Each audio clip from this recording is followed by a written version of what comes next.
যদি সবাই ফিরে যায়, ওরে ওরে ও ভাগা সবাই ফিরে যায়, যদি গহন পথে যাওয়ার কালে কেউ ফিরে না যায়, তবে পথের কাটা তুই রক্ত মাখা চরণ তলে একলা দলরে, তুই রক্ত মাখা চরণ তলে একলা দলরে, যদি তোর ডাক শুনে কেউ না আসে তবে একলা চলো রে।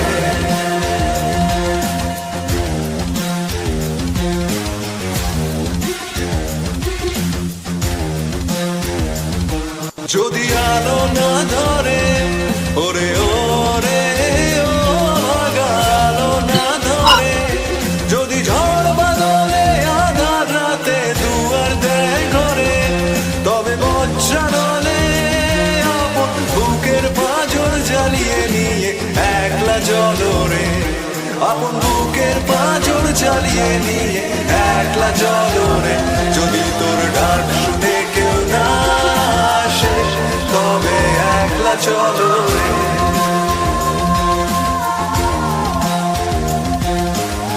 একলা চলো, একলা চলো, একলা চলো, একলা চলো রে।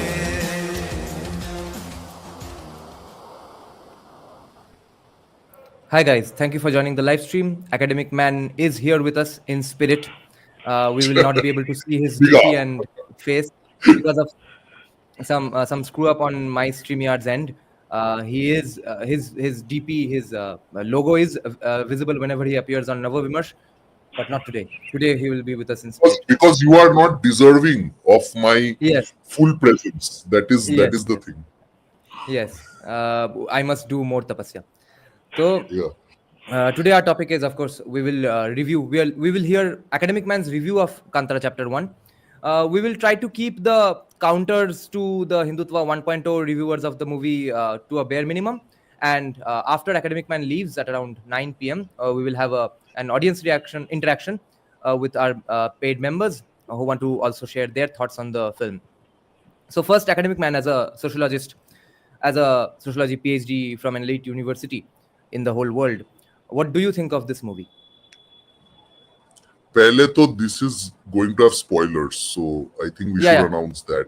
Number one. Completely spoiler full review.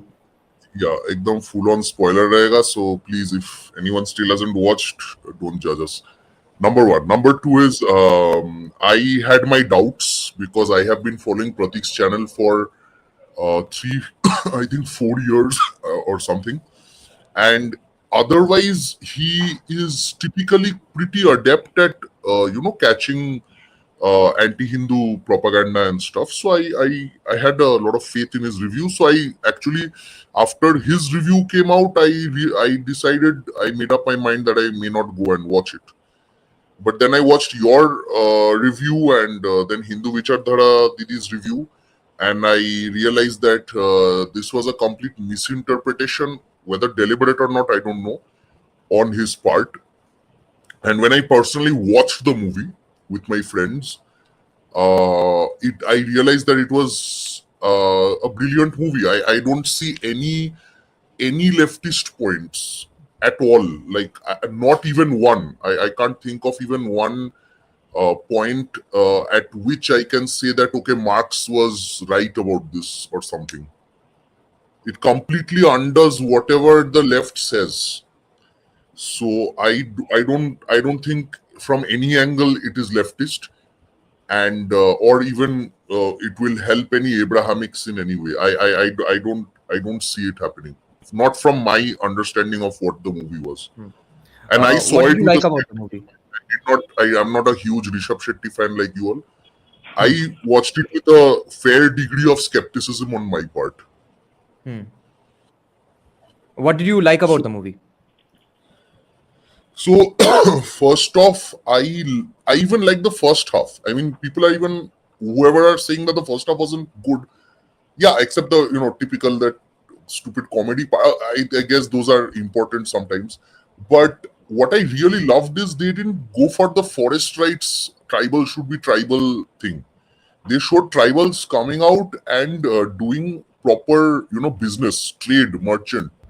being merchants with so-called more civilized area. They weren't thinking, okay, I must protect my forest and don't let anyone come in. We should protect the forest at any cost. ये वाला नहीं था. And I think that that's also a kind of a anti the environmental stance, right? That we should, as long as Bangladeshis are making my sweatshop clothes, I'm okay with it. But I'm an environmentalist otherwise. That kind of attitude, it's totally against that. It shows that okay, if Bangladeshis want, they can do business. That's fine. There is no per se, even if we think of agriculture, right? If we think of agriculture as being anti-nature that many leftists talk about, agriculture and kind of cash crop farming, that kind of thing. So the first half totally had a pro cash crop thing where he was trading the crops of the forest in a proper port, and he said that the state should not take so much tax. So I think that that's a great way to incentivize business. He's talking about how the state actually destroys business. And if he's telling foresters and Hindus and tribals, everyone to do business, that's actually a pretty good message, in my opinion. Right? Because that's what we talk about. That the main problem is, and you see that that's the core of leftism, that the state should have all overarching power. That the state must tell you what business you must do, that the state will, that you must not do business at all. All these 3 points have been destroyed by the first half. Do you remember this? This is exactly what happened in the Marijhapi situation as well. The refugees had asked that we don't need any state support. Just let us do business here. Yes. They already had cleared out some of the forest parts. They had created a bazaar on their own. All they wanted was access to Kolkata's markets. This is the same spirit being shown here. Yeah, go on. Oh, by the way, guys, Bhupenda and Academic Man, I really have to make a phone call, and I was late today because of that reason only. That emergency situation with a friend of mine getting false charges against him from his ex-girlfriend, that situation is developing and being handled. Okay, so I will have to take some phone calls every now and then. Thank God I have a co-host today. Yeah, go on, Academic Man. Wow. Tell us, why is this film historic? Cheap labor बना दिया भूपेन को. ये क्या सही है? You are doing what America is doing. America का दलाल. So anyway, so let me continue. My other point, my second point was that because they are showing that tribals also want to become a part of mainstream, so-called mainstream society, and do trade and business, and they want to have a kind of free market access to the market and different trade with different kinds of people of different cultures. That in itself is also in favor of another aspect of what we talk about, globalization, right? That the tribe should not just be kept in a jungle or a secluded area. They should also function as globalists in many ways, but not lose their identity. They have also shown that just because you are participating in a market, you are talking to people in other cultures, doesn't mean you forget the core of your identity. They have shown this very delicate balance as well. So this is just the first half. So did you watch the movie, Bhupen? I have watched it, but I don't want to talk about it because we need your perspective, and then we will pitch in whenever this requires. Okay.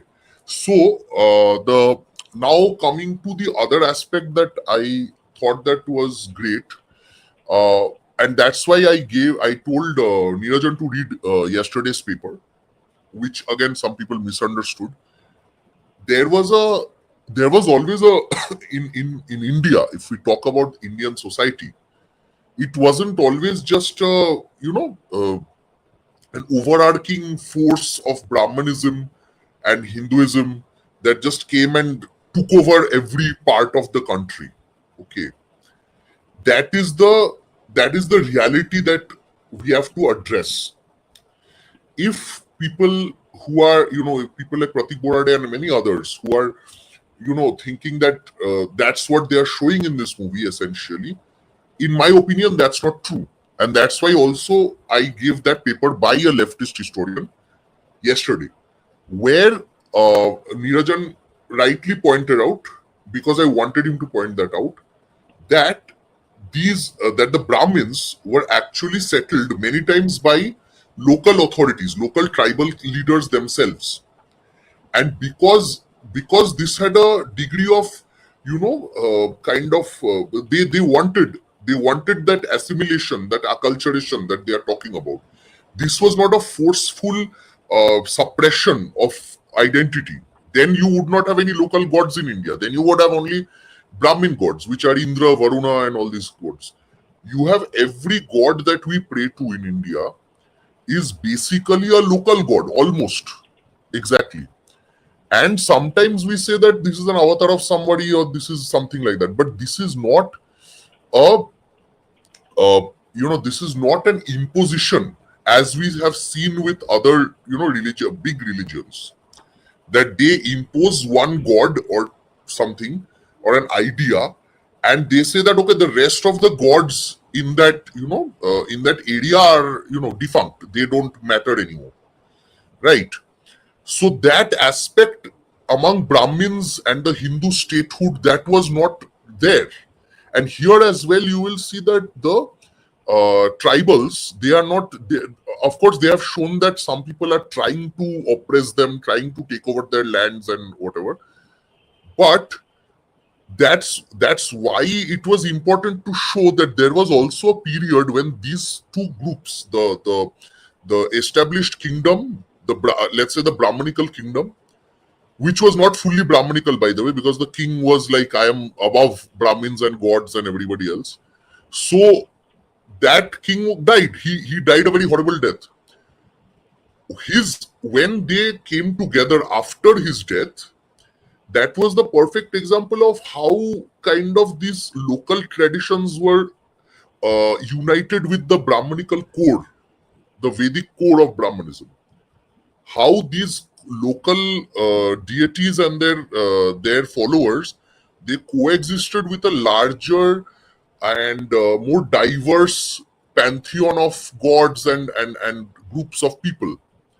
This united us across. So in a way, this is actually a project of cultural nationalism. That when Atalji said, "Yaha ke kankar mein shankar hai," that aspect, right? That part is how they are showing that, this har kankar mein shankar hai, that basically is the message of Kantara, if you think about it. What they have shown here, that when the deity of the forest is angry or sad, then the deity of the temple is also suffering. The deity is broken, the Shivlinga is broken, right? The Brahmins are unhappy, the tribals are unhappy.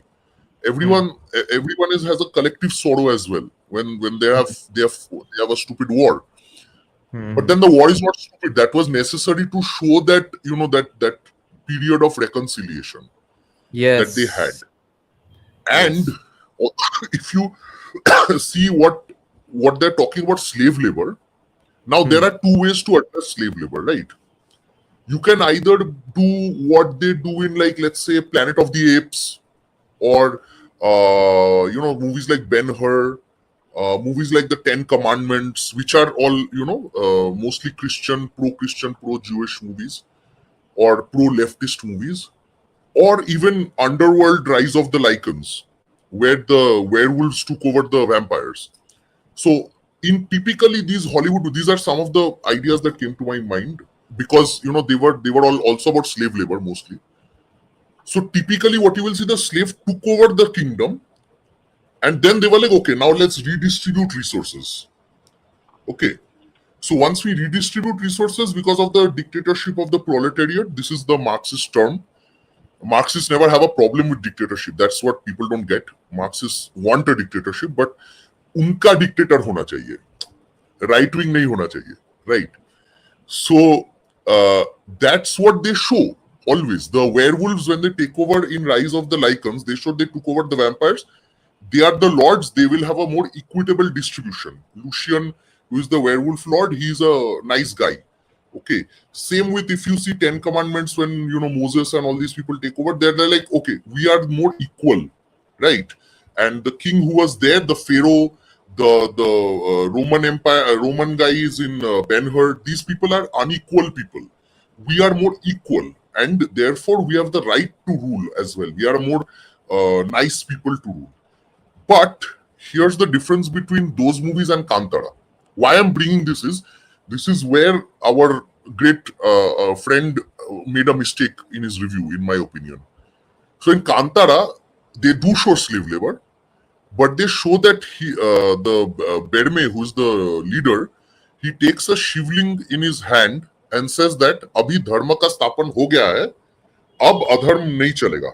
Now you have to get rid of slave labor. So he takes the same god, the same shivling, and says that now that the gods are there, you can't do this kind of oppressive labor practice. And why that is important is because then he empowers the king only. He does not take over himself. He can take over the kingdom, but he does not empower. He does not remove the king completely. And he says, "Bhai, theek hai, tumse galti ho gaya. Now you can change yourself. Okay, you should not continue this practice because now the gods are here, so you should not do this." So I think that is the fundamental difference between these kind of leftist projects and this movie Kantara. It does not do away with the gods. It actually shows that the gods and the king are necessary. The king is necessary. Otherwise, he could have just removed the king. He could have easily done that. And then he said that, okay, now everyone is equal, everyone is friends with each other. So that is the fundamental difference, I think, that, is between the anti-slavery movies of Hollywood and Kantara. This is my understanding, basically. Yeah, and imagine how boring it would be if it was just that one dynasty is oppressing one group of tribes. They have a great action climax sequence and they win, and then they rule happily ever after. That's the end of the movie. No, but Kantara is so much deeper and juicier than that. Yeah. And check out this comment.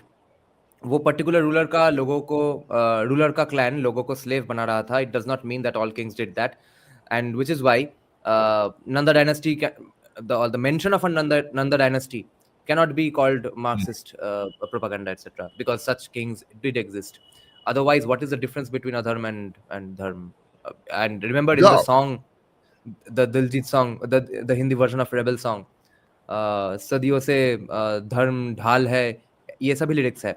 And the best part I liked about the movie in this context of whether it's leftist propaganda or not, is that whatever bad things have been shown, the treatment for that, the antidote to that has been shown dharma, and deliberately, repeatedly, symbolically, action wise. एक आध बार नहीं बोलता है. He actually keeps rediscovering the gods in every whenever he does something, he rediscovers the gods.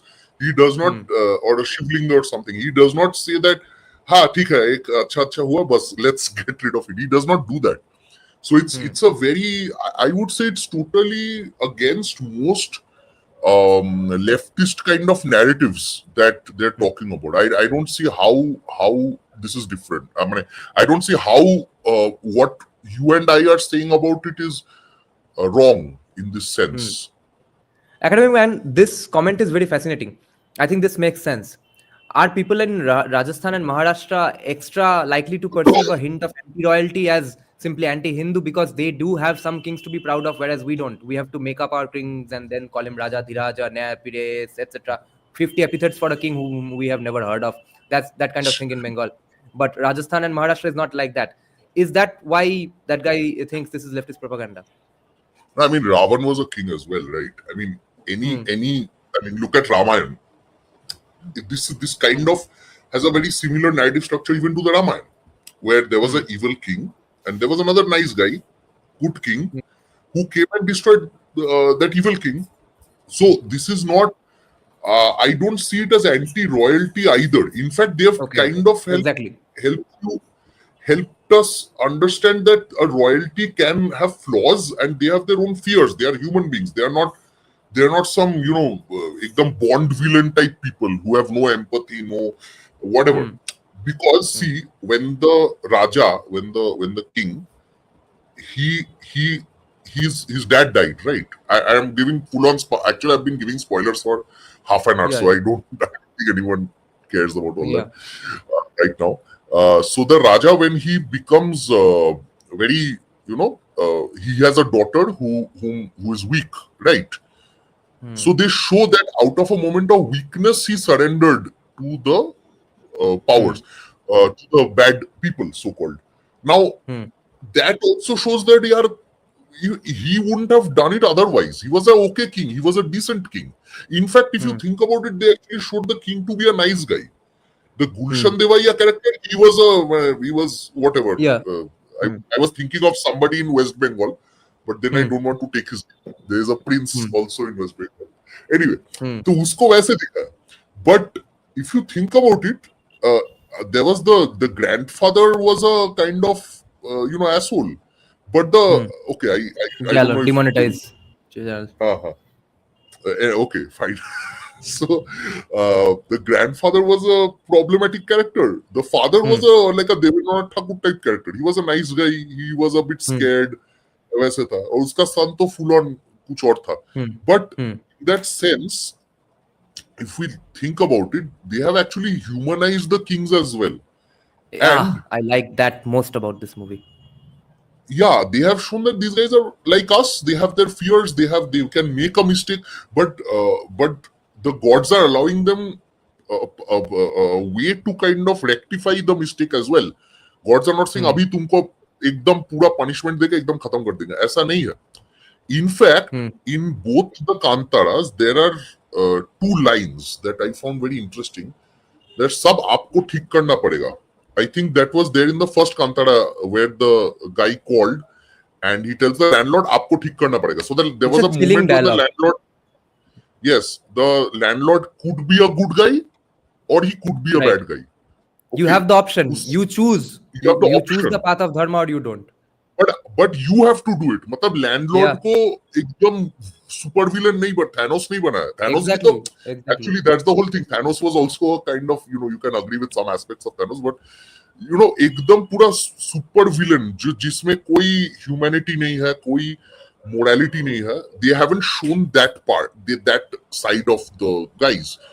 Here too, the king was given a kind of Swapnadesh type thing where the gods come and tell him that okay, the god comes and tells him that okay, you can be a good guy or you can surrender to these evil forces. So he has not completely given, but out of a moment of weakness, he becomes like that, right? So that's another good thing. I don't see how this is anti-royalty either. What are the implications do you think this movie will achieve in the next 10-20 years? What will we remember Kantara chapter 1 for? One thing, I'll just make my point first. One is, of course, the message of unity. The other is how much this has made the right-wing debate. And even people you would expect to say that, yes, the West is all bad, India was all forever good. The first instance of adharma or vidharma came about the first time Islamic invaders came in. Before that, everyone was good. Even Ravan was a great man because he was Hindu, etc. All of those sorts of people are also coming to terms with reality, with satya, true satya, not made up counter hegemony bullshit. And the reality is, yes, there were always some bad people forever, no matter what their practices and beliefs and cultures, etc. So first, let's ask Bhupenda as well. What does he think will be the implications, far-reaching consequences of this movie, and then we'll come back to you, academic man. Okay, so actually I watched the movie, but I watch movie in a very different context. Okay, so I don't watch characters and things. So when I watched the full movie itself, okay, it was a kind of a Ramayana and Mahabharata being replayed, okay, or reinterpreted as dharma and adharma. Ravan represents adharma, Duryodhan represents adharma, and the Pandavas represents dharma. But in the both Kantara 1 and Kantara 2 as well, you see choice is given to the characters and they deliberately choose the path of dharma at the end of the day. So dharma as the supreme morality of the whole movie is the primary character itself. So dharma as the primary truth which everybody has to attain through devotion, okay, through bhakti, and bhakti, devotion, and adharma and dharma fight. That is a kind of, it creates a kind of quartet where all the characters and scenes are being taking place. So I see at that's a layered approach to movie, the way it has been made. Kantara one, Yeah, Kantara. absolutely. Yes, well said. Yeah, academic man. First, let's just take Neon's point, and then we'll get back to what do you think are the far-reaching consequences of this movie. Okay. Uh, so, what do you think of the Bangla Kingdom and their loss of port as a symbolic gesture of minimal state? He had a more elaborate question as well. Let's see if I can find it. Yeah, check this, academic man. Oh, this is also the same one. He had a more elaborate one. I think this one. Yeah. Please talk about the Bangla Kingdom's loss of control over the port, which symbolizes how minimal state interference leads to prosperity. The moment the state Yes. did interfere, they got screwed up. So that means this movie is LPI propaganda. So basically, if you think about it, and LPI therefore CIA. Yeah. So, Abhi to you are talking like our friend here. You know, this is exactly what I actually loved about the movie even more. I mean, I love the dharma parts, the end war and all that stuff. I loved all that. But honestly, what I did admire was that instead of saying that, forest, the forest stuff should stay in the forest, that kind of thing, and the kingdom has the right to levy 25% taxes. That's what they show. And the princess gives a 25% tax levy on the product, and he walks out. He does not take that that permission, right? So I think that was a very powerful message, that there must be prosperity and the state has to kind of do what actually Modi ji said he would do. Minimum governance, maximum government. No. Minimum government, maximum governance. Sorry. Because it's not happening yet, so I got confused. So तो अभी भी ठीक है, he is trying. GST कम हुआ है, ये वो कम हुआ है. I'm not gonna go into master stroke territory here, but I'm gonna say that essentially I think this movie tells you that it doesn't have to always spell it out that minimum state means more paisa.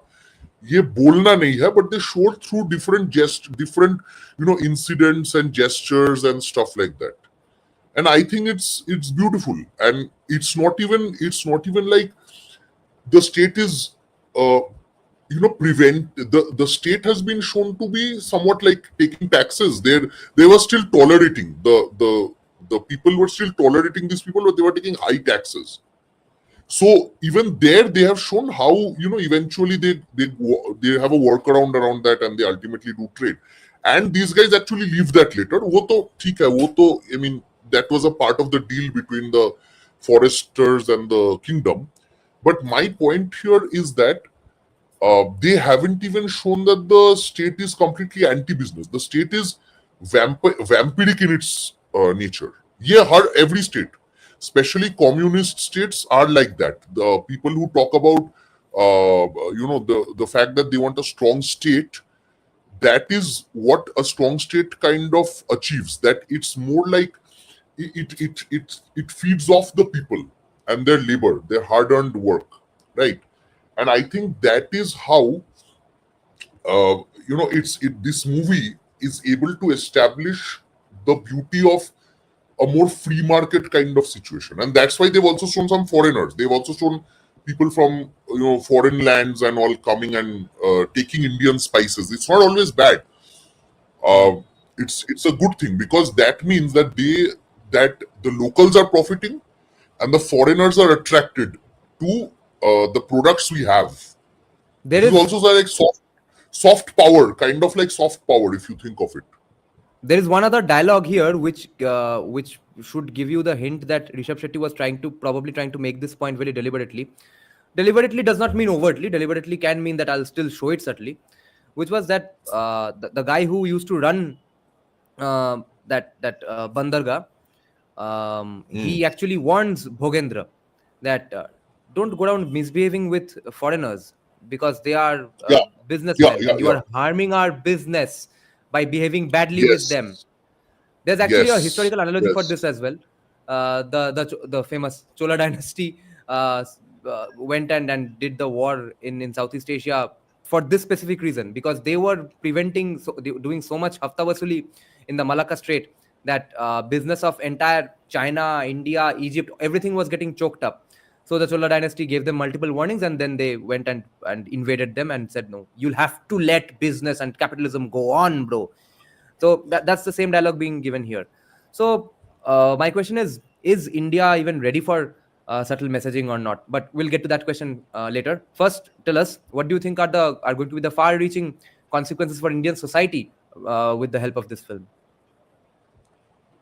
अभी ये देखो, elites are important in your view, my view, I guess even Bhupen's view. Why are elites important? Because elites set standards of behavior. Most people behave the way elites behave because it's a part of human nature. Now, if we think about it, we keep blaming Bollywood, and rightly so. In fact, there was a meme. I keep calling Kantara as Kantara because there was a meme when the first movie came out, where it said if Bollywood made Kantara, its name would have been Kantara. Okay, so and there was a picture of Akshay Kumar wearing a skull cap. So that would have been the message of the movie. Anyway, uh, my point here is that if Bollywood set the standards a few days ago, and I guess BJP still hasn't got the message because they keep inviting Bollywood stars to their programs, and they appoint Deepika Padukone as the mental health ambassador or whatnot. But the thing is that uh, Bollywood no longer rules. That's the whole point of this movie, and it will just keep proving that. And now you have elites like Rishab Shetty who will say that I am proud to be dharmic. I am praying to Lord Shiva. In the entire movie, he is praying to Lord Shiva. He is doing business. He is against the totalitarian state. He is proud to be Indian, Hindu. So this is the new elite of India. Abhi, if people start mimicking him, then that's great. And that's the part that Bollywood doesn't understand, that you can create elite. Bollywood has been very successful in creating new elites, right? Like if you look at the Raj Kapoor movies, then you in the 70s and 80s, if you see how Amitabh Bachchan's Angry Young Man was there, where Angry Young Man bana to diya, fir whom is he angry at?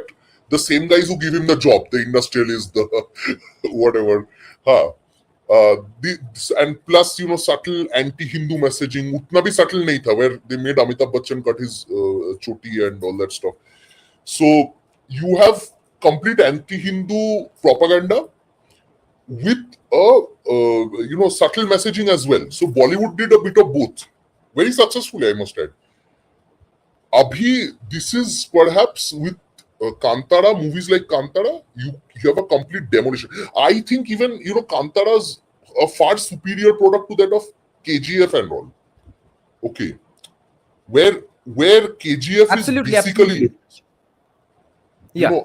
because for us who are not from the southern part of India, a lot of people might. I've seen a lot of people comparing, saying that Kantara is like KGF. These that. I think that's a fundament. Both films are absolutely different. Like they're as different as oil and water. Okay, Kantara is a dharmic movie, and KGF is actually a very adharmic movie if you think about it. Okay, and that, but then again, it also shows that the South is both much better than Bollywood does at this point. Yeah, KGF is awesome only because it's bringing in some Zack Snyder style filmmaking techniques, not the story. Yeah. Kantara is absolutely the greatest non-left film ever made in the history of the country, because up until this point, Uri was my favorite, but now Kantara Chapter 1 has to take the because subtle messaging is finally here. The thing we have been talking about from this channel for the last 2 years. There was no subtle messaging in any right-wing movie. Woody, etc., are docu-features. How much more docu-features are we going to see? Aren't we ever going to just see a good movie with a good story that also has nice subtle messaging that we agree with? हम लोग जो actually film बफ है, जिन्होंने बहुत सारी movies नहीं देखे leftist film reviewers की तरह और लेफ्टिज्म ढूंढने वाले फिल्म रिव्यूअर्स की तरह, हम लोग तो बैठ के साउथ इंडियन कॉमी फिल्म्स भी देखते हैं सिर्फ क्योंकि अच्छे मूवीज है इसलिए. If I personally stop watching movies with leftist propaganda, I'll be left with watching no movies. Just ये file वो file देखते फिरेंगे. So finally we have a story. We have a film with a story which is not simply political, which has great technique in every great craftsmanship in every department, and does subtle messaging. But is India ready to understand subtle messaging? What do you think is the success of the reviewer who has seen a lot of movies? How successful is he going to be? No, I mean, the box office success has actually kind of destroyed his credibility. That's there. On top of that, people in his side of the aisle, right? Including Ajit Bharti, Satya Sanatan, all these people, including you, others, everyone has kind of demolished his arguments. My point is that I don't understand what he really wanted. And maybe I don't know. We discuss him too much, I guess. But it also proves that reviewers are losers. If you think about it, this is the same argument that's going on in Hollywood right now as well. Because there are many movies which are absolute crap, which reviewers give like 95% on Rotten Tomatoes, and then people give 30% on Rotten Tomatoes. The meta scored people. And ulta bhi hota hai. The reviewers gave a movie maybe 40% on Rotten Tomatoes, and the people are giving 85-90%. So this also shows that somewhere this kind of the reviewers are completely compromised. That's going on as well. I think India has joined the bandwagon. I think I used to watch Anupama Chopra and all these people, but now I just realize that it doesn't. Their views don't matter. It is the more organic channels like yours and maybe a few others who are doing even this kind of work. Even Borade, to some extent, Borade was successful because Borade actually challenged a lot of these mainstream reviewers like Anupama Chopra, and or that idiot who spoke against Bengal Files even before Bengal Files was released, whom you did a reaction video on. So against those, even he's actually linked with Anupama Chopra, by the way. So what happens is that this is a good trend, and this is what social media actually achieves. Because earlier, I remember, because I actually am a bit of a movie buff myself, so I used to actually wait for reviews from big reviewers before watching a movie.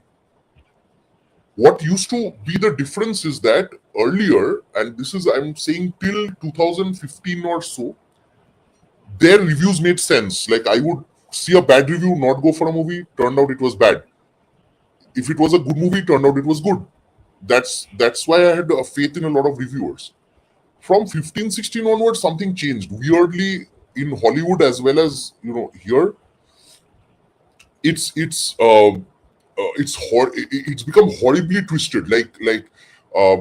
For example, this is exactly why the MCU has been destroyed as well. The MCU had a great run, and then they started doing MCU, and the reviewers gave it high scores.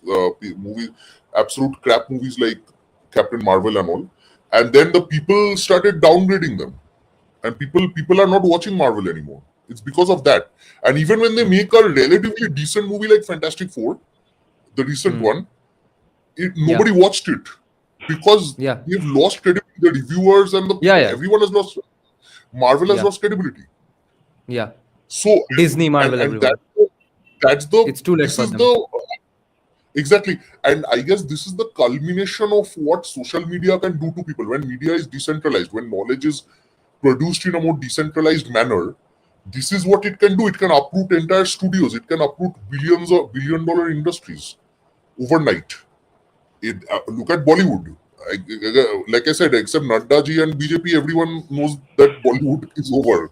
Okay, so they couldn't find anybody else to. वो वाला, if they wanted to appoint a mental health ambassador, they could have appointed Nambi from that Aparichit movie. Okay, he was the one who raised the biggest message about mental health. So that guy has a bigger following than Deepika right now. So anyway, that's the thing. Yeah, I see Bhupenda, this if you as a yeah, go on. I had No, one no. point to make. See, Yeah. like a lot of, I think one or two I watched it on X itself. One or two YouTube like people who were like saying it's a left-leaning movie, putting left narrative in the movie itself. So the theme of the movie is that even something is done by so-called like Indians who are not Abrahamics, the fix is dharma itself. So it's a crucial non-left movie where actually it shows okay, the problem, if you have an issue, if you have a dharma happening, it is not Marxism or some other religion which is going to solve your problem. The problem will be solved by dharma itself. So it's a subtle messaging going beyond. Okay, they have not shown any Marxist traits, anything, but shows if something is going wrong in terms of casteism and any other bad thing happening, bad behavior at the societal level, the solution is dharma itself, bhakti itself. So where is the left thing coming up? Like I watched the whole movie. The point is this: I don't know where they're coming from. There is one other deliberate point to be made, a deliberate instance in the movie which supports your point, that when it has been revealed to us that that Rukmini Vasant's character is in fact a villain, she again specifies to her father that they are not trying to just pratishtha their mandir here. ये लोग धर्म की प्रतिष्ठा करने आएंगे करने वाले हैं. Yes. So be careful now. So भाई और Yes. क्या गारंटी चाहिए कि एंटीडोट है धर्म. मतलब ओवर्ट मैसेजिंग yeah, भी कर दिया है, सिर्फ सटल मैसेजिंग नहीं, Pretty open much. Overt messaging भी दिया है.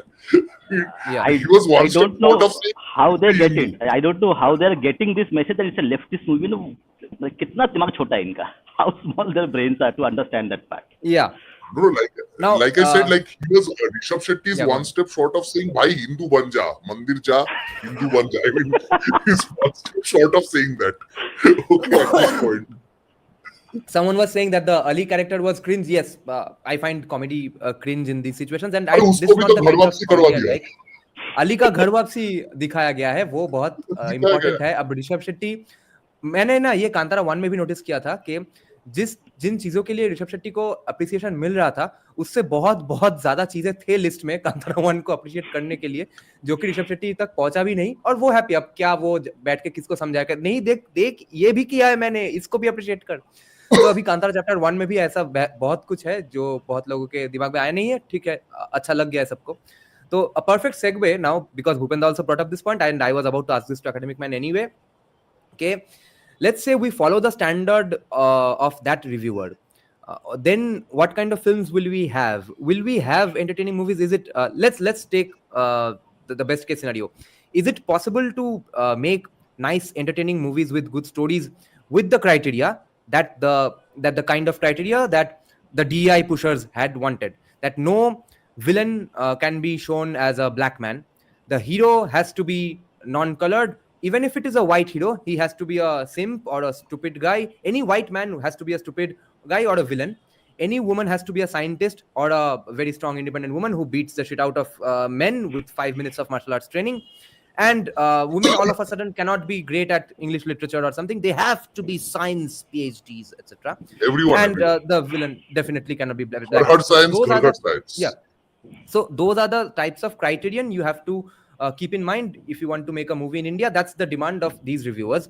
So the villain always has to be Muslim, I guess, and the hero always has to be Hindu, and also there has to be the antidote has to be dharma as well as not being Muslim. But anyway, can we follow those criterion and make good movies at the same time? The question is for both of you. Let Academic Man go first. I think that you'd face the same problem as the MCU, which I just spoke about. If you have a formulaic understanding of, you see, the thing is, another aspect of Kantara 1 was when I say one, I mean the older one. It was that Shiva, if you look at Shiva's character, he was a very flawed character if you think about it. He used to beat people up. He used to, he used to lose his mind. He used to drink, have meat. He had he used to go after girls. He used to do kuch bhi, like he was not a very perfect, nice, good boy. Like Gopal Ekti Shubodh Balok, like we read in Ishwar Chandra Vidyasagar's books, Borno Porichaya, he was completely opposite of that actually. Okay.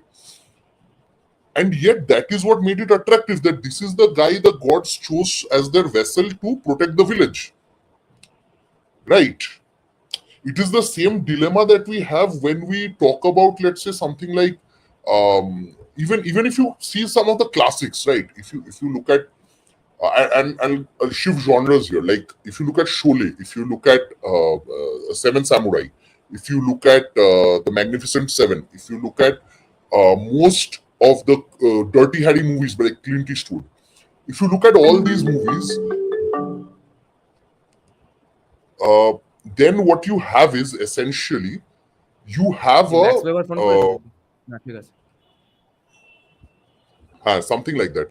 You have a very you have a flawed character who is taking on a social problem, right? And that is and they are actually solving a social problem that good, nice people can't solve.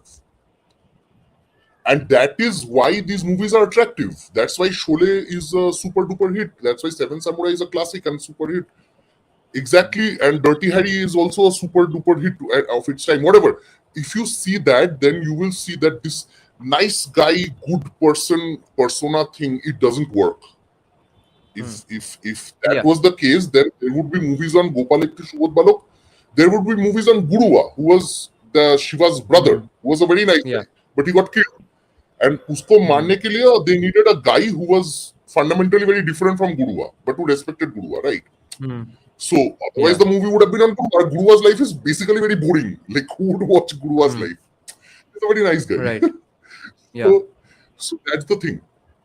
I'll just leave for 2 minutes and I'll come back. 2 to 5 minutes. Okay. Bhupendra, you tell us. Can we make good movies with this criterion? Not at all, because anyway, I don't watch a lot of movies. I watch selective movies, but you cannot have. Okay. Because like every good human being is a very boring human being. How many like people might want to, like people reach out to good people when they need help, but others they will not be even remembering who the person is until they have an issue. So this gray character, okay, or we say transition, correct? So from transition from evil to good, okay, that journey is something which every movie has. Like I'll share you one more anecdote. So if you watch Dan Brown novels and movies adaptations, correct?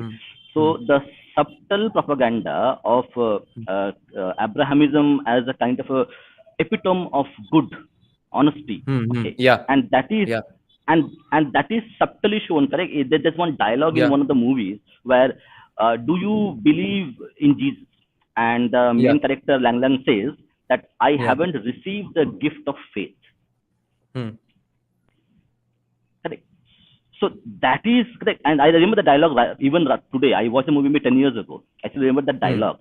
It shows that the ultimate good is having faith in Jesus. But they're not saying right now. They're saying it in a subtle manner. So in that way, the Kantara 1 and Kantara 2 has done, correct? It has shown, okay, whatever problems you have, even money and everything else, social evil, correct? Everything can be solved via bhakti. Bhakti itself. Okay. Bhakti, devotion, and re-establishing dharma itself. And then everything problem is solved. So you cannot have, so the transition from black to gray to white, that transition has to be there to make a movie. You cannot make a movie about that everything good is happening. Then people will feel boring, and same thing happens with Marvel and everything else. So it cannot. I don't know how people are going to watch that movie. Now, where do you think is Rishab Shetty coming from? Is it just research, or what is going on? How did we all of a sudden have a guy like Rishab Shetty in society? Because his previous movies were also not like this. What happened in him? What changed in him out of the blue that he decided to make these sorts of movies? What do you think is going on? Okay, I don't know enough about Rishab Shetty, but I can tell you, correct. So the last part of the Kantara part, Kantara, the first movie, Kantara movie, the way he has actually played the part, okay, where the Daiva comes and he does all those things. I think, and that is also mentioned by also JSD, okay, that if you believe something from inside, correct, so that he actually believes what he is doing, correct. So he has put his soul into this movie itself. So you cannot put your soul into anything until you believe it that okay, it is a reality. So Daiva coming to him, coming to his body, and expressing how Daiva is done through the body of Rishab, that cannot be faked. Until Rishab Shetty believes that Daiva exists, okay, and I am the vehicle of that Daiva. So in that case, correct, the Dharma Sthapana, he believes he is the vehicle. Until that spirituality and that conviction comes in the human being, you cannot make movies like this. So for him, it's a reality, as JJ also mentioned in one of the interviews, that it is a reality. Yes. For him, it's a reality. For us, it's a movie. For Shetty, it's a reality that he is living. Yes. Yes, Neon, JSU did mention it in his podcast with Vad, okay, when they discussed Kantara 1. And, okay, someone from Karnataka is saying, previous movies were like this. See, their template is from a movie called Ulidavadu Kandante. All three Shettis, Raj, Rishab and Rakshit made these kinds of films. I see. And actually, they are from the same region. Actually, they are from the same region. The Coastal Karnataka region, they have born and brought up there, actually. I see. The other thing I wanted to ask you was, if Rishab Shetty is making these kinds of movies, then do you think it's possible for other directors to do something like this? Because I don't think it's possible to do a Kantara copy anywhere. But how do you see Kantara inspired films taking place? Because the fact that we want to make something like Kantara, that desire is going to be there right now in the hearts of any upcoming director, whether he truly likes this genre or he doesn't, just for fame's sake and money's sake he'll want to. But no one will be able to do exactly Kantara like movies, because that's a very specific story and with a specific belief system. What do you think will be the end result for the other people who are truly dedicated to this culture and to their craft as well? What do you think will they end up making? What kind of movies do you think we can expect in the coming years because of Kantara Chapter 1? So there are two parts to the answer. Part one is that actually Rishab Shetty is a very, very, very smart guy. Okay, he has set up his own studio. He has set up his own like VFS company itself.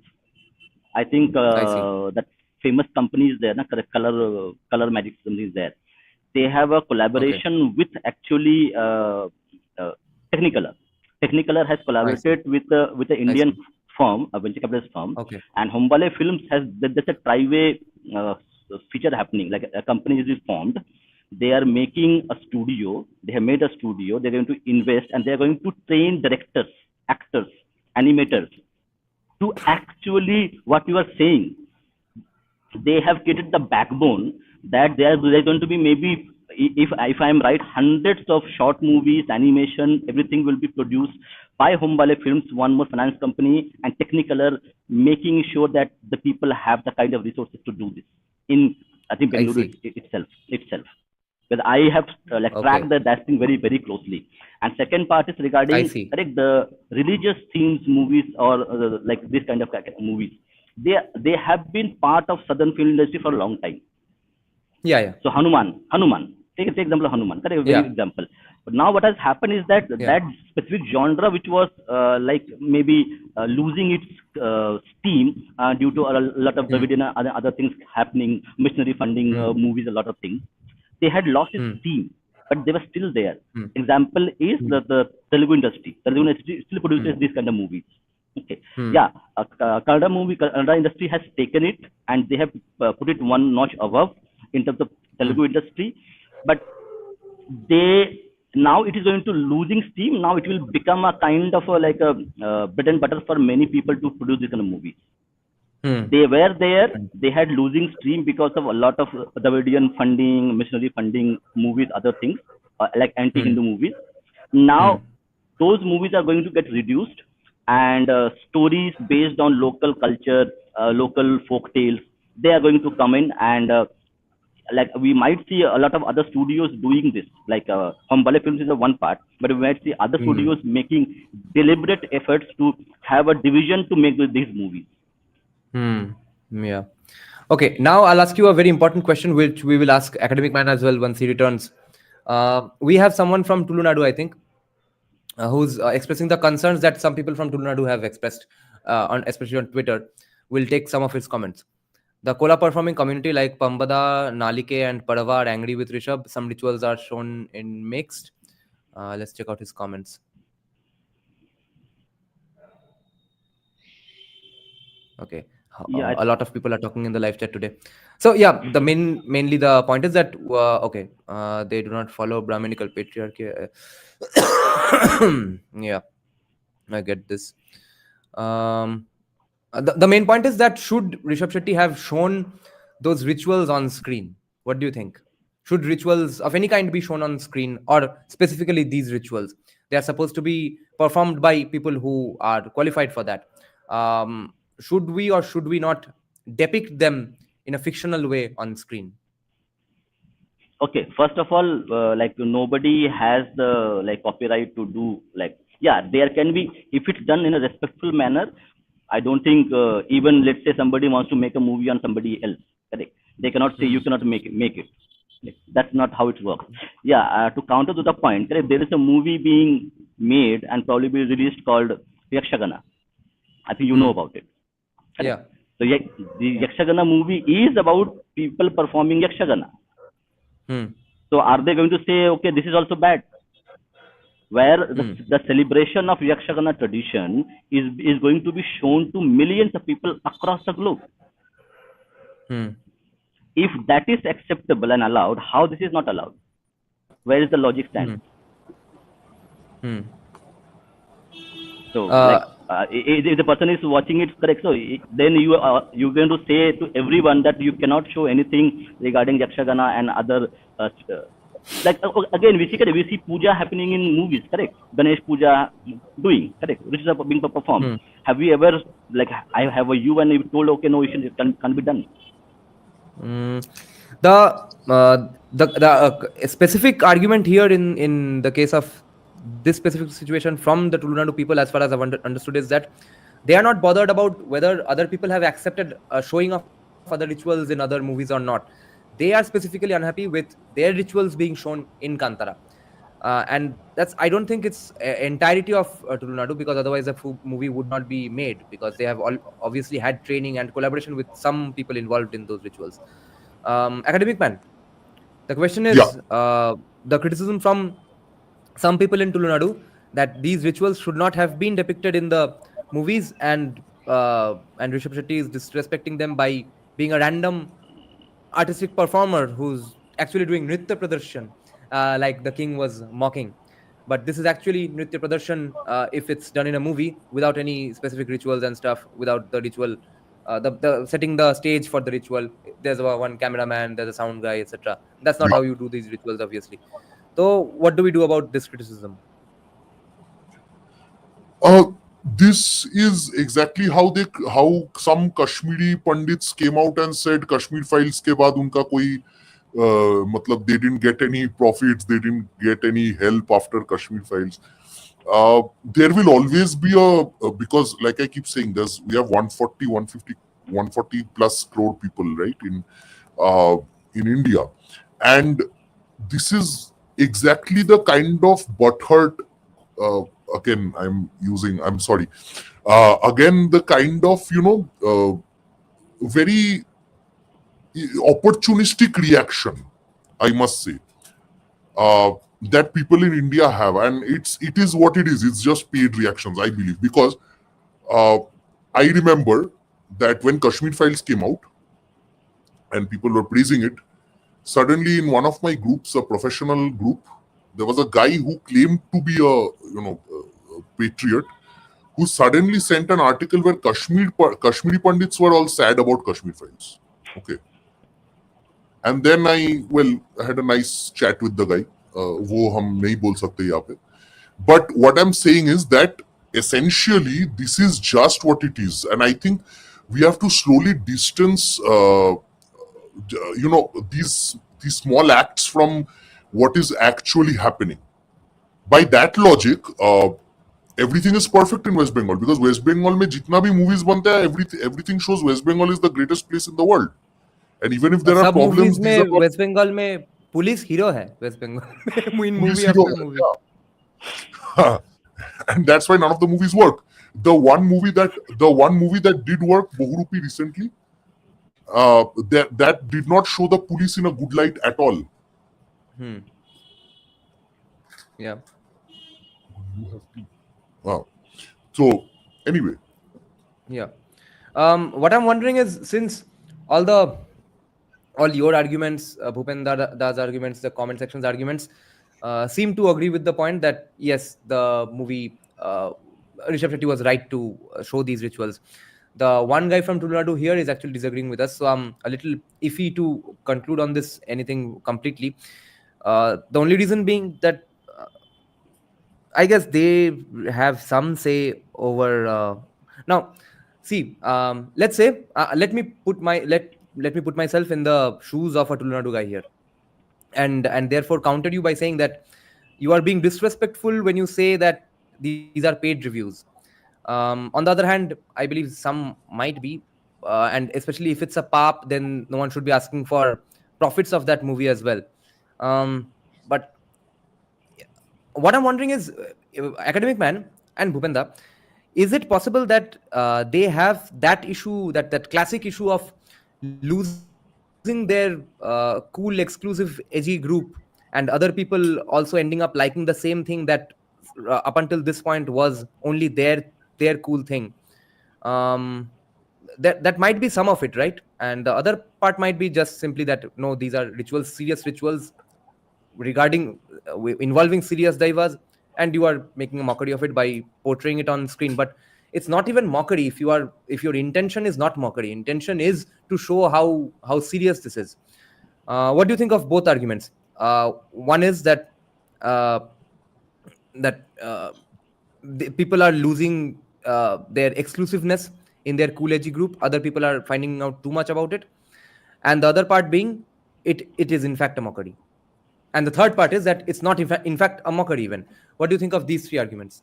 I'm trying to be as balanced as possible. firstly, this kind of mockery is in complete leftist territory where they say cultural appropriation. ये आदमी वो नहीं कर सकता है, वो नहीं कर सकता है, that kind of rubbish. Okay. Secondly, if we forget the cultural appropriation aspect as well, these are the same people. I can guarantee you, their parents, their grandparents, they will say, you are not interested in the local culture anymore. Your generation is always on the movies and TV and mobile phones and social media. You people have forgotten our traditions. एक वहां का कोई local tradition निकाल के, imagine if छऊ नाच, which is depleting in West Bengal thanks to great socialism and all that. Imagine if people got money out of छऊ नाच and more youngsters did these kind of activities, Pottochitra and छऊ नाच in West Bengal, or Bhutakola in those regions in Bangalore and all. Then what's the problem? I unless you have money or incentives for doing something, it will vanish anyway. This is the power of Rishab Shetty, that he has shown this to be a cool thing. He has shown your tradition in it to be a cool thing. पहले तो वही होता था कि, like I said, Bollywood was very successful. They showed every tradition, and then they showed how negative it was. When you pray to a Hindu god, nothing happens. When you pray to some other god, something happens. So Hindu gods are losers. When you keep a choti, you are uncool. You have to cut it off and then you will be liberated. When you put a tilak, you are a mass murderer. So I think this is the complete opposite of what Bollywood and all these people, all these other industries have done. And if anything, it is incentivizing people to actually understand your culture. Now, maybe tourism will increase. Your money will increase if tourism increases. right? I haven't even heard, I had no, like, I'm ignorant. I never heard of this tradition. When we talk about South, people only know idli dosa, and in North, I'm giving a broad overview. People have very racial stereotypes about the South, southern parts of India. I know because I met some educated people, and one of my friends was applying for a job in one of the southern states, because West Bengal's GDP is so high that we want to spread our GDP everywhere in the country.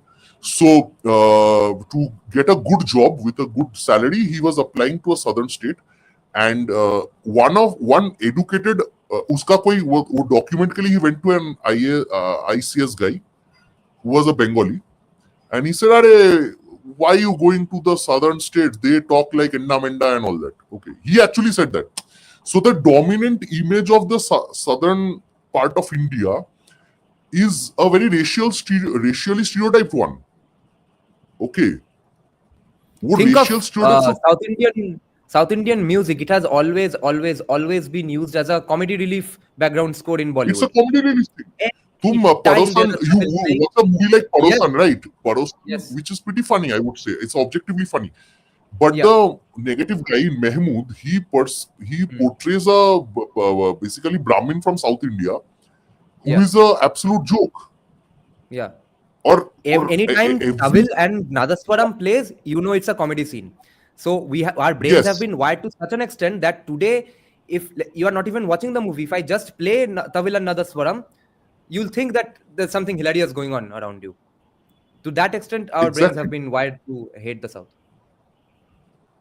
And this is not just uneducated people. Like I said, this was a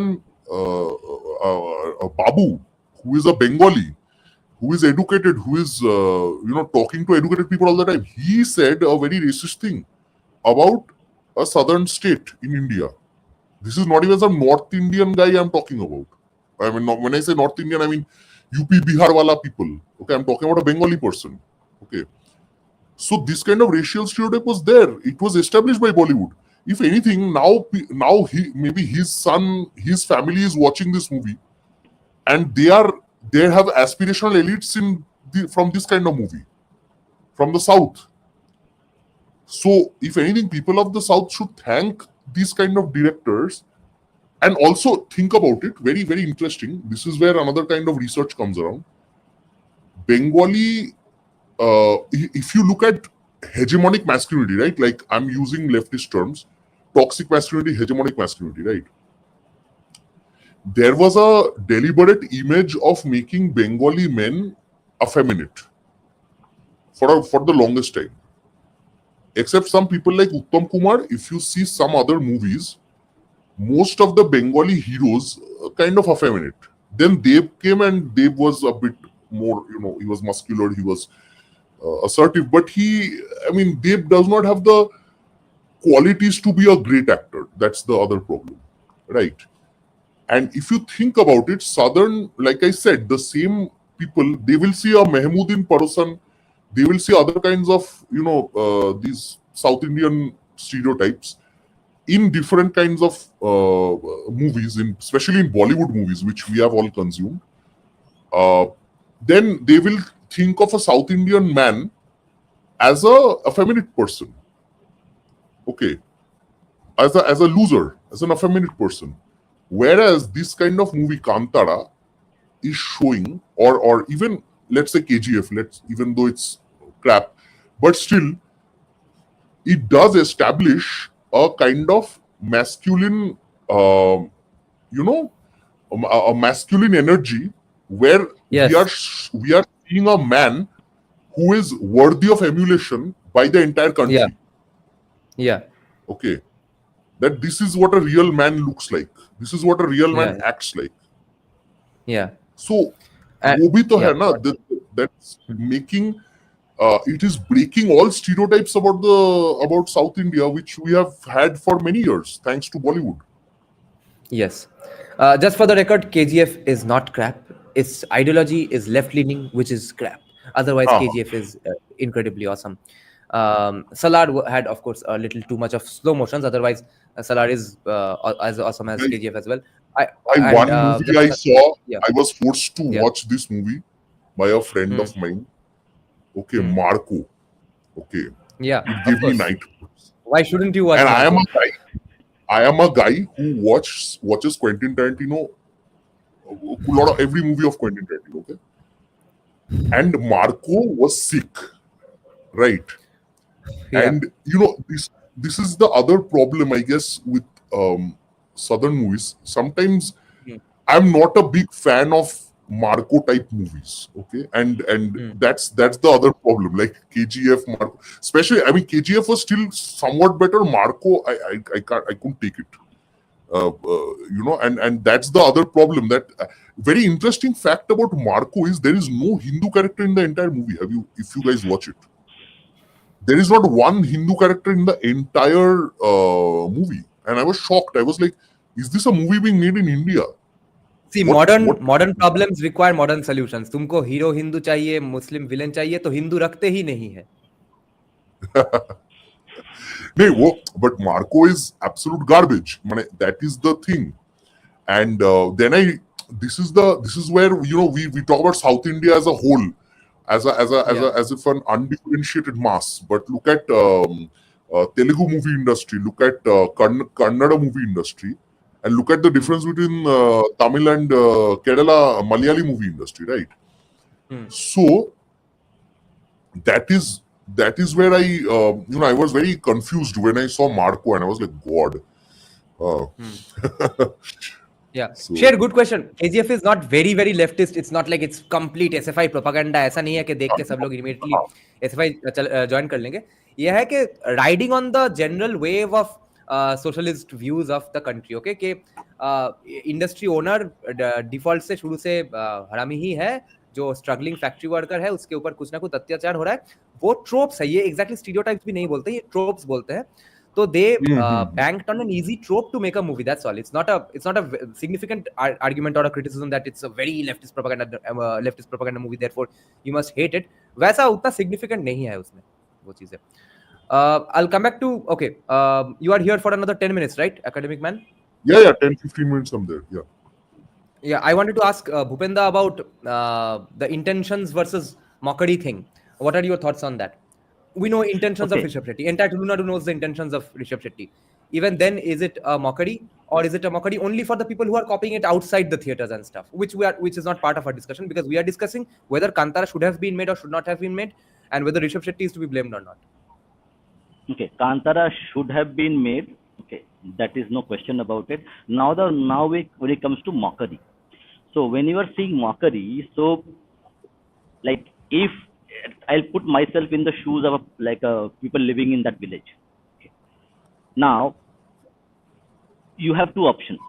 You can restrict yourself to that village, okay, and in next 50 years you will die out, and your art will only be in museums. They'll talk about it.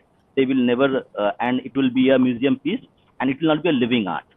If you want a living art to persist for another millennia, you have to change your medium of communication, medium of representation. Take example of Korean culture. Korean culture was 1,000 years ago different. Today the Korean culture is disseminated via K-dramas. It's on mobile, it's on computer, it's on Netflix.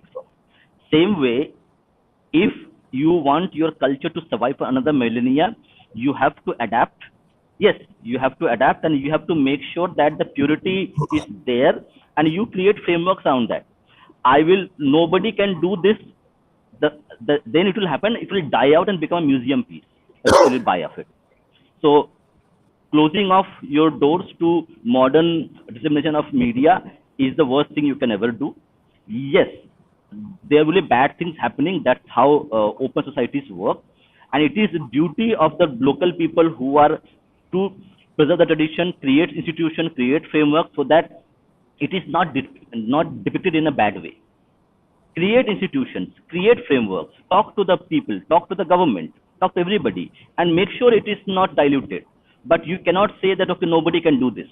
If that would have happened, then Ramakrishna Mission would have been only a small temple in Kolkata or in Belur, not a whole world movement. So dilution will happen, but correct, it's against a change. Correct, you had Vedas. But we didn't stop at Vedas. We had Vedas, we had Upanishads, we had Upapuranas, Puranas, then you have Jatakas, correct? The same knowledge being disseminated at a different times in a different way.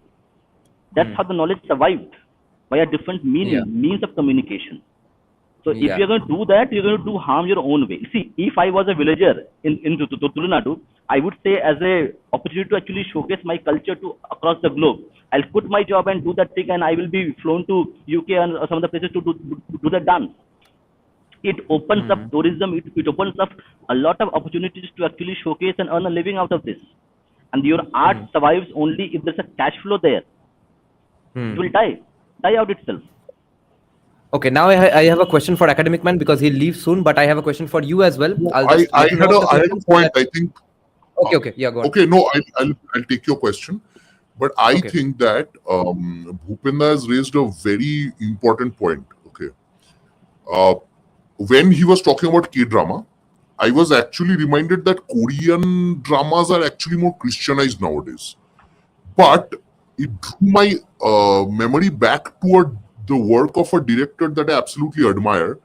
His name is Makoto Shinkai in Japan. Okay. He's seen as the kind of heir of Hayao Miyazaki.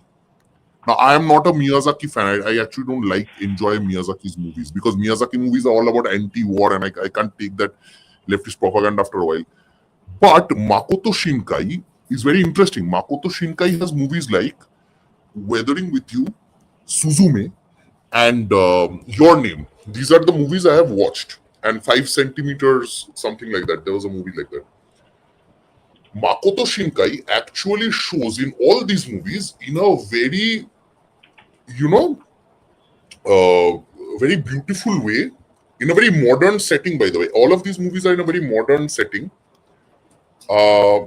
That where Makoto Shinkai actually is able to show how the gods of Japan, how the Shinto gods, they are helping the people in the in the movie. So, Makoto Shinkai's movies are actually the kind of movies that, in a way, this Kantara is doing things where it doesn't have a leftist message. It has a local god helping out somebody who is in trouble, that kind of thing. Okay, so in a way, this is how Japan does soft power. Kantara is not just that. Kantara is now it's helping not just globalize a very regional culture and all that. It is also helping people to kind of see the value of your culture for exactly what it is. What I'm trying to say is, in the Makoto Shinkai movies that I just said, he actually uses the local Japanese gods to show that sab theek ho jayega. Okay.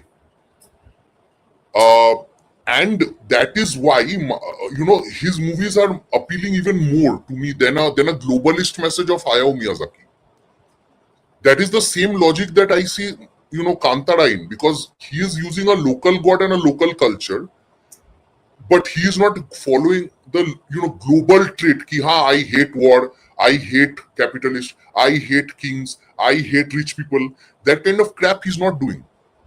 So I believe that, thanks to Bhupendra's observation, I actually realized that Hayao Miyazaki, Makoto Shinkai, and this guy are actually doing very similar stuff. And that's how Japan promotes it. Japan mein utna nahi hai ki, dekho, Akira Kurosawa was something else. Akira Kurosawa showed, Japan in its history and stuff, plus a lot of modern movies as well. Akira Kurosawa was a leftist, full-on leftist. But he wasn't so much I would say globalist as much as he was a leftist, in my opinion. So this is the problem with Calcutta movies, the West Bengal movies, which are actually Calcutta movies. The West Bengal movies are actually, if you think about it, they are all globalist in their messaging. Ek movie localist banaya, that is this one, Bohurupi. That turned out to super hit. because globalist message does not appeal to everyone. A localist Yeah. message has more commonality with people of all localities than a global message that only appeals to elites in some cities, right? I have two things to add here. Firstly, people Yeah. are a bit tired of the globalist message. That's why it's no longer working at all in Bengal. And the other thing is Yeah. the statement that Rishab Shetty made after Kantara 1 became a hit. He said, the local is the universal. Unless you, you make something that really talks about you, represents you, your heart. Yeah. And this is kind of the same Exactly. thing that Rituparno Ghosh even said, no, that make a movie that you deeply like. If you make a movie that Exactly. you yourself don't like at all, you are not going to be able to make a movie that everyone else likes. So you have to be true to Exactly. yourself. Okay, now my question to you is two questions. If NavaVimarsh doesn't return and you still have time, then you will take the second question as well. First question is, argue why shouldn't Kantara chapter 1 be called a new modern day Upapurana? Why isn't it an Upapurana? Okay, this is question number 1, right? Yeah. So, yeah, Upapuranas were essentially texts. If I go by film studies language, then a film is a text. Okay. Yeah. What does text do? It disseminates an idea, it disseminates a story. That's what this is doing. And this is the medium, right? Tum agar abhi can write a lot of literature. Who reads today? You can write a great book, but how many people will read it? I know a lot of people who buy great books just to keep them on their shelves. Okay. But Kantara type ka movie jab aata hai, it is a family affair. People go together and watch a movie together, and they consume the message together, right? They may even have different views about what messaging is happening. So somebody whose priority is economic freedom might take it as an economic freedom thing. Somebody whose priority is praying to the gods, their priority might be different. Somebody whose priority is to have a masculine energy in a movie where a female is a villain, वो भी ले सकता है, right? It's there for everyone, but more importantly, that's exactly what the Upapuranas did. They used a medium that was relatively popular, and by medium I mean वहाँ पे language भी important था, because many later Puranas, many Upapuranas, they were basically written more in vernaculars. If you look at the Jati Puranas, even more, they were written not in Sanskrit all the time. They used to mimic Sanskrit words and stuff, but they were written more in like local language because they had to appeal to a broader audience, right? So that's the thing about this movie, that it can be called, like, you can call it a Upapurana. You don't again, people might get angry. I don't care, honestly, because Upapuranas are not Vedas, and you don't like have to support every everything that some butthurt person says. You can think of this as a similar kind of text, so I don't see the problem. Upapurana adjacent, possibly. Yeah. Yeah. If at all this definition is true, which I am not sure if it is true or not. Okay. Will this be the last question for you then, academic man? Okay, yeah. Actually, okay, I mean, it would be best, yeah. Yeah. Okay. So I'll ask you this and then ask the same question for Bhupenda as well. This is based on what Bhupenda was saying, and which I know you agree with, that if you don't let the medium survive, if you don't throw a spotlight on it, it will die out. And this movie is going to bring in so much tourism and help with the finances, etc. But he kept focusing on the economic aspect of it, as well as he said it's an art form that needs to be able to survive in this medium as well. What about the people who are saying it's not an art form, it's a ritual? If it was just an art form, then the argument would hold absolute water. But it's not just an art form. Then what? If it is a religious ritual, in fact, then what do we do about its depiction randomly by random people in front of the camera? Rituals, I have seen this, especially after the Communist Party regime. There's a very interesting resurgence of Hindu ritualism among Bengalis. Okay, especially BBKs. Okay. So earlier, when the Communist Party was in power, they used to follow these rituals like I call them rituals because these have a basically symbolic meaning attached to them. Jesse, after death, many would not burn the bodies; they would donate the bodies. Okay. They would appeal to these globalists. Like I said, ekdam globalist the. So when after they would have, they would not have a shrad. They would have a this thing Sharon Shobha. Okay, they would remember. तो श्राद्ध क्या है भाई? तो शरण सभा का ही तो ancient version है वो. So anyway, they would call it everything except the Hindu name. मतलब same चीज करके हिंदू नाम मत दो basically. हाँ. So what this does is that it basically deracinates the population. And now a lot of BBKs and others are, since, because thanks to our great governing party, people are suddenly realizing that they are Hindus. ये एक चीज उन्होंने अच्छा किया, because they have done so much that people are now, they are like, I am a Hindu. Okay. But now that they have become Hindu, दारू और mutton खाना होगा तो शाक्त, बीफ खाना होगा तो सेक्युलर on alternate days. एकदम वो वाला और नहीं बोलते. Bengalis used to proudly advertise their beef on Facebook. Nowadays वो थोड़ा कम हो गया because thanks to now they are all shakt. Yeah, now they're all shakt. So वो हो गया. But what I'm trying to say is the BBKs, because they've forgotten most of the family related rituals and stuff. Nowadays they ask somebody and they say, "Hey, niyom ta ki bolto? What is the rule for this? What is the ritual rules?" Yeah. And I never personally follow most of these so-called rules. Okay, because for me, the Vedic corpus does not have these rules, so I am not bound to follow these rules. Okay, these random stuff like when somebody gets married, ekdam random rules. Matlab somebody invented something and it's going on for ages. And personally, I don't subscribe to that. I'm a more Protestant type of a Hindu. I believe that if it's in the Vedas, if it's a Vedic form, then I will follow it. Other than that, everything else is just hogwash. Okay, in my opinion. So उसको लेके मेरे साथ बहुत लोगों का problem हुआ है क्योंकि they say that, oh, this is the ritual, that is that is religion. I'm like, no bro, just because like 10 people did it doesn't mean it's a religion. That is my view. Okay. And honestly, we cannot even compare ourselves to an Abrahamic religion where there are actually very set norms of how to do things. And there is one particular rule. And there is one established form of ritual.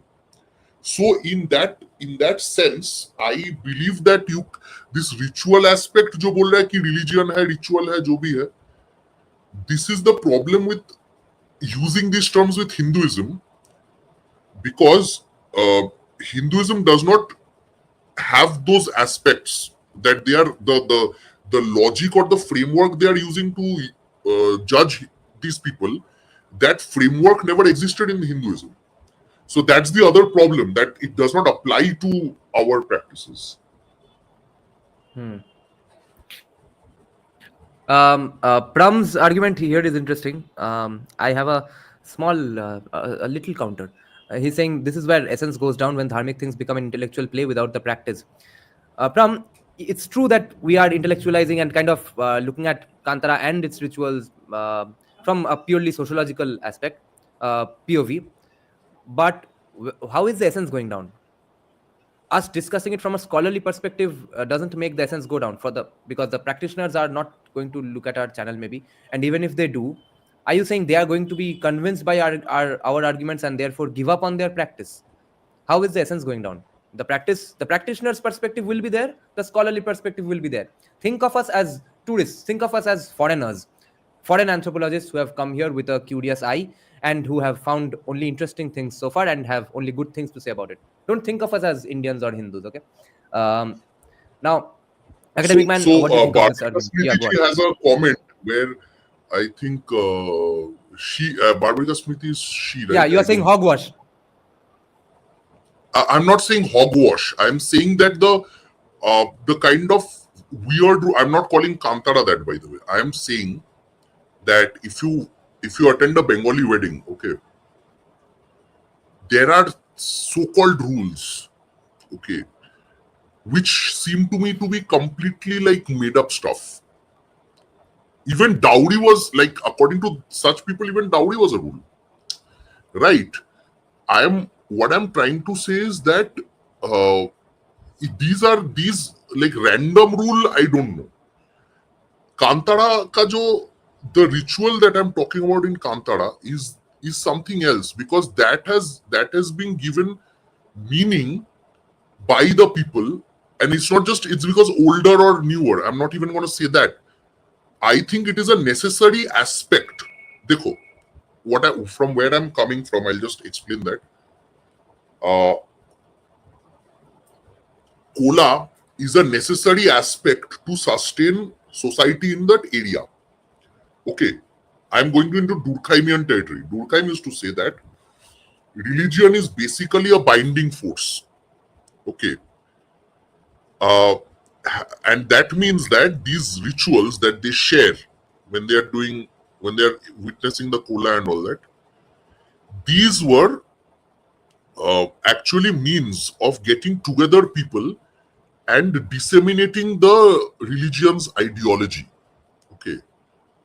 But when it comes to things like, for me, for example, I am not a part of any such community per se, right? I have grown up mostly in BBK ethos. But for me, what connects me to the broader Indian Hindu community is that the Vedic corpus, the ideas that are embedded in the Vedas. Okay. So, that's what I meant when I said the rest is hogwash in Bengali society, because the BBK circles that you and I belong to, they have given up those ritualistic gatherings a long time ago. वो अभी जो कर रहा है, they are not doing it as a part, as a means to stay together as a community. They are doing it because they fear that the gods might be angry or something.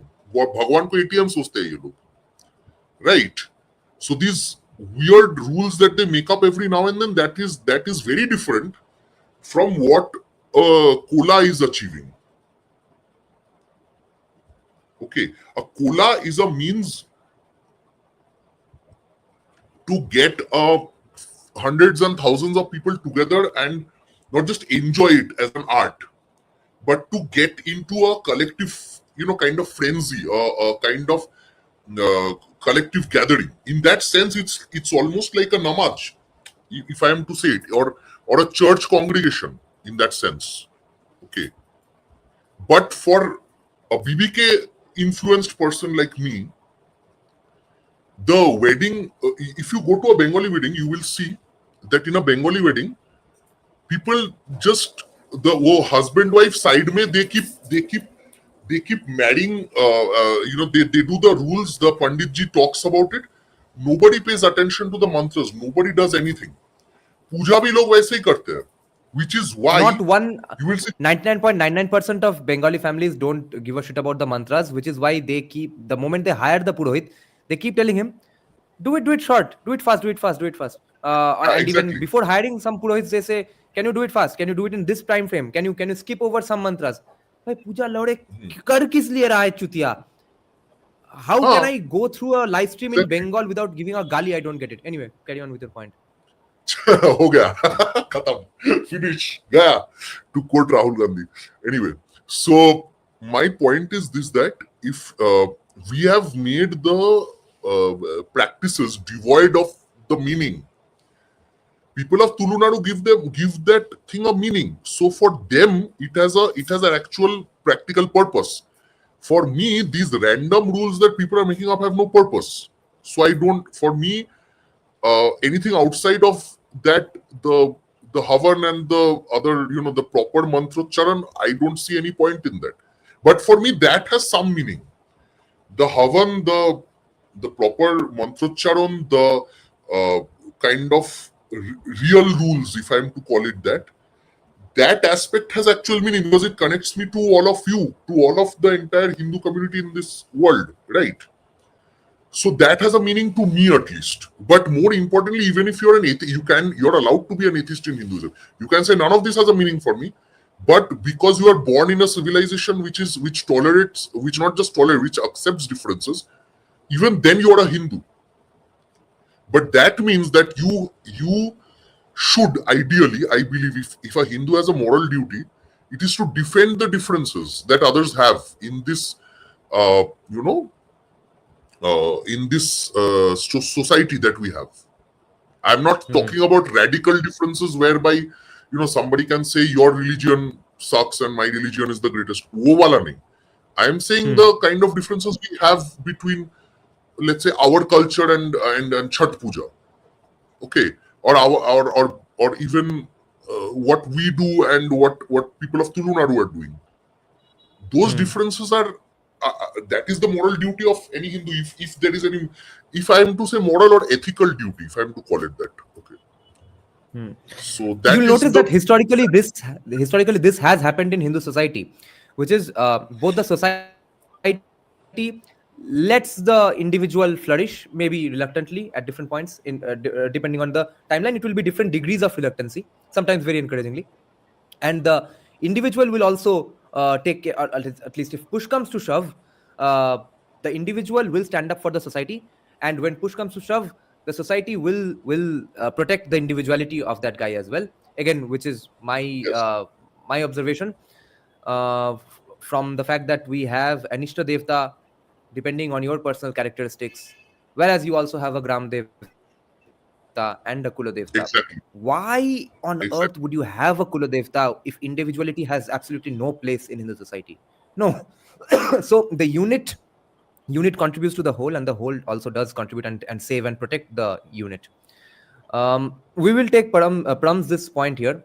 He's saying intellectual practice isn't fruitful without the practice. You can plot all philosophy around any equation, but that practice will not lead to the kernel truth that the equation holds. Pram, you are under the, your premise here is that we are looking for the fruits of this practice. No, not right now.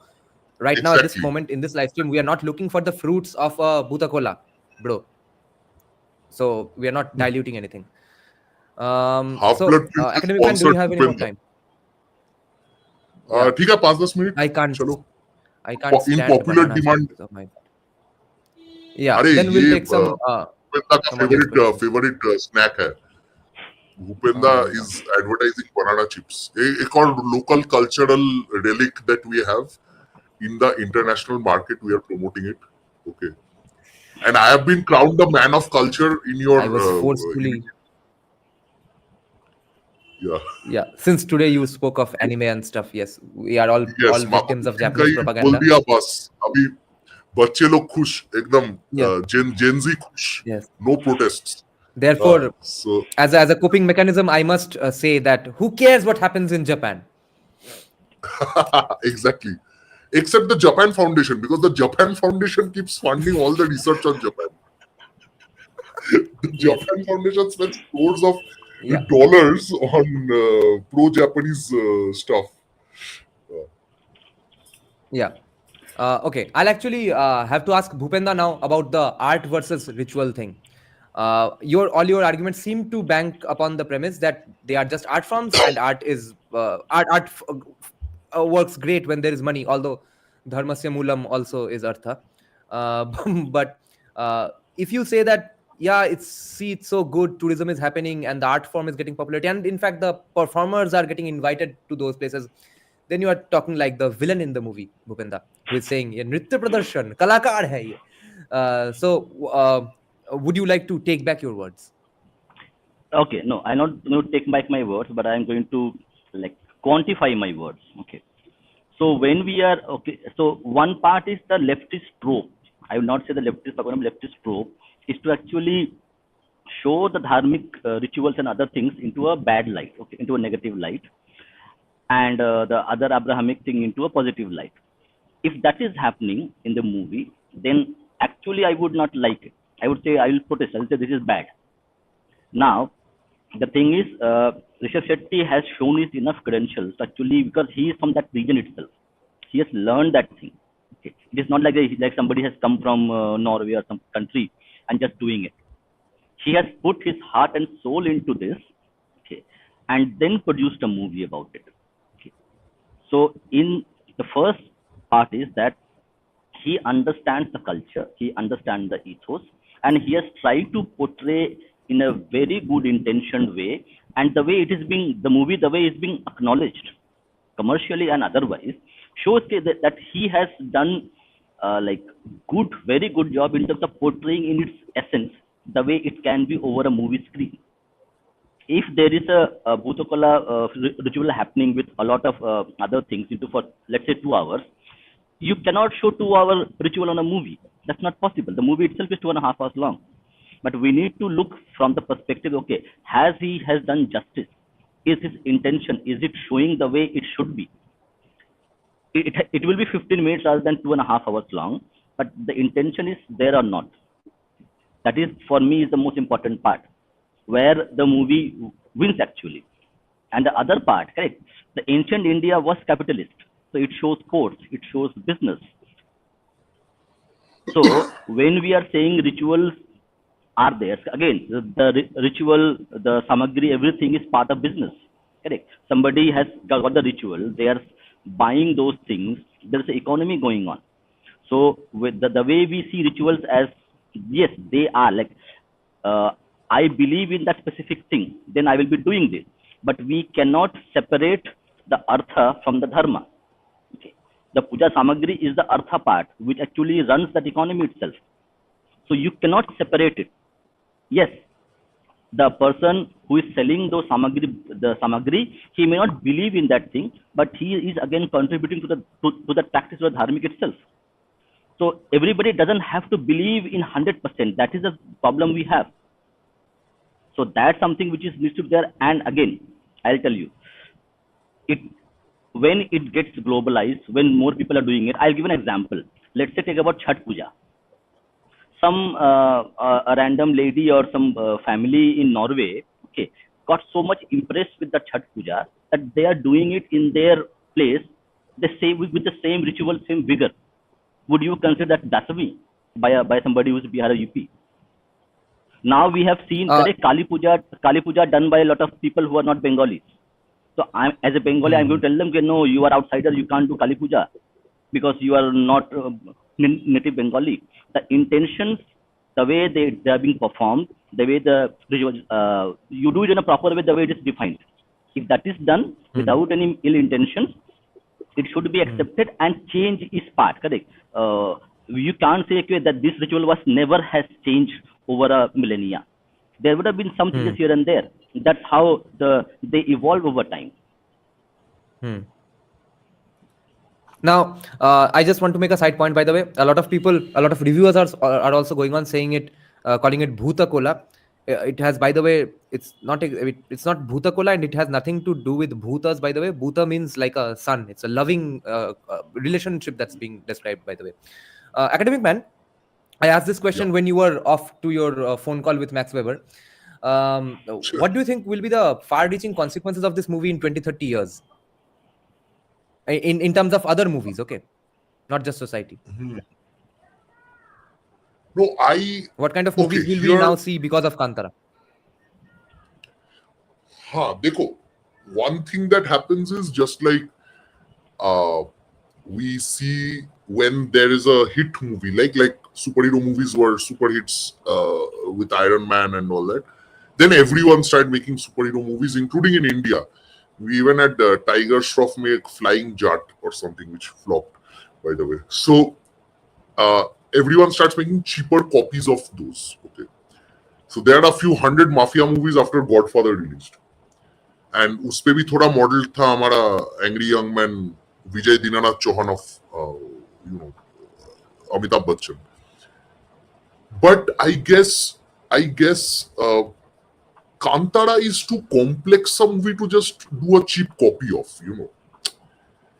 I mean, you can do it. I mean, imagine if somebody talks about how Chonats say, you can defeat a evil landlord or something. You can do that in West Bengal, let's say. But I believe that such a movie is very difficult to mimic or copy. And whoever can't do it right, it will fall flat absolutely. Okay, it's not a simple action movie or a simple romance movie or a simple a comedy movie or a simple superhero movie. कि basic एक formula है, लगा दिया बस खत्म. I think that's where this movie actually stands out in a different way. Now, what I understood is that he is also going to make more parts of this. Yeah. This might just become like an Upapurana in that sense, that where this is so good and so difficult to actually mimic, that it can become like a what Rola Barthes used to call myths of our time. You know, myths means myths are not just in old days. Myths can happen even now.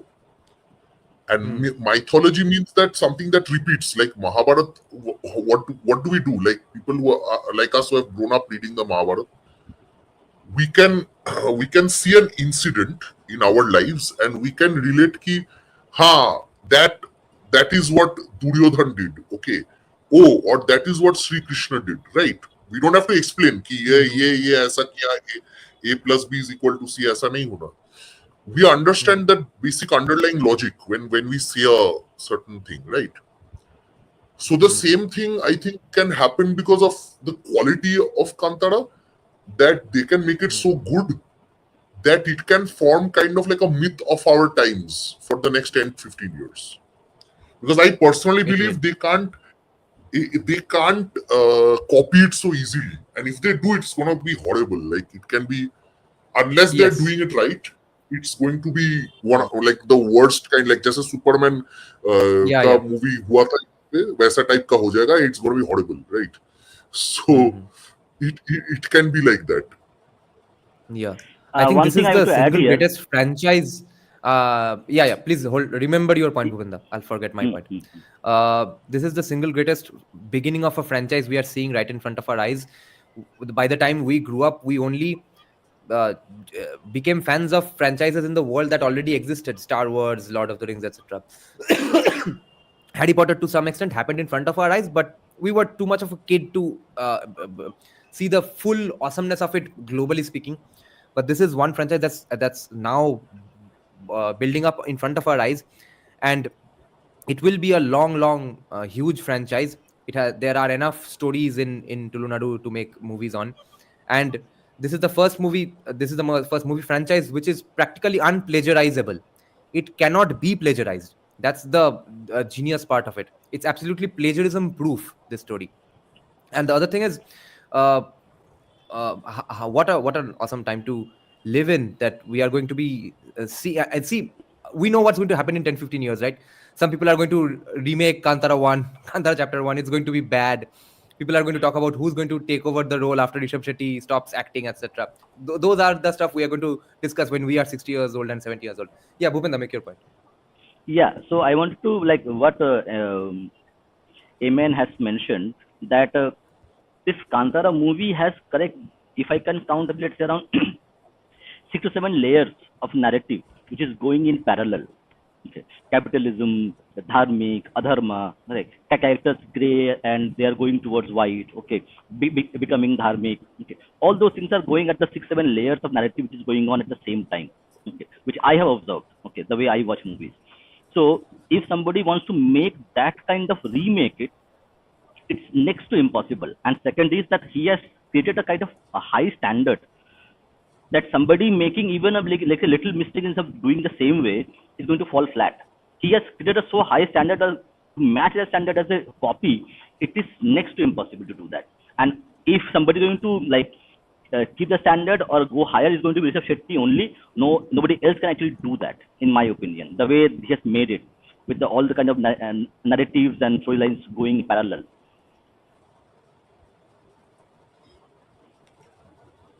And this is perhaps the difference between a kind of, slave morality based action movie and the kind of movie that this is, that is the, I think, fundamental difference, that it has so many layering concepts, attached to it, that it's not simply like a guy came from Krypton and saved the planet, something like that. It's not so simple.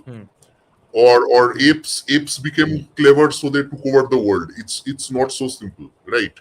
And because the apes were being tortured, their takeover is justified. इतना simple narrative नहीं है. So to make it, you must do sadhana for 10 years maybe. I don't know. Then Right, you right. might think Exactly. of something like that. Exactly. Okay. DS is So saying anyway, Upapurana has its own characteristics. Wait, I have one last question for you, academic man. Upapurana has its own yeah. characteristics. It contains both tattva, story, and worship. They don't even know what is Purana or Upapurana. I have serious objection in using that word. Fine, I can call it Upapurana adjacent if it makes you happy. But the movie Kantara Chapter 1 has tattva, it has story, and it depicts worship. It doesn't give you exact directions for worship. So for that reason, maybe we need not use the word Upapurana. Fair enough. Okay, academic man. We did not even get to the technical side of the movie. What do you think of the background score, the songs, the camera work, the color correction, which are all insanely awesome?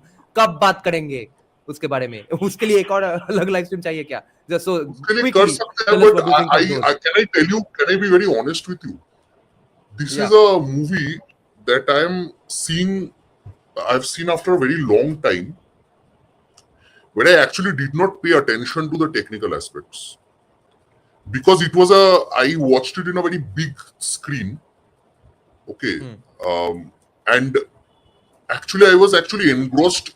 Like I did not look at my cell phone till the interval and then till the end. Okay. And honestly, I did not actually think कि यार ये कितना अच्छा camera है, यार ये कितना अच्छा angle है. I actually was lost in the process. So I can't tell you much about the songs and the music and I maybe have to watch it 3-4 times. Maybe then I can tell you. Honestly, because I watched it on such a big screen and it was nice. The experience was so nice that I see. There's no such thing called such a big screen. You tell us either you watched on IMAX or you didn't. If you didn't watch on IMAX, you didn't watch on such a big screen. So tell us, what did you watch on? There's an IMAX adjacent in Calcutta. IMAX में देखने का सौभाग्य मेरे मुझसे नहीं हुआ, but सब तुम्हारे तरह बीवी के इलाके में नहीं रहते. So there are other screens as well, but it was a pretty big screen. Okay, the बीवी के adjacent screen.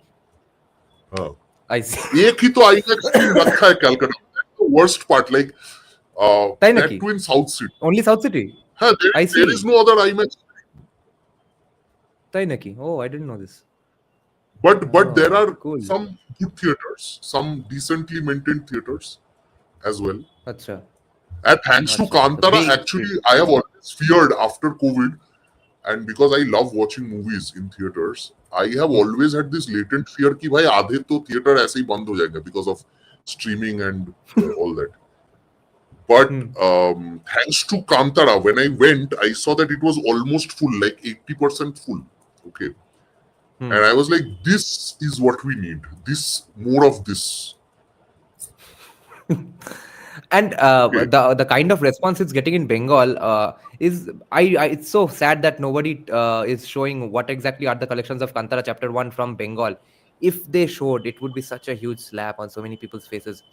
And you'll see on the Wikipedia pages of almost every Bengali movie, you won't get clear data about budgets or box office collections. They are so secretive about it. What do you think is the last question then? Roughly speaking, what do you think has been the collection of Kantara Chapter 1 from Bengal? It must have gone above 10 crores, right? Definitely 20 crores. So I don't know. I don't know how this works. But if some movie had collected 50 crores from Bengal, I had heard some movie. I don't recall which movie it was. It was some South, I think RRR or some movie. I don't exactly recall. But then this will definitely be close or definitely surpass those numbers, because the craze I saw, and I watched it after a whole week after it was there. So the craze I saw, I can easily say it is one of the biggest hits I've seen. Last time I saw such a full theater was actually in Bohurupi. Okay. I watched the last two times on IMAX, and people cheered. No. I made a mistake. F1 was also pretty full, but uska ek aur karan hai, because F1, what they did was they ran it only in 2 or 3 theaters after a while. So by default, if the people were watching, like you and me who loved them, I watched it twice, you watched it many times. So people like us who are watching, they had no choice but to go to that theater. So that is another thing they have done, basically. Anyway, chalo, मैं चलता Okay हूँ. then, thank you, academic man. Yeah. Yeah. Yeah. Okay, now we will open it up for the audience members who want to join the live stream. Okay, the link has been given on a community tab on my channel. It's visible to members only. We will have them. There are lots of people already here. We will take them in. First, I'll just answer one question and then we will open it up. The question is by Sher. Good question here. He's saying, then let's compare Rishab Shetty and SS Rajamouli now. Or will it be like comparing apples and oranges? And where does Mahavatar Narasimha lie in this equation? Good question. I'll take it. Until Kantara Chapter 1 released, Rajamouli was a clear winner in the comparison between Rishab Shetty and Rajamouli because of Bahubali, not because of RRR.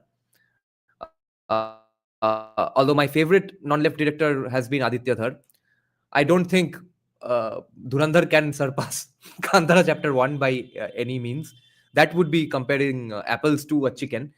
But right now, Rishab Shetty is absolutely far ahead from Rajamouli, in my heart at least, because of mainly two things.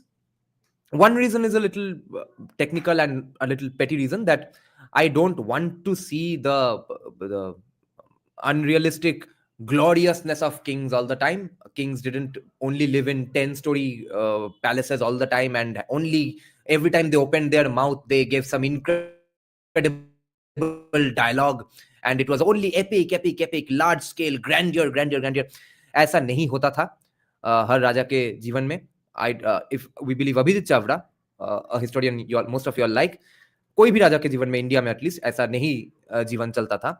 So I absolutely like Rishab Shetty way more than Rajamouli at this point for humanizing the actual atmosphere in which a king lives his life. And secondly, Bahubali and RRR has made me feel like a distant watcher of a very cool, awesome thing going on. I have been awed by it. Kantara Chapter 1 has made me go like yes, I feel that. That's kind of, it's not really my story in any way. I was brought up in a BBK adjacent scenario, but something feels very mine in Kantara 1 and 100 times more in Kantara Chapter 1. So right now, Rishab Shetty is absolutely, officially, clearly my favorite non-left director, and probably my favorite director in the country right now, because Anurag Kashyap has started making bad movies. So I have no hesitation in saying that Rishab Shetty is the best director in the country right now. Okay, a lot of people have joined. Let's just make it chaotic. Let's have all of them together at the same point, and let's see if we can have a bit of libertarianism, and they can manage on themselves about who will let whom speak. Okay, let's screw this up. Hello, guys. Let's be polite to each other and speak your minds. So who should go first? Let Brahminical gods go first because he joined first. Who is Brown? Okay, all right. So आशा करता हूँ आप सब अच्छे हैं. वैसे तो मुझे बहुत कुछ बात करना है, पर मैं सबसे पहले बात करूँगा जो कुछ लोगों को लग रहा है कि रिचुअल्स दिखा के या ये जो हमारी परंपराएं दिखा रहे हैं वो कहीं ना कहीं थोड़ा वॉल्यूम ज्यादा करना है. अब है? हेलो, हाँ, अब बेहतर है. ठीक है. तो जो लोग बोल रहे हैं ना कि ये जो कर्मकांड दिखा रहे हैं, परंपरा वगैरह दिखा रहे हैं, ये कहीं ना कहीं फिल्मों के रूप में दिखाना अपमान है. मेरा उस पर कुछ विचार है. मैं जो लोग अपने शंका को रख रहे हैं उनको नीचा नहीं दिखाना चाहता, पर मेरा अपना विचार है कि हमारे यहाँ ईश्वर को आराधना करने के कई पद्धतियाँ हैं. नृत्य, संगीत, नाट्यकला, रामलीला, रंगमंच. अब रामलीला है क्या? अगर मैं रामलीला की ही बात करूं तो रामलीला है क्या? वो नाटक करना है स्टेज पर लोगों के लिए, ऑडियंस के लिए, और तो कुछ नहीं है. अब हम ये समझ नहीं पा रहे कुछ हिंदू लोग कि हमारे कला का आधुनिकीकरण होना चाहिए, हमारे रिचुअल्स का भी आधुनिकीकरण होना चाहिए. वो मॉडर्नाइजेशन बहुत ज़रूरी है. We have to not only tell stories but perform rituals through modern ways. कि कंप्यूटर के थ्रू भी रिचुअल्स होगा, कि मूवीज के थ्रू भी रिचुअल्स होगा। हो सकता है जैसे रामलीला के लिए रूल्स बनाए गए हैं, या हमारे जो भी नाट्य शास्त्र लिखे गए हैं, या संगीत और नृत्य के लिए जो रूल्स बनाए गए हैं, वो रूल्स आपको मूवीज के लिए भी बनाने पड़ेंगे, जिससे ये सुनिश्चित हो सके कि मूवीज में किसी भी प्रकार, ऐसे मूवीज में जो हमारे भगवान के विषय में हो, उसमें किसी प्रकार का क्या छिचलापन ना रहे या किसी प्रकार की अश्लीलता ना रहे। यदि हम इसके विपरीत पक्ष में जाते हैं, अब मैं ऐसी बात करने जाऊंगा जिससे लोगों को थोड़ा झटका लगेगा। आप देखिए आजकल गरबा के जो उत्सव होते हैं या इवेंट्स होते हैं, उसमें क्या हो रहा है, क्या हो रहा है, मुझे सच बताइए। मुझे एक जगह से पता चला कि जब जब गरबा का उत्सव आता है, उस समय लगभग निरोध की बिक्री बढ़ जाती है 40% से। है तो रिचुअल, पर हो क्या रहा है? अब आप वो गरबा को ज्यादा अच्छा कहेंगे जो कांतारा में दिखाया गया वो ज्यादा अच्छा है? वो कौन अधिक पवित्र है इसमें? बात केवल क्या कर रहे हैं उसकी नहीं है, बात है कि आपका भाव क्या है, उसके पीछे आपका उद्देश्य क्या है। तो जब उद्देश्य और भाव में मलिनता आती है ना, तब आप चाहे गरबा कीजिए या पुराने रिचुअल कीजिए या नए रिचुअल कीजिए, पर भाव यदि पुराने रिचुअल में गलत रहा तो वो पुराना रिचुअल भी अशुद्ध हो जाता है, और भाव यदि नए मॉडर्न आर्ट फॉर्म में अच्छा रहा तो वो मॉडर्न आर्ट फॉर्म भी शुद्ध हो जाता है। ये मेरा पक्ष है। दूसरी बात है कि रिचुअल्स की बात की गई थी, तो इस पर मेरे विचार है कि रिचुअल्स केवल समाज को जोड़ने के लिए ही नहीं, परंतु आत्मशुद्धि के लिए भी होते हैं। आप जब कुछ करते हैं मूर्ति के सामने आरती वगैरह, तो उसका आपके मन पर प्रभाव पड़ता है, आपकी चित्त की शुद्धि होती है, और तब आप मोक्ष की ओर आगे बढ़ते हैं। ये भी एक पक्ष है रिचुअल्स का। जो लोग रिचुअल्स का विरोध करते हैं उनके लिए कहना। तो ये था थोड़ा सा वो। और एक मैं बोलना चाहूंगा कि ऋषभ शेट्टी ने मुझे कुछ सीन उनके क्या लगे, बहुत बढ़िया लगे। एक तो है कि उन्होंने जैसी बॉडी बनाई है, उन्होंने वो 6 पैक बनाने की चेष्टा नहीं की, वो 6 पैक के चक्कर में नहीं पड़े। उन्होंने जैसे एक कुश्ती करने वाले का बॉडी होता है वैसा बनाया, गठीला शरीर में ताकत है ऐसा देख के लगता है। वो खाली एस्थेटिकली प्लीजिंग वाली बात नहीं की। ये फंक्शनल स्ट्रेंथ का फिजिक है, और खामोखा डिहाइड्रेटेड फिजिक भी नहीं है। हाइड्रेशन भी है, बहुत मसल स्ट्रेंथ भी है, मसल मास भी है, पूरा वर्कआउट करके ही बनाया गया शरीर है, मगर फालतू का शरीर नहीं, दिखने वाला शरीर नहीं, एक्चुअली काम करने वाला शरीर बनाया है। ठीक है। और जो उनका अंत में कुछ अभिनय है, मैं एक रिव्यूअर को सुन रहा था, वो उन्होंने इस पर बात की, जब वो उनमें चामुंडी आती है, गुलीगा रहते उनमें चामुंडी आती है या चामुंडी आती है। अब चामुंडी होगा या चावुंडी होगा, इसको लेकर विवाद मैंने देखा था चैट में, तो मैं नहीं जानता, पर मैं चावुंडी ही बोलता हूँ जैसे फिल्मों में दिखाया गया। हाँ, चावुंडी ही है।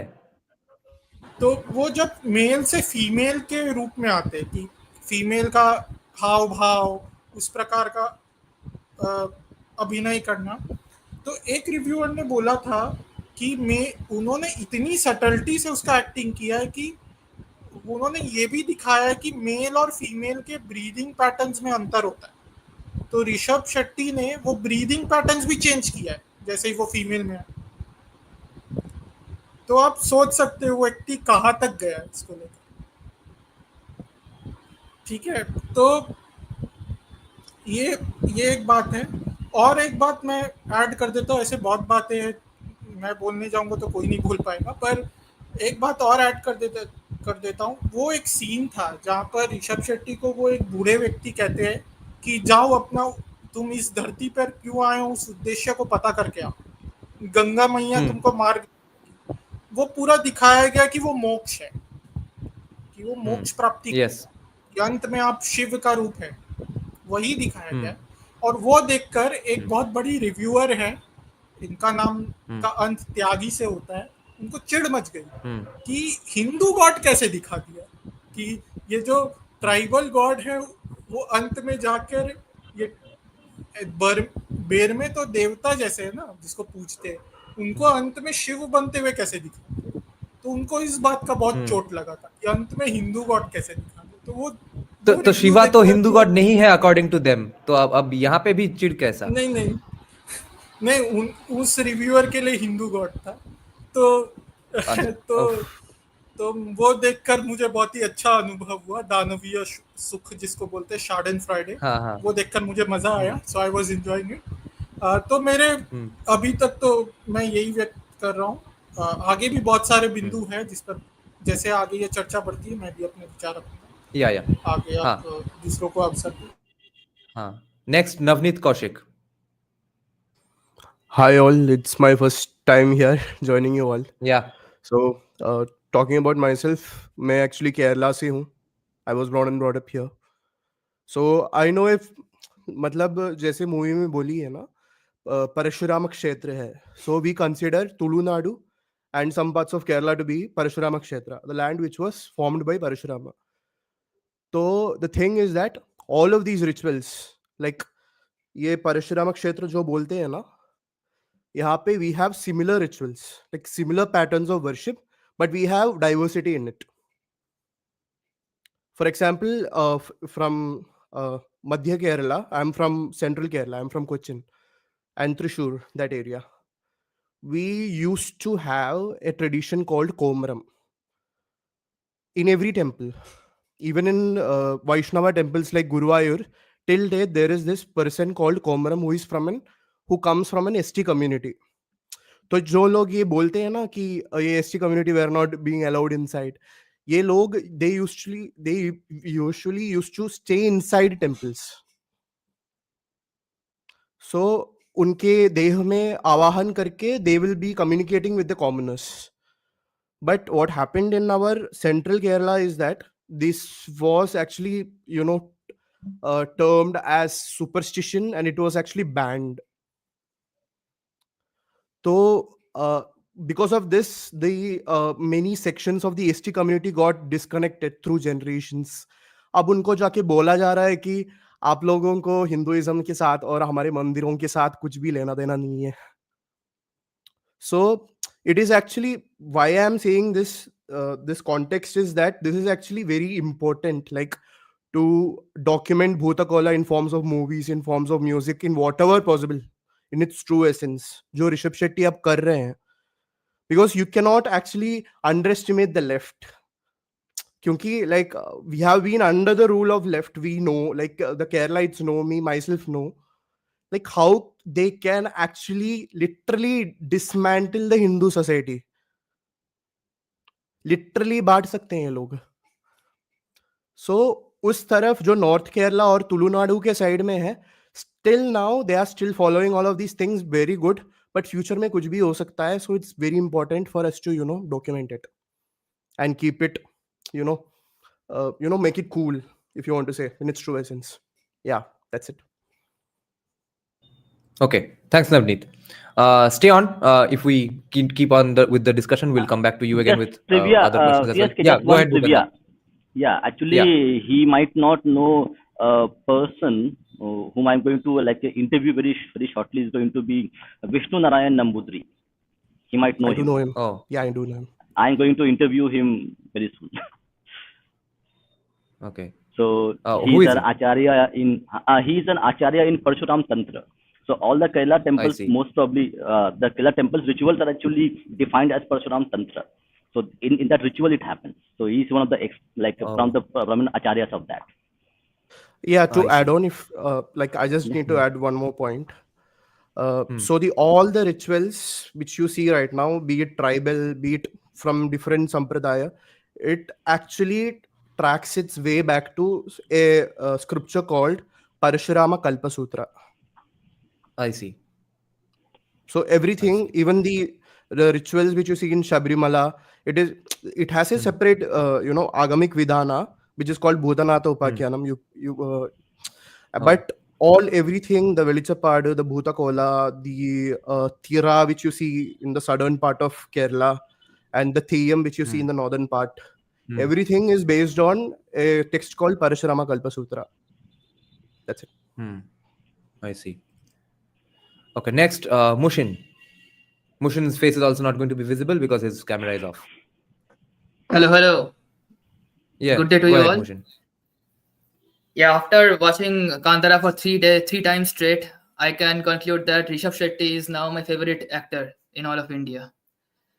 I mean, direction is something else, but his acting is completely on a different level. I mean, I am completely starstruck. If I ever get to meet him, then of course, I am not very much crazy about cinema guys or cinema artists, but I think now I can understand what a fan feels when he sees his star on the screen. Anyway, but if I put on a critical hat, I think the film is overall a mechanically masterpiece. It is made an extremely well way. From filmmaking perspective, it is almost flawless. But मैं यहाँ पर हिंदी और अंग्रेजी में मिला के बोलूंगा तो किसी को भी परेशानी नहीं होगी इससे, मुझे लगता है। ठीक है, तो फिर मैं इसको देखकर मुझे प्रतीक बरोड़े का नाम ही लेकर मैं कह रहा हूँ कि उन्होंने तो इसका क्रिटिसाइज किया, सबने इसका क्रिटिसाइज किया, लेकिन इन सबको एक चीज का पता नहीं चला कि यहाँ पर ऋषभ शेट्टी ने, मुझे नहीं पता नहीं ये जानबूझकर किया है क्या उन्होंने, लेकिन कुछ अलग तरीके से एक टाइमलाइन का मिस्टेक कर दिया है, मुझे लगता है उन्होंने छोटा सा।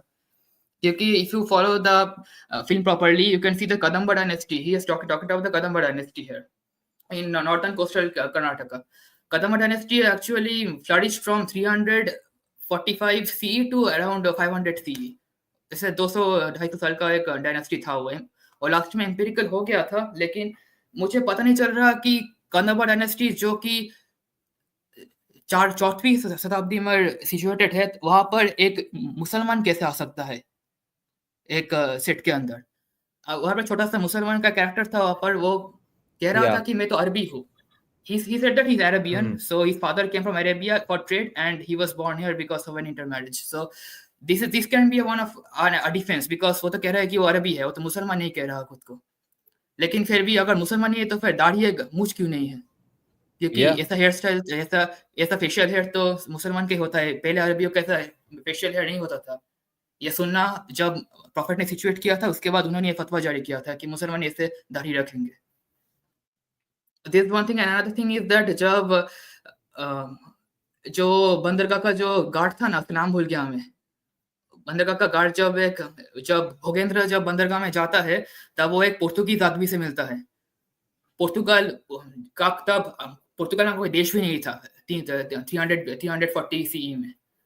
पुर्तगाल का देश तो छोड़ो, पुर्तगाल का भाषा भी वैसा नहीं था जैसे वो बात कर रहा है फिलादा पूता, जो मैं इसका हिंदी का अनुवाद नहीं कर रहा हूँ वैसे भी, ठीक है, जो बोल रहा था। उसके बाद उसने उसको चापड़ मारा भोगेंद्र ने। वो तब मैंने देखा कि वो पुर्तगीज जो मर्चेंट है उसके गले में क्रॉस है। जब 345 CE Christianity did not reach Portugal. Forget about Portugal, did not reach even Germany or Gaul, France region from Roman Empire, because तब Rome साम्राज्य भी था, Roman Empire was still flourishing back then. So nitpicking is strictly discouraged in this channel. We mentally banned Anand for a few moments for his nitpicking of the F1 movie, I think, or which movie? उन्हें 50 रुपया काटो over acting का। Yes, 50 रुपया काटो nitpicking का। तो ये है artistic freedom, poetic freedom, bro. Yeah, but no, these are fair criticisms. ये थोड़ा मजाक किया है ऋषभ शेट्टी ने। हाँ, ये मतलब क्या है, लेकिन अद्भुत ये बात है कि मैं और कह सकता हूँ इसके बारे में कि जब क्या कहते हैं कुलशेखर का राज्याभिषेक हो रहा था, तब वहां पर एक रोमन साम्राज्य का एक रिप्रेजेंटेटिव को दिखाया गया था एक सेकंड के लिए। ये तो और भी अद्भुत लगा मुझे। ठीक है, ये इन सब को छोड़कर you talk about acting specifically, I mean, I think at this moment, as we speak, Rishab Shetty is one of the greatest actors of India. Top 10, easily top 10. One of the greatest actors right now. So from that perspective, I think there is nothing much to say. And apart from that, from ritualism part, I think it's not a very fair criticism by the people of Tulunadu, because even if I give them the benefit of doubt, अगर आप इसको अगर दूसरे नजरिए से देखेंगे तो आपको लगेगा कि अगर हम कोई लोकल ऐसे ट्रेडिशन को अगर हम डिस्प्ले नहीं कर सकते तो फिर वेद मंत्र क्यों हम पढ़ सकते हैं। वहां पर ऋषभ शेट्टी ने वहां पर एक वैदिक मंत्र का भी प्रयोग किया था ब्रह्म कलश के अंदर, गाने के अंदर। तो वैदिक मंत्र तो ब्राह्मण पढ़ सकते हैं। क्या ऋषभ शेट्टी ने ये श्योरिटी दिया था कि only the Brahmins have read the Vedic mantra in the song? And apart from that, अगर मैं इसी बारे में एक दूसरा लॉजिक देख सकता हूँ कि तंत्र को जैसे पूरे भारत के हर एक मीडिया में दिखाया गया है, तंत्र शास्त्र असल में एक रहस्य शास्त्र है. It is extremely crucial and confidential. Tantra should not be revealed to any person without proper initiation. So that also can be said as a breach of conduct. So अगर उसमें कोई परेशानी नहीं है तो फिर I don't think यहाँ पर भी कोई परेशानी होनी चाहिए. That is my opinion in one way. Here, Mushin, I So- have a counter argument for you from the POV of Tulunadu people. It is that they are not bothered about whether you are misrepresenting the other cultures or not. They are saying don't misrepresent or don't even represent our culture because it's going to be misused. No, I understand that, but Rishabh Shetty ने भी तो ये सीखा था. Cola का जो नृत्य, Cola का जो साधना का पद्धति है, जैसे दैव आते हैं साधक के अंदर, वो सब तो ऋषभ शेट्टी ने खुद इन्वेंट नहीं किया. उन्होंने तो वो सीखा था दूसरे भूता कोला प्रैक्टिशनर्स से. तो अगर वो कोई परेशानी नहीं है उनसे, उससे से परेशानी नहीं है, तो अचानक से यहाँ से एक परेशानी क्यों स्टार्ट हो गया उन सब का लिए? I don't think it is a very valid argument in all ways. I think most of the arguments are made by Dravidian folks who pose as Tuluvian people, and they want to in some way want to hijack this thing and make it about their own politics in one way or the other. That's my take from it. I'm not sure about it, but that's what I think. तो Okay, इतना ही Mushin, बस. stay on और बाद and we can में कुछ discuss हाँ, it ठीक है, further. Sure. Yeah. And smoking is injurious to health, guys. Do not smoke. Say no to cigarettes. Smoking causes cancer. Okay, next is Anand. Go ahead with your nitpicking, bro. Nitpicking. So he's right about the Portuguese thing.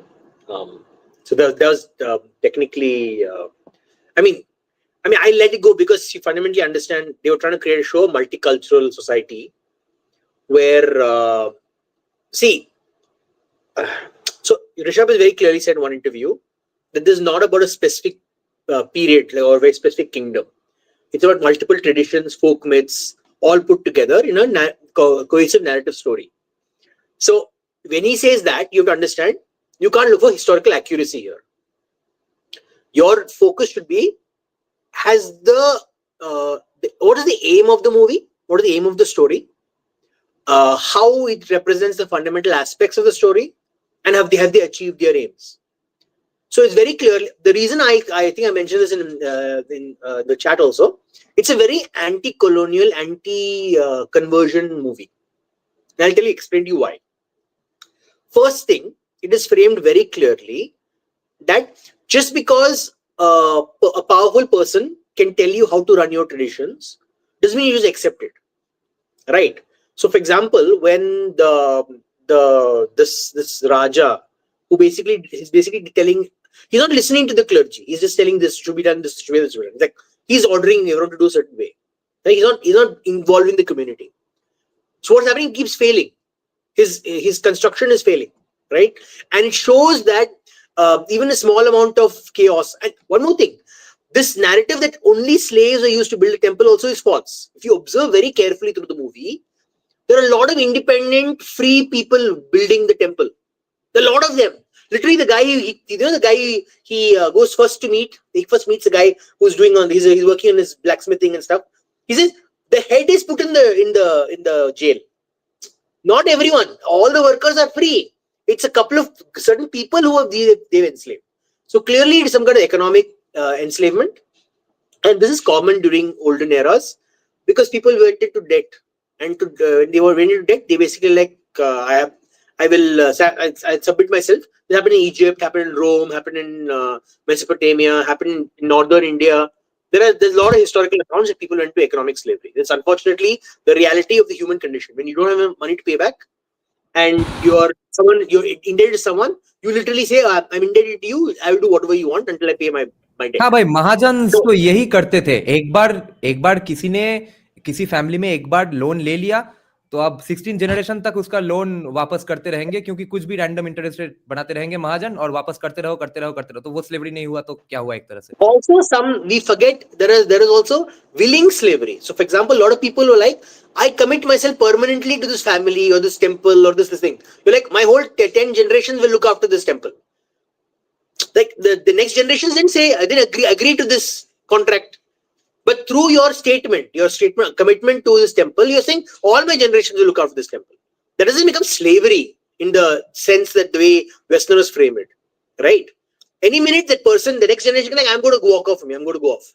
But because they're committed to the tradition and their family's word, their family's reverence, they keep doing the work, That's not slavery the way Westerners define it, right? It's not chattel slavery.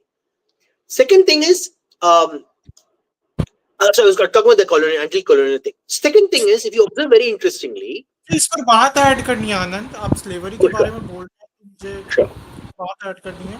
इस film मेरा ये concern भी रहा है, जहाँ पर मुझे प्रतीक बोराडे जी से थोड़ी सी सहानुभूति होती है कि वहाँ पर एक सीन दिखा है जहाँ पर बोला है कि आपको 100 सिक्कों में बेच दिया गया। तो ऐसी घटनाओं का कई वर्णन मिलता है क्या कि 100 सिक्कों में लोगों को बेच दिया? I can intervene here because in any of the colonial, pre-colonial, post-colonial, any of the documents, India was never a people selling or buying state in any way. यहाँ पर इंसानों को खरीदा या बेचा नहीं जाता था कभी भी। मेगास्थनीस ने भी ये कहा है और पोर्तुगीज जितने भी लोग हैं उन्होंने भी ये कहा है कि India people were not sold और बॉट हियर। बट मैं यहाँ पर एक बात कहना चाहता हूँ कि अगर ऐसा भी हो, strictly saying that India was anti-slavery all the time throughout its history, but still this entire kingdom is shown to be an evil kingdom. This family is shown to be evil, and in one hand they were conniving and conspiring with another tribe to get power and black magic to control the rivers of Kantara forest. So आप तो यहाँ पर ये भी नहीं कह सकते कि ये सारे जनजातियों के साथ ऐसा ही करते थे क्योंकि एक आदिवासी संप्रदाय के साथ ये बहुत अच्छा व्यवहार करते थे, उनको सोना सिक्का सब कुछ जायदाद सब कुछ दिया था उन्होंने कनप्पा आदिवासियों को, और कांतारा के लोगों के साथ ये तो खराब व्यवहार करते थे। So I don't think a slavery angle should come here. It's an enmity angle should come here because Kantara was enemy of the Bangla kingdom, and that's why they were defeated in the battle, and that's why they were enslaved after that because they were defeated in the battle of the Bangla king. और वहां पे भी जो ब्राह्मण है actually Bangla dynasty का, वो खुद बोल रहे हैं कि आप उनके गण को डिसरेस्पेक्ट करेंगे तो यहाँ पे भगवान कैसे आएंगे। उससे बड़ा यूनिटी का मैसेज और क्या हो सकता है? या go ahead Anand. So one more thing, again the slavery angle affects the anti-colonial narrative. So for example, if you observe colonialism in most regions, how did it happen? It found local kings who were willing to participate in anti-dharmic or so-called negative characters. They bribed them, and then they encouraged them to participate in these activities. So if you observe very interestingly, Rishab has framed it like that. He's framed it as this dharmic king used them and then wanted to sell them off. The minute he got mobile, he wanted to sell them off to the foreigner, which is again a narrative of how to fight, how to oppose the foreigners' imposition of these ideas to them, right? Because they never said he never once said it comes from dharma. Didn't come anywhere. So notice the two, even among the two tribes, right? One tribe is in harmony with nature, the other tribe is trying to enslave nature. This is very interesting frame. The framing is that the villain is the one who enslaves, who tries to control nature and control society. The good person is the one who tries to liberate society from these things through understanding and through community. See, you notice very interestingly, right? So if you look at it, the priests never fought for slavery. Even in the next part, the part where the successful temple worship happens, when the deva appears in that kola performer during the temple's consecration, what do the Shaivite priests do? They bow their head because they're accepting that other traditions can also show Bhagwan in body or Brahman in body, right? The fundamental aspect is they're showing very clearly dharmic ideas that the sharir is temporary, the atma or the jiva is transitory. It goes in and out of the sharir, which is a very interesting concept that we don't discuss commonly in India, right? So that's very interesting. And again, one more thing. So again, what do the colonial used to do? The colonial people used to do. If you observe, very interesting throughout the thing. He keeps mocking. So take for this young boy, he keeps going to the temples and he keeps mocking them, saying, "Where is your God?" Remember the one part he comes and says, "Where is your God? Will we save him? Will he save you?" You just pray. This is exactly what the colonialists used to do. They'll come to a region, they will mock the local traditions. Say, "Hey, this can't be done with your God." And the minute you can't do it, they're like, "See, You can't do about, so convert to mine. This is what they should do. Anand, Same remember, with the- this is what Abraham himself did. Remember, he told his parents after destroying the idols in the previous night. The next morning, everyone in the village asks, "What happened to the idol's head?" And he says, "See, your idols couldn't save themselves. How will they save you?" Exactly. Classic This is Abrahamic trope. fundamentally the colonial narrative. Come to your most critical places of worship, your most critical traditions, knowingly find a contrarian response, and then push you out of your religion or your dharma, whatever Bhupendra it is. is Right? doing an amazing podcast on this, Bhupendra, on his channel. So I think it is going to help a lot about Christianism, about the cult of Christianism. Yeah, that's right. So, and this is true for other ones. So, for example, when again, this is relevant to the earlier part of the story, right? You notice what has happened when he's a tribal. He's very innocent. He doesn't understand the ways of the world. He doesn't understand lying. He doesn't understand manipulation. He doesn't understand selling. He goes to the city, right? He comes to the city and he finds that people. He just accepts what people say directly on the face of it. The innocence of the tribal is shown, but in urban areas, that innocence is gone. That's another interesting distinction area. Because if you notice, when the colonialists came to our country, Hindus in general were very innocent. Same thing with Native Americans. Native Americans were very innocent. They didn't know what this conniving mentality existed, right? They assumed the person has come in as an equal, as a person who's willing to, in good faith, right? And when they invited them into their temples, invited them into their traditions, invited everything. You invite them, and then what do they do? They take advantage of you. Then you notice him change. He started learning that what is the message there? Learn to adapt to the person who's oppressing you. Don't just frame it versus his friend sitting in the tribal dangerous. They will. What did he do? He went and learned their methods. He adapted to their methods, saying, "Oh, this is what we need to learn from these people." But again, very very subtly, he put the double-sided of a sword, double-sided, double-edged sword, basically. You learn their traditions, you get so attracted to the traditions, what happens? It may cause damage. You may forget the core of your community. You may forget your community. You adapted so much to the traditions, you forgot your community. And your community paid the price in the end. Again, this is again very anti-colonial. Because what happens? What happens in most tribal areas? The missionary comes, see, you can be modern, you can learn this, you can learn that. They draw you out of your community very smartly, right? Into this kind of European community, and the community back there is left undefended because you've been drawn out, right? Same thing, they draw the Brahmins. So you want to destroy a society, you draw the Brahmins from their duty to protect the society. You make them obsessed with other things like their status, their power over others, all these things. You notice it is very subtly woven into the story. You draw people out of their traditional duties to their society, to their community, and by that method you destroy that society. That you leave them defenseless, and then you can target them. So the problem is we don't look at the subtle messaging that this guy has put in, and he sort of did so beautifully without being able to, like the common person, if they were just observing at some subtle. I personally think at some subtle level they're learning these messages, although they still are attracted to the dramatis persona of the character. Like why we attracted to Rishab Shetty as the actor. We're forgetting Rishab Shetty is a director because they are all attracted to the dramatic. We've been taught to be attracted to the dramatis persona in movies generally. In India, you notice we're not attracted to the subtle messaging and the background, right? Again, very interesting. Again, you look at what the tiger does. What is the tiger do? He's driving him towards dharma, towards breaking the bonds of like the restraining of your traditions. And this, I think, even this again comes to Turunada argument. See, you have traditions, you have venerance in a certain tradition, but if you keep it bound in that region, you keep it bound in that thing, only we can do it, only this area can do it. What happens? Again, the foreigner can frame his narrative against you, and you will have no support in the long term. What happens if only you are? So imagine all the missionaries are descending on your area. They can target only you, and the rest of the Hindu society won't be there to help you. Because you've said, no, you don't have any place you have no place or discussion in my traditions. Which is what they've done in India. They've taken small regions, they're like, okay, we'll have this method to convert this group. This method to convert this group. This method to convert this group.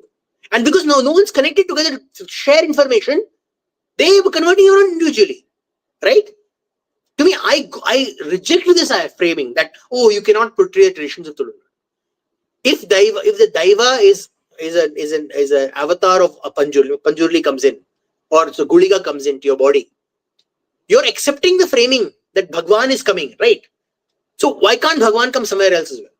In the same way, maybe the tradition is not exactly the same, but if you're accepting that framing, right? Why are you saying only I can control how Bhagwan comes in? That is problematic, right? Yes. I could be wrong. I'm just giving a perspective. No, Anand, I want to back you up on this one, because apart from showing the things anti-colonial traits that you have said, it is fine, it is perfect. I think one thing also, it has shown that the dharmic-minded people, the actually nature-worshipping, nature-oriented people should also explore outwards. As it is shown by the Kantara people, they moved outwards of their safe zone into the territory which actually is antagonistical to them. Actually, the nature outside their own territory is hurting to them, but still they ventured outside so that they can know the outer world, so that they can understand the outer world and do something about their shortcomings. This exchange of knowledge is essential to Hinduism. It is something that people have forgotten. Hinduism is a religion of transformation, not conservation. Hinduism transforms; it doesn't conserve everything. People forget this all the time.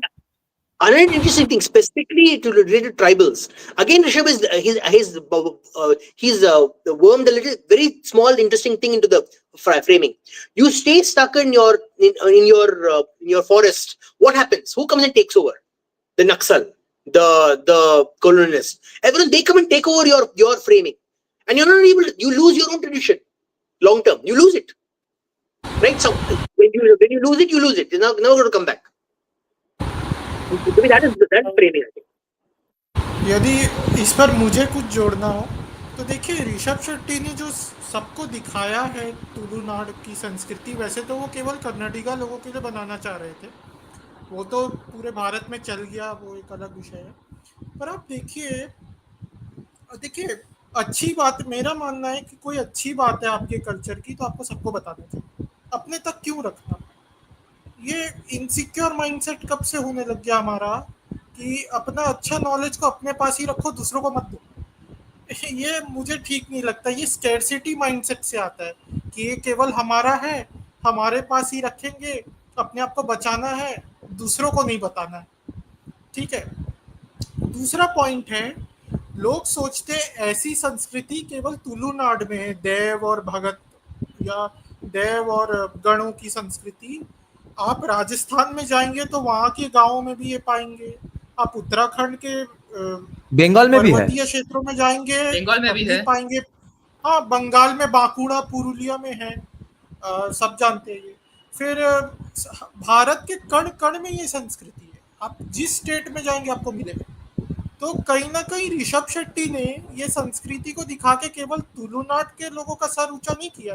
एक प्रकार से हम लोग जो अपनी ग्रामीण परंपराओं से दूर हो गए थे, इन देवी देवताओं से या ग्राम देवता, कुल देवता से, उन्होंने हमें भी जोड़ा कि अरे हाँ, हमारे यहाँ भी ऐसा है, हम तो भूल ही गए थे। तो ये भी बहुत बड़ी बात है जो हमें समझना चाहिए कि आप अपनी संस्कृति सबको बताओ, आप क्यों अपने तक ही सीमित रखना चाहते हैं। उसमें कितना अच्छा मैसेज है कि नेचर को कैसे डील करना चाहिए, नेचर की रिस्पेक्ट करो।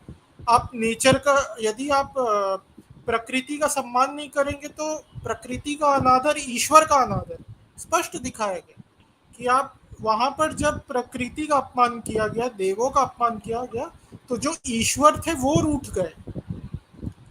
ईश्वर के मंदिर में सब दीप बुझ गए, एक प्रकार से। ऐसा बोलना नहीं चाहिए, पर दीप बुझ गए। तो वो बहुत अच्छे से दिखा है कि हमारा प्रकृति के साथ क्या संबंध है। जैसे ट्राइबल लोग के लिए बोला जाता है कि ट्राइबल कल्चर तो प्रकृति की पूजा करते थे, उसमें दिखाया गया है कि वैदिक संस्कृति में भी प्रकृति का कितना महत्व है। जब हम कहते हैं कण कण में ईश्वर है, तो वो प्रकृति में भी है, मूर्ति में भी है, पत्थर में भी है। वो आपके दृष्टि पर निर्भर करता है। तो ये बहुत अच्छे से दिखाया ऋषभ शेट्टी। हाँ, यहाँ पर एक चीज मैं ऐड करना चाहूंगा कि यहाँ पर जैसे आपने बताया अनंत अभय ने बताया कि अभय told that if you exploit the nature, nature is going to hit you back. Nature is going to make sure that you learn your lesson. Here, one perspective, I think people don't disregard this, that after the Kantara people collected the spices from the forest, they ventured deep inside to collect everything that they could, so that they could sell them.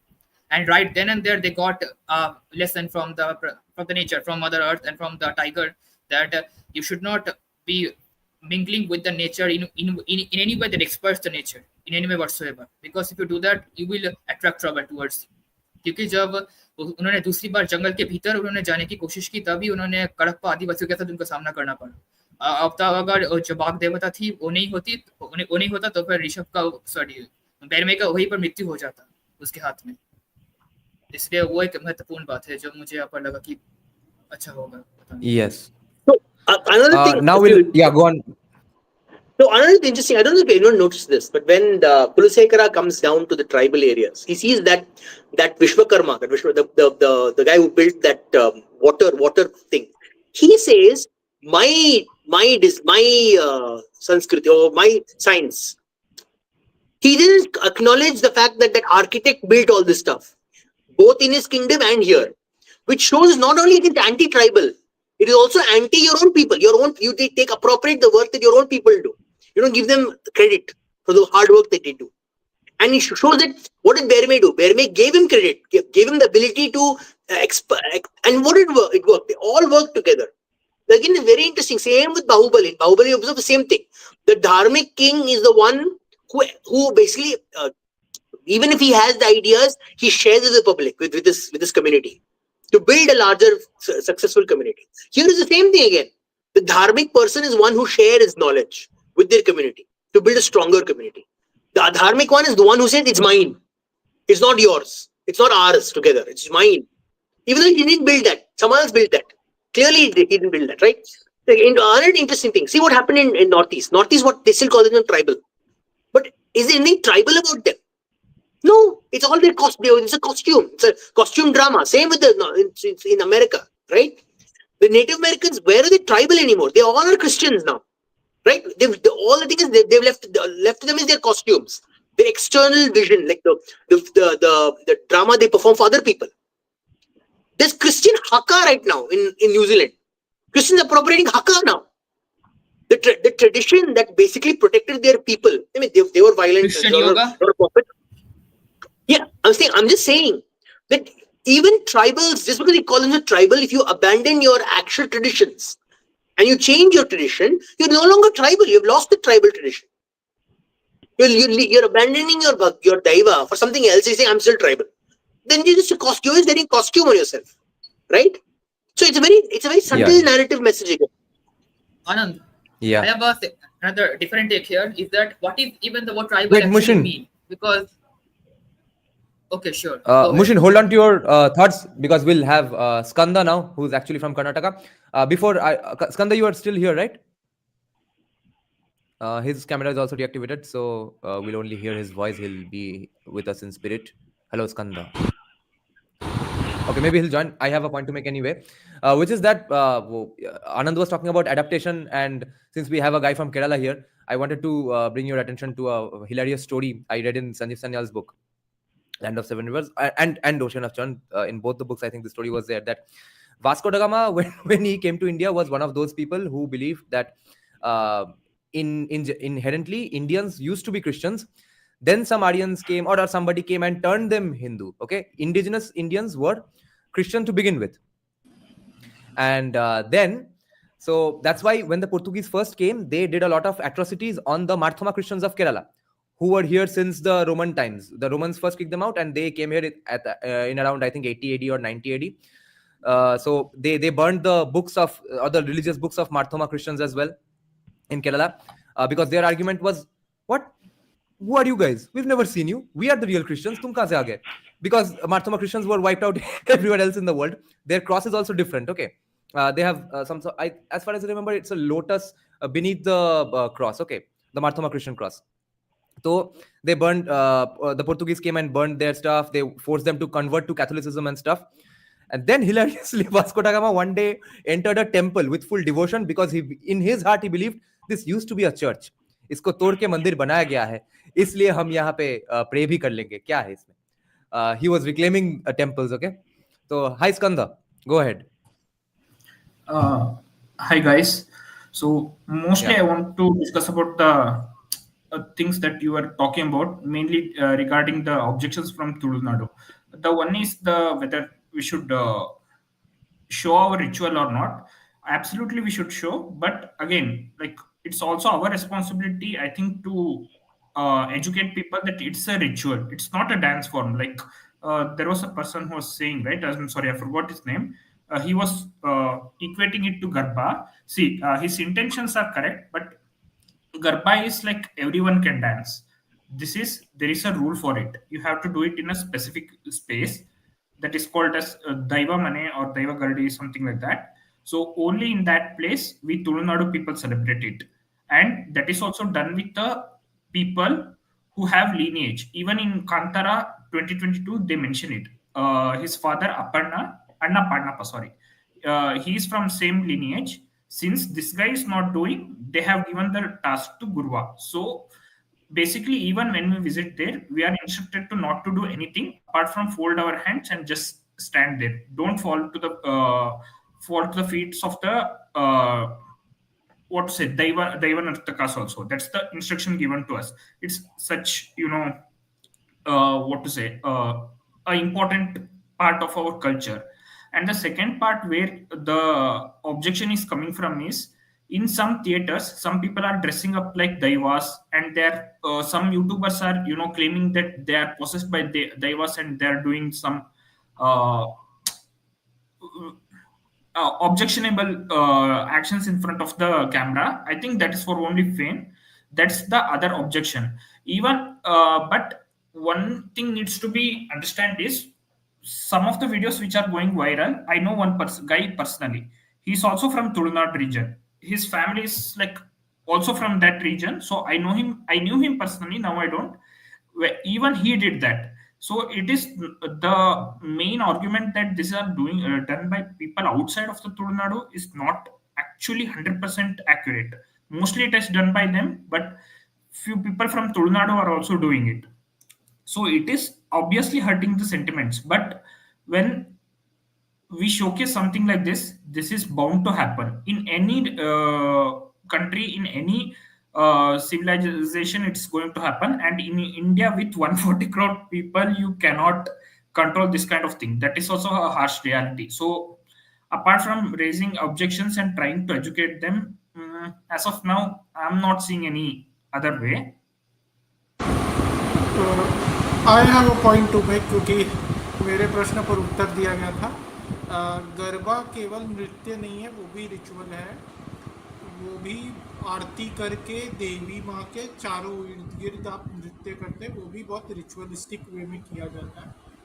पर मैं बस ये दिखा रहा था आजकल गरबा की स्थिति क्या हो चुकी है, गरबा और डांडिया. ओके, तो यदि हम कहेंगे कि नहीं, फिल्मों में मत दिखाओ क्योंकि उससे अपवित्रता आती है, तो आज तो जो गरबा खेला जाता है, जहाँ जहाँ ये फेस्टिवल होता है, वहाँ पे तो फिल्मों में नहीं दिखाया जा रहा. फिर भी क्या स्थिति हो गई उसकी, मैं वो कह रहा था. मैं उन लोगों के प्रश्न पर उत्तर दे रहा था जो लोग कह रहे थे ये रिचुअल को सिनेमा में मत दिखाओ या आधुनिक ढंग से इनको प्रस्तुत मत करो. नहीं, मैं ये कह रहा था कि आधुनिक ढंग से प्रस्तुत करना आवश्यक है. हाँ, नियम मान के करो जितना हो सके. मैं नहीं चाहता कि ये जो भूता कोला है ये गरबा जैसा हो जाए, जहाँ पे फुवड़ता आ जाए, अश्लीलता आ जाए. वो नहीं होना चाहिए. Okay, So I think there is no chance of that, because the Bhuta Kola is a traditional sadhana, a ritual completely based on lineage, and you can't do it. कोई भी इसको नहीं कर सकता. इसके लिए तुम्हारा पूर्वजों का यहाँ पर अवदान जरूरी है, और तुलु नाडु के लोग ये कर सकते हैं बस. Yep. And other thing is, Tamil Nadu people, not everyone can do it. Those who are Daivanakas from generations, they should do it. So that's what I'm saying. Garba, there is no restriction as such. As for outsider, as I have seen, there are Garba pandals here also. Anybody can go. worship the goddess, and then they can dance. Like even I or any one of us can go and dance, but Bhutaradne, like it's not everyone can dance. Even from Tulunadu, not every person will do that. Only those person who have that lineage can do that. That's what I was trying to say. There is a small difference between Garba ritual and Bhutaradne. And to add Can I- on, like when it comes to Bhutaradhane, like it's just not the kola which is happening, to be honest. What they shown in Kantara is actually like 90% accurate. So in the beginning, in the Deva Mane, the Brahmanas are invited and they perform the Shuddhi Galasha. It's not that the Patris can come and perform the Shuddhi Galasha. The Brahmanas are invited to do Ganahoma and Shuddhi Galasha, then the kola happens. The Vedic gods are invited first in order to witness the Bhuta kola. You can correct me if I am wrong, Skanda. Yeah. See, there is again region to region inside Tulunadu also that changes. But yeah, what he's saying is correct. But again, even Brahmins cannot do the Bhutaradne. Those kola can be done by only like Nalike people like that, which already someone No, committed. what I meant to say is that Bhuta kola as a whole is actually congregation of different communities. Like That's correct. each communities have their own role, set of roles to follow. So Bhotakola is basically every village has one guardian that's called as Kshetrapala. If you remember the Kantara 2022, they constantly remind us that Panjurli also says that even if I leave, Kshetrapala will not leave you. Kshetrapala Budane. That dialogue is Yeah. repeated. So, Can I Yeah. make one interesting statement? Okay, so see, we are debating technicalities of region by region. Let us be very clear.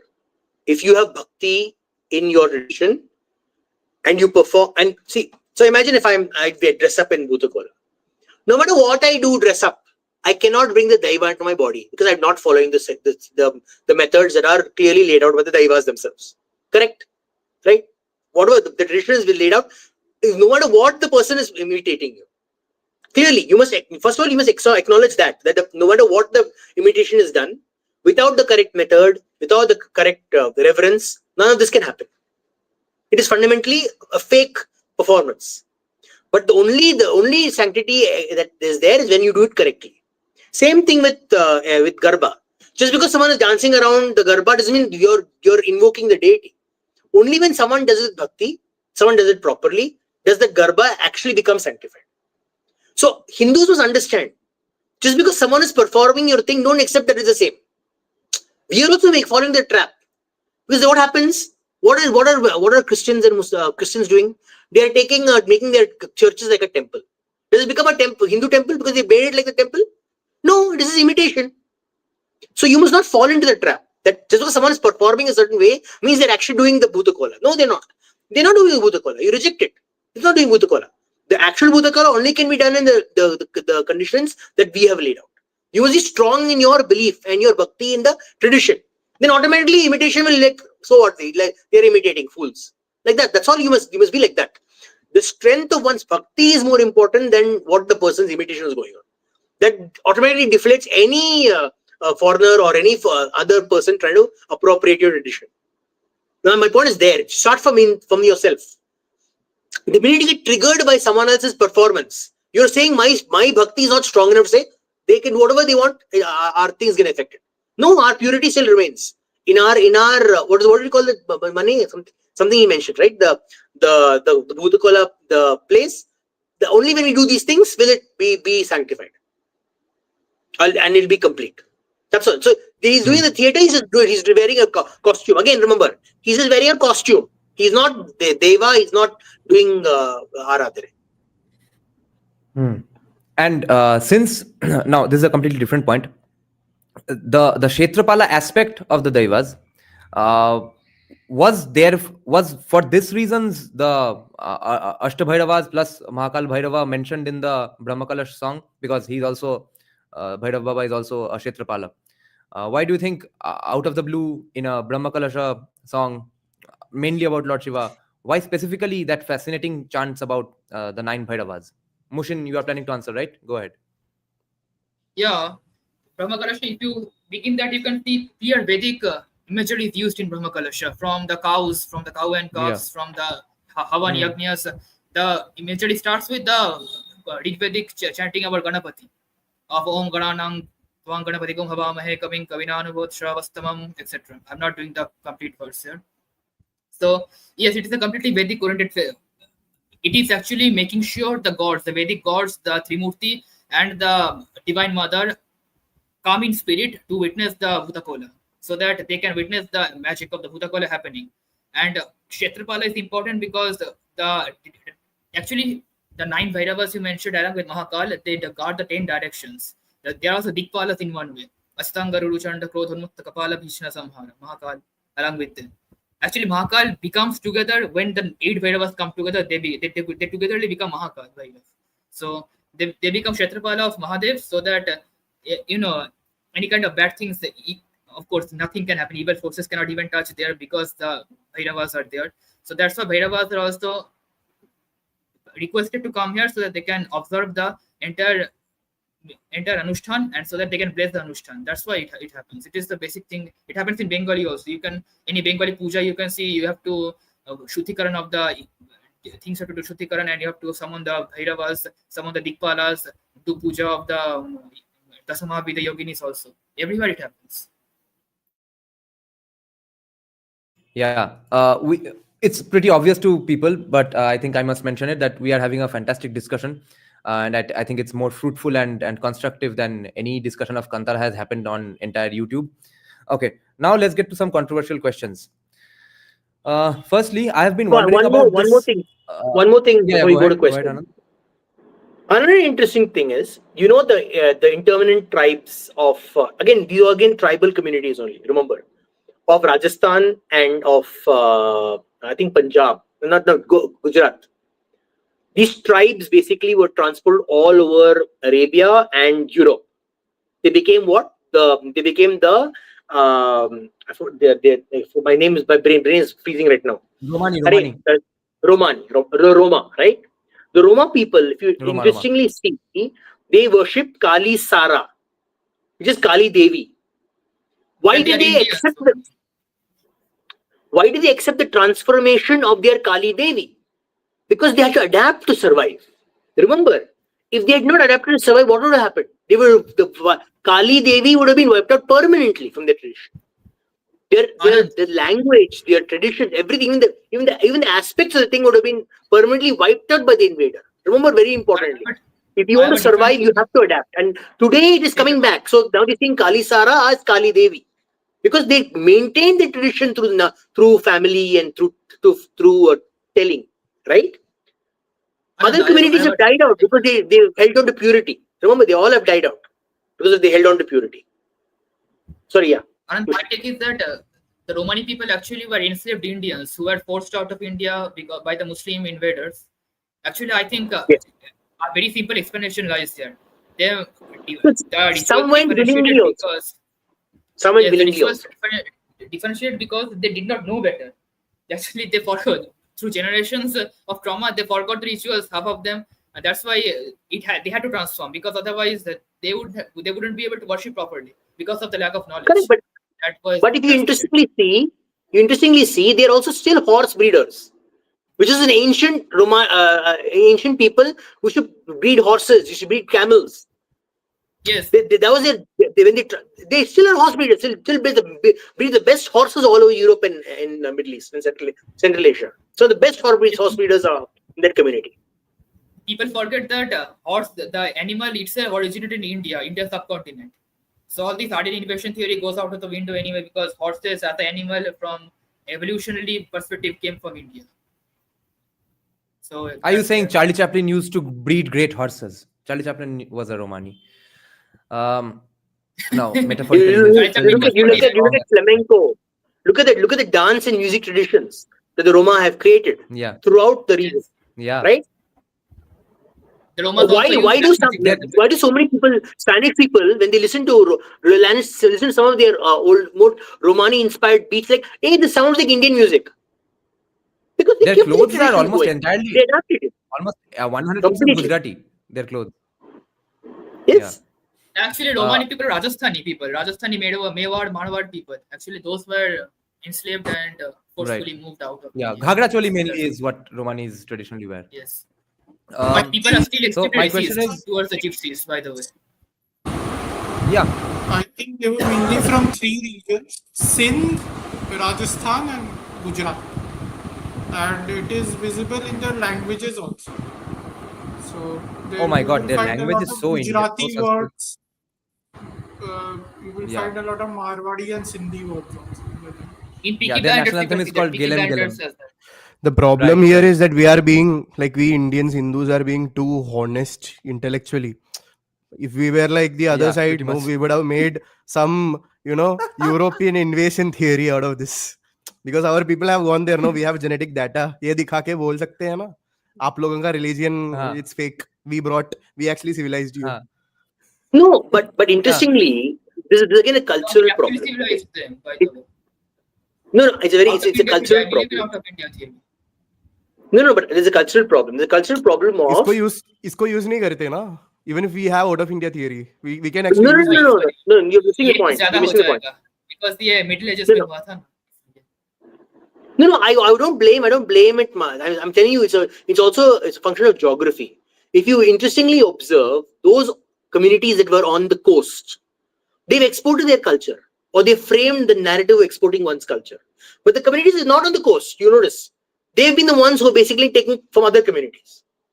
Very interestingly, the Bengalis, the Odisha people, the eastern coast, the Telugu and Tamil people, the Keralites, the Gujaratis, they've been able to export and interact with other communities in the entire region, right?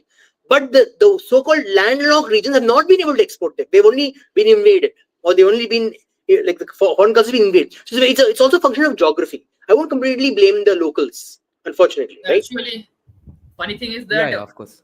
your neighboring countries will always be your enemy. Chanakya says that in the Arthashastra. Your neighboring countries with your enemy, your neighbor's उसीलिए तो neighbor will be neighboring your country है. उसीलिए तो neighboring Yeah, country है, नहीं तो मेरे country का ही part तो होता.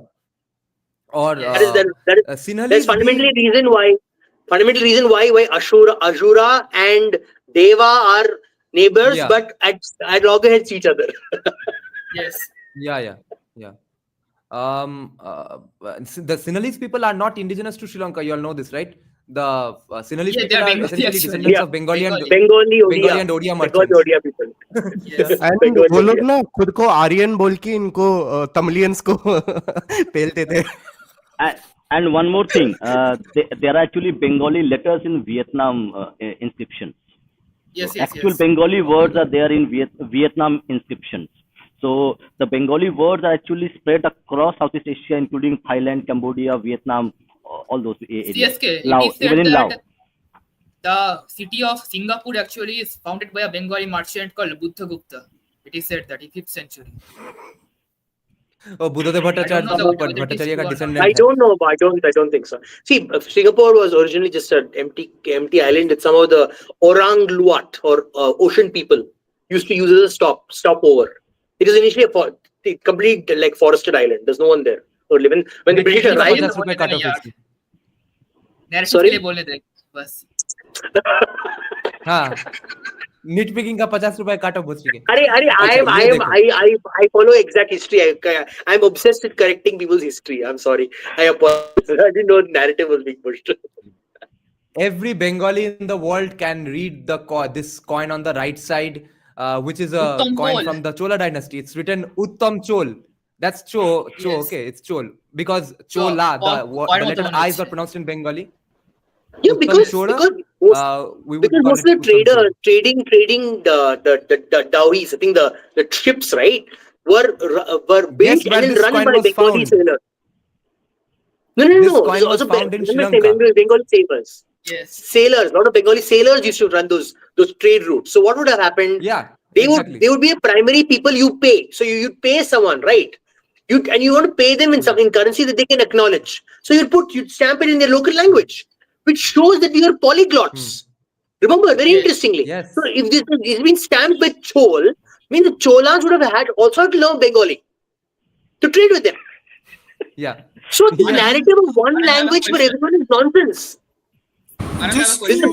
something. I think I have a very interesting, very interesting. I was having a discussion about this. There was a video about this multilingual thing, and one Chinese guy is saying, "Why do you need so many languages? Have one language." I'm like, "Why do you bother?" No, in China we managed with Mandarin and English. So this framing is very Marxist framing. We are unfortunately again falling for the Marxist framing. Only one language, because one language Chinese makes it people, easy to spread communism to everyone. fight with themselves each other. There is Mandarin, Cantonese, Hakka Chinese, Uyghur Chinese. The Mandarin themselves don't understand other Chinese people's Chinese. You Okay, think the Hong Kong Okay, Hong Kong film according industry to actually Ankit is Shah, Mandarin? there are a lot of Bengali words in Gujarati, so and they are actually interchangeable. Yes, there should be. Yes, it's more- Marathi as well I as think it's more Gujarati, about and I Sanskrit. found this out because No.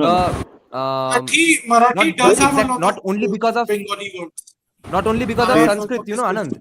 It is absolutely because of seafaring and business relations, because a lot of words exist in Marathi and Bengali which don't exist in any other Sanskrit rooted languages. Okay, and I found this out by checking out the Romani national anthem, Savarkar's book, which is that's filled the with concept. Bengali words. The Romani national anthem is filled with Bengali words, which and who are allegedly descendants of Gujarati, Rajasthani, and Sindh people, whose language is filled with Bengali words. I can give you The a- national anthem give itself you is an called Gelem example of- Gelem. I can give you an example of one such word. Like in जैसे आप बंगाली में बोलेंगे ए शिड़ियान, सीढ़ी लाओ, शिड़ियान. मराठी में की बोलते हैं बोलते? सीढ़ी आना, आना. Ladder. Yeah. Oh, अच्छा, Ladder. तो अच्छा. मराठी में बोलते हैं सीढ़ी आना और बंगाली में बोलते हैं सीढ़ी आन. तो ऐसे मैंने बहुत सारे नोटिस किए, क्योंकि आन जो शब्द है ये ना तो हिंदी में चलता है ना कोई दूसरी भारतीय भाषा में चलता है, ये बंगाली और मराठी में ही मैंने सुना. Yeah. फिर Then फिर doesn't मराठी that में destroy the? बैठने को, मराठी में बैठने को बसा बसा बोलते हैं, बसा बसा, तुम्ही बसा. बंगाली में बोलते हैं Bosch, Yeah. बोशून. So then doesn't that कोई destroy भाषा the में बसा Ma शब्द Mati प्रयोग Manush? नहीं होता बैठने. So doesn't that destroy the Ma Mati Manush argument of Miss Mamata Banerjee? Yeah, of course. Because then no, it's- and Gujarati to that me shares is- language with Bengali, that अरे क्या हो गया भाई, ये क्या हो गया, import हो गया. The word to me is there, I think, only in Bengali and Marathi. In Marathi also तुम्ही word is said in a respectful way. Like in Bengali आप बड़ों को तुम्ही बोलते हैं. It's- yeah. की कोचो. मराठी में भी वैसे ही बोलते हैं. No. बड़ों को ही बोलते हैं. No, बड़ों को आप अपनी बोलेंगे. तो तुम्ही नहीं, is नहीं, for अपनी, तुम्ही- your age group people. But it is still said more formally or respectfully. अरे it is everywhere Yeah, same. it's definitely more respectful than एकदम फ्रेंडली होंगे तो than बोलेंगे तुई. तुई की कोच. अरे तुई भजन हुई, में चलता है ना, हरि मना पंजाबी में तुम्ही, तुसी हो वैसे ही. जाएगा. हाँ, मतलब भगवान को पंजाबी भी में तुसी तुम्ही हो बोलते जाएगा. हैं. It is a Right, clear Sanskrit right. Yeah, word, exactly. Thomasy. From Thomasy it comes from. Thomasy, to me, to see. Yeah. But the final result is to me, which is used in only Marathi and only Bengali. There are many words like this, since I listen to so much Marathi music these days. Yes, and it So is let's get also- through some controversial questions. Yeah, go ahead, Mushin. Complete your point. No, one final thing is that Bengali is the most Sanskrit adjacent language. Everyone remembered this. Yeah, and that is thanks to BBKs. That is absolutely because of BBKs. They kept it One that thing pure. we get it good. BBKs did many things good. This is what the pro BBK weirdos today don't understand. Whenever I criticize BBKs, But they the say BBKs BBKs forgot did about their this, relation did to that. Gujarati and Marathi. Yes. हाँ, But the past BBKs tense forgot का, that, no. Past tense का list दिखा के मुझे बोलेगा कि आज काहे क्रिटिसाइज कर रहे हो, पहले कितने बढ़िया थे, आज काहे क्रिटिसाइज करोगे. But we need to appreciate तरफ Bengali से- is actually. Yeah, go ahead. Yeah, Yeah, go what I ahead, meant to थोड़ा say is that appreciation कर भी लेते what I हैं. meant to say is that you have to actually appreciate Bengalis, क्योंकि जो Sanskritization Bengali language में हुआ है, they have kept it that way. Like when you come down to south, like you have like anti-Sanskritization projects everywhere. Especially if you go to Tamil Nadu side, no, you can find it. Like there is literally, मतलब ज्यादा कुछ change नहीं कर पाएंगे, but they are actually trying to desanskritize Tamil. But bro, you are from Kerala. Yeah. Kerala is 90% Sanskrit only. Malayalam is very या Sanskrit. Malayalam को कुछ नहीं कर सकते क्योंकि Malayalam 80 to 90% of Malayalam is Sanskrit only. कुछ नहीं कर सकते ये मैं लोग. कह That's रहा हूँ because कि Tamil is only like Malayalam को 30-40% तो आप Sanskrit. संस्कृताइज नहीं कर सकते, Yeah. फिर वो मलयालम नहीं रहेगी यदि आप नहीं मलयालम मलयालम में संस्कृत हटा लाइक मलयालम से तुम संस्कृत निकालोगे तो तमिल ही बचेगा ना. इनका स्टेट खुद का आइडेंटिटी चला जाएगा. So they don't meddle with it. Yeah. No, but he's right in the fact that in Tamil Nadu they're trying to remove all the Sanskrit Yeah, in the film. मतलब But see, मतलब I see. एक महीने में there is this project. मतलब Tamil Nadu government क्या करती है कि they hire scholars. एक महीने में they try to bring one substitute word for a Sanskrit and English word so that it can replace that in Tamil. They do This that. has been going on from 1960s, right, in Tamil Nadu. Yeah, very old. Like since Periyar time, they have been doing this. Ironically, Periyar is not even Tamil. That's the irony. The problem. If you look at the history of Periyar, But he actually creates a lot of Brahmana. It's a bad language. No. India did not. When you see history of Periyar or EVR, he kissed a lot of Brahmanas. If you see, like he used to hang out with the Brahmins only. Okay, so this is a giant inferiority complex. Don't use that word and malign that word. Anand. You are maligning Periyar word. He is Betiya. No, he's Yeah, EVR. and in fact- my bad. I should not call him Periyar. Periyar's daughter and Periyar's the way wife and BBK's Periyar's stepdaughter is the same. The way BBKs think of Bengali, the only problem with the Bengali language today would be that we are going to lose it pretty soon because the power of BBKs has been destroyed. And without BBKs, Bengali language cannot be saved in its authenticity because not everyone in Bengal speaks that Bengali. That the Sanskritized Bengali is Kolkata's Bengali, which is spoken by and pronounced correctly by the BBKs of Kolkata only. You both are My there family, now. my generations. We have only learned that. We have accepted that because authentically the Bengali I speak is the Bangladeshi Bengali in my family that's spoken. The elder people in my family speak the Bangladeshi Bengali, which is not Arabian Bengali, but pronunciation dialect is different. Now, the BBKs who still exist in Bengal, who are very erudite, well-read and stuff, and people who are those people who are in high posts in news channels and Buddhi bichi. stuff, especially ABP Anando, they are so actually interested about Bengalizing everything that we have translations for almost every Marxist word, every Marxist term, lexicon, etc., which exists in Shuddh Hindi as well because that's how they converted people. But in fact, today we have a very, very Sanskritized Bengali word for the translation for the word selfie even, and ABP Anando keeps coming up with these words today even. Do you know what's the Nijoshi. Indian word for selfie? Nijoshi. Which is Nijoshi, Nijasvi. This was even invented by ABP Anando, which is applicable for any Sanskrit-based actually- language in India. Anand, this is a very good word. Nijasvi for selfie. Yeah. Can anyone Yeah. tell me here what is the Hindi में लोग what is उसको the स्वचित्र बोलते हैं. स्वचित्र से कई गुना अच्छा अच्छा. है. क्या यहाँ पर कोई बोल सकता है क्या Yeah. डायलेक्टिक मटेरियलिज्म को आप क्या बोलेंगे संस्कृत में? Dialectic materialism. I forgot. I forgot. দ্বন্দ্বমূলক বস্তু. Hey, they don't Yeah. make a Sanskrit class, man. I will fail. I'll get -10. দ্বন্দ্বমূলক বস্তুবাদ is dialectic materialism. द्वंद्वमूलक जैसे द्वंद्वमूलक जैसे वस्तुवाद. मैं जब हिंदी पढ़ता हूँ ना, जैसे मुझे अपने हिंदी को सुधारना होता है और मैं इंग्लिश के लिए हिंदी में वोकैबुलरी ढूंढता हूँ, बहुत बार मुझे बंगाली से मिलता है. बंगाली भी पढ़ता रहता हूँ, उससे मिलता है. Marathi से नहीं मिलता. Isn't Marathi also very Sanskritized?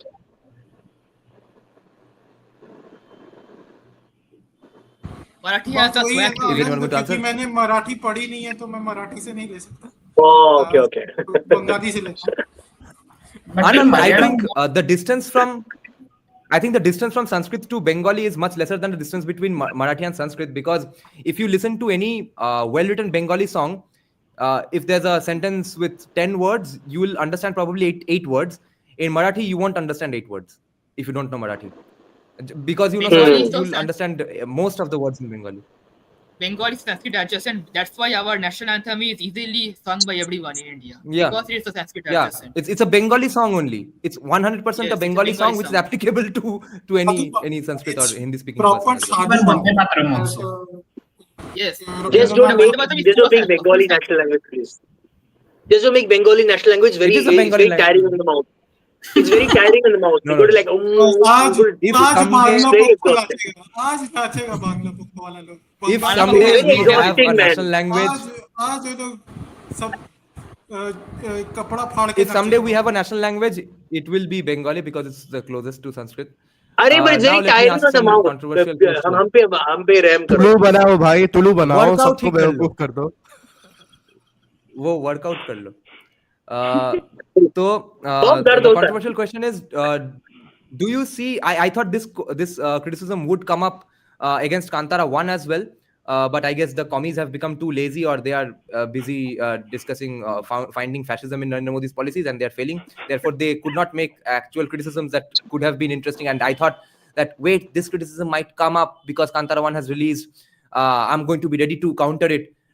अभी मैं 3 साल हो गया वेट ही कर रहा हूँ, अभी तक क्रिटिसिज्म आया ही नहीं, तो मैं खुद ही क्रिटिसिज्म दे देता हूँ. क्रिटिसिज्म नहीं, मतलब it would be a criticism from commies that you would expect, which is कि अगर कांतारा को हम अप्रिशिएट कर सकते हैं जहाँ पे दैव आ रहे हैं शरीर में, तो फिर हम मिशनरीज के वो चक्कर में जो होते हैं जहाँ पे लोग कन्वर्जन करते हैं, तो वो क्यों खराब है, उसमें हम रेस्पेक्टफुली क्यों नहीं देखेंगे एंड वो बिलीव क्यों नहीं करेंगे, ये कोई बताओ. मैं बोल Yeah. सकता हूँ एक, I can give a मैं बोल point सकता here. हूँ. We are doing a preemptive strike on commies, okay? We are going to prepare ourselves Yes. beforehand. Wait, again, ask the question again. I didn't catch it. In Kola, let me answer it first. In missionaries Kola के tradition, सामने भी, missionaries के सामने लोग जो उतना conversion करते हैं, कांपते हैं, why will we laugh at that if we are appreciating Bhuta Kola? yes, let me answer it Okay. in English then. Because in the Kola tradition, traditionally the Daiva comes within the body of the sadhaka, the practitioner of the Kola, who from lineage after lineage has been practicing this tradition, has the proper, you can say, dharmic dictations and the adhyatmic dictations to follow it, so that he can recuperate the Daiva within him. The Daiva is within him. Everybody accepts him only as the, the processor, and as well as the module, the conduit of the Daiva. On the other hand, in the Christian missionary scenario, as he put forward, the Christian missionary, I don't know what puts in the body of the victim. I can call them the victim who start convulsing. In one scenario, the God comes within the body of a medium. In the other, someone sends a God or whatever creature in the body of another person, another victim. This first point. Those two can't be equated together because one is a personal experience and another is just a congregational experience where people go to the person to get something within them and convulse after that. So one thing we can say is ritualistic faith within it. Another thing we can call as clear delusion and placebo effect. Second question is that calling a spirit and putting it somewhere else is extremely satanic and it is not ordained by any Abrahamic scripture. So you can call it Christian in any way. It is not actually Christian in any way whatsoever. If we look at the scriptural perspective, scriptural ordinance, then all the Christian missionaries, all the Christian traditions, regardless of Catholic, Protestant, or Orthodox, will disregard this and call this satanic in nature. So it is not Christian in any way. Try your bullshitting somewhere else. Thank you. Yeah, my response would be that तुम बताओ ना उन tribal से जाके कि जो तुम कर रहे हो वो एक्चुअली सुपरस्टिशन है, ये कुछ भी नहीं है. तुम जाके बताओ उनको, सबके सामने जाके बताओ. चलो जाओ बताओ.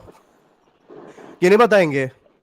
Like let me tell you, from in Kerala, in middle Kerala, they started attacking all of these traditions. Like they like Tira, they called it superstition. They tried to ban it. They banned it in like 70 to 80% of the temples. पर यही communist लोग north Kerala में जाके ये नहीं बोलेंगे. They keep quiet. They don't blaspheme. इधर आके बोलेंगे कि Ganpati is myth, that, this and that.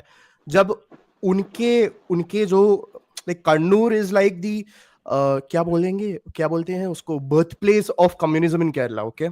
Like जहाँ से पिनराई विजयन सारे leaders आते हैं, वहां पे जाके ये लोग they don't even say a word against theism, because if they do that, no, सारा का सारा इनका चला जाएगा. They don't say ये आर्ग्यूमेंट क्यों नहीं आया. मतलब you ask me, no, this you were waiting for this criticism to come. They won't do this.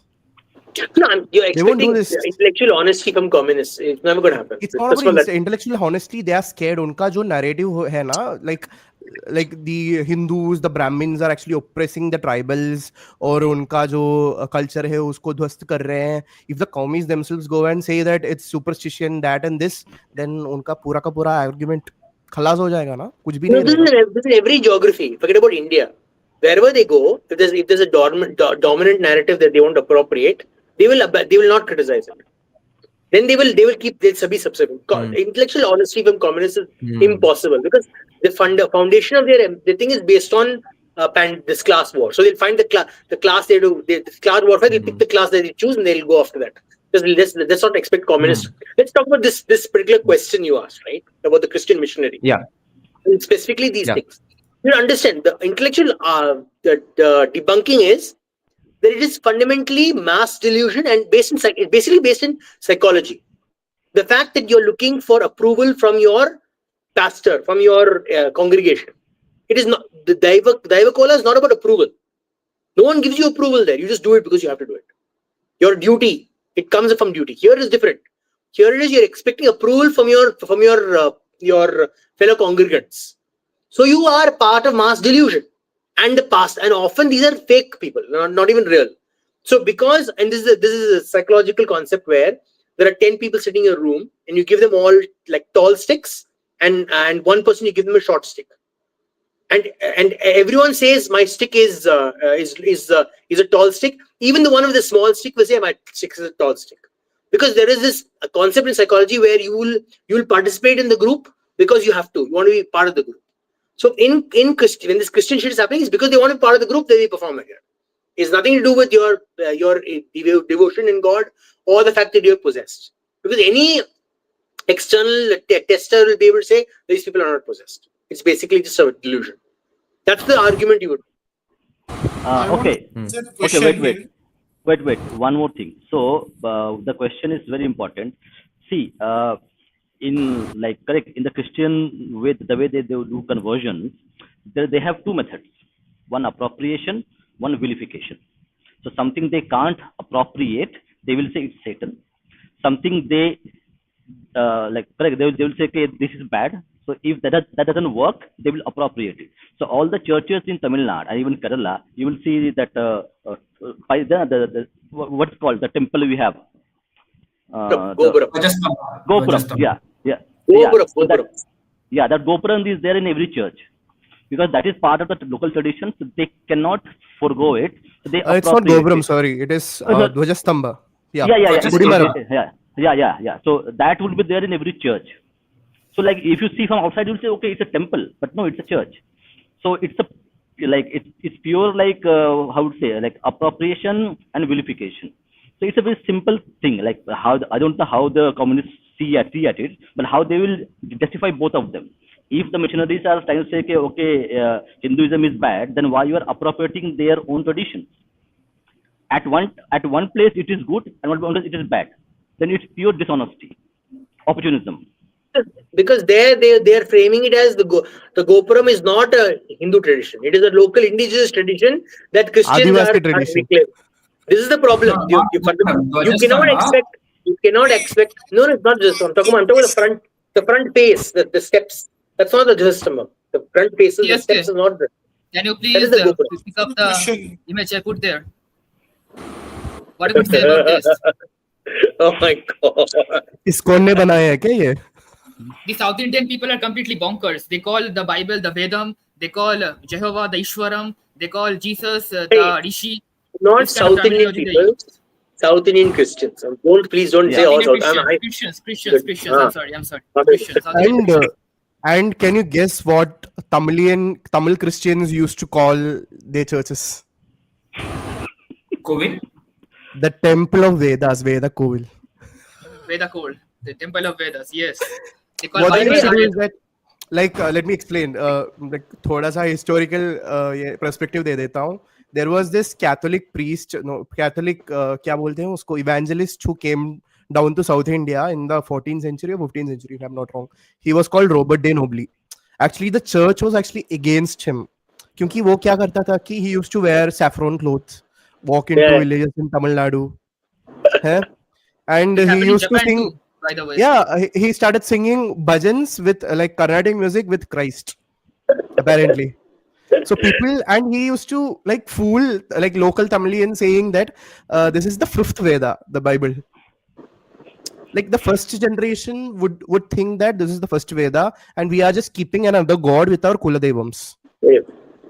The Actually, second generation, Veda, they will slightly remove that. So it's actually the yes, conversions yes. are actually 3 to 4 generation process. Like fifth generation would be like completely Christianized. ऐसे Because चलता the है. fifth Veda, the fifth Veda argument does not work, because we have our Sthala Puranam in Varanasi, that once It Brahma actually tried worked. to Unfortunately, write the Tamil fifth, Nadu में काम the किया है fifth वो. Veda. Yes. वो काम किया Once है. Brahma tried to write the fifth Veda, and Shiva decapitated him actually. That is Arey, fifth Veda made to Kaal Bhairav. there is one guru. There's one guru from East India, a very famous guru from East India, who authenticated the Allopanishad. I mean, if our gurus deserve to do such things, that what can a common individual, like a common Hindu who doesn't know anything, do about it? A guru, No, he didn't like a major authenticate butter it. guru. No. He didn't authenticate it. When I listened to that pravachana, what I got to know is that he says that if it does not contradict the Vedas, then it's okay. That's it. Actually, he was wrong by saying so, but yeah, it is what it is. मैं एक प्रश्न का उत्तर दे दूं. Yeah, go ahead, Haber. Yeah. वो एक व्यक्ति पूछ रहे थे, नॉर्थ ईस्ट में जो ट्राइबल ट्रेडिशंस है, उस एनिमिस्टिक रिलीजन, या is there a way to review tribal traditions and animistic religions of North East? No. इनके लिए मैं एक सूत्र दे रहा हूँ कि अभी जो बृहत के जो संस्थापक है या सह संस्थापक है पंकज सक्सेना, उनका शोध इसी पर ही चल रहा है. तो उनके बहुत सारे इंटरव्यूज है, उन्होंने हाइपर क्वेस्ट में भी इसको लेकर, हाइपर क्वेस्ट एक चैनल है, हिंदी चैनल है, उस पर इंटरव्यू दिया था इसको लेकर के कि नॉर्थ ईस्ट में एनिमिस्टिक और ट्राइबल ट्रेडिशंस कैसे हैं, कैसे रहे हैं, और वहाँ कन्वर्जन्स कैसे हुए.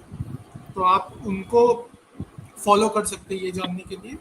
जहाँ तक ये है, call him here. I think he will come if you called. हाँ, पंकज सक्सेना को अवश्य बुलाए, मैं तो बोलूँगा. और अभी हाइपर क्वेस्ट चैनल में एक संस्कृत स्कॉलर है, उनके विचार बहुत अद्भुत रहे हैं. पिछले लास्ट 2 पॉडकास्ट, एकदम जो रीसेंट 2 पॉडकास्ट है, उन्होंने एक कला की बात की है, अवधानम. उस पर स्वामी जी का कला, समझ में आएगा वो, पता है मुझे. तो वो अवधानम पर बहुत अच्छा पॉडकास्ट किया उन्होंने कि कैसे अवधानम एक प्रतियोगिता होती है, अष्ट अवधानम, सहस्रा अवधानम, वो सुनने योग्य है. तो CSK. You can read Pankaj ji's book, Swayambodh and Shatrubodh. It's a very good book. They are actually doing your work, CSK. कि आप जो कहते हैं ना कि हिंदू पर्सपेक्टिव से सोशल साइंसेज होना चाहिए, वो लोग वही काम कर रहे हैं. उनका मूल कार्य उद्देश्य ही वो है. तो जहाँ तक क्रिश्चियन कन्वर्जन्स की बात की जाए, तो हमारे यहाँ इन्वोकेशन की बात होती है, जबकि वहाँ हमारे यहाँ बोलते हैं हम लोग इन्वोक करते हैं डेटी को, और वो लोग कहते हैं कि तुम्हारे अंदर कुछ आ गया. तो दोनों में एक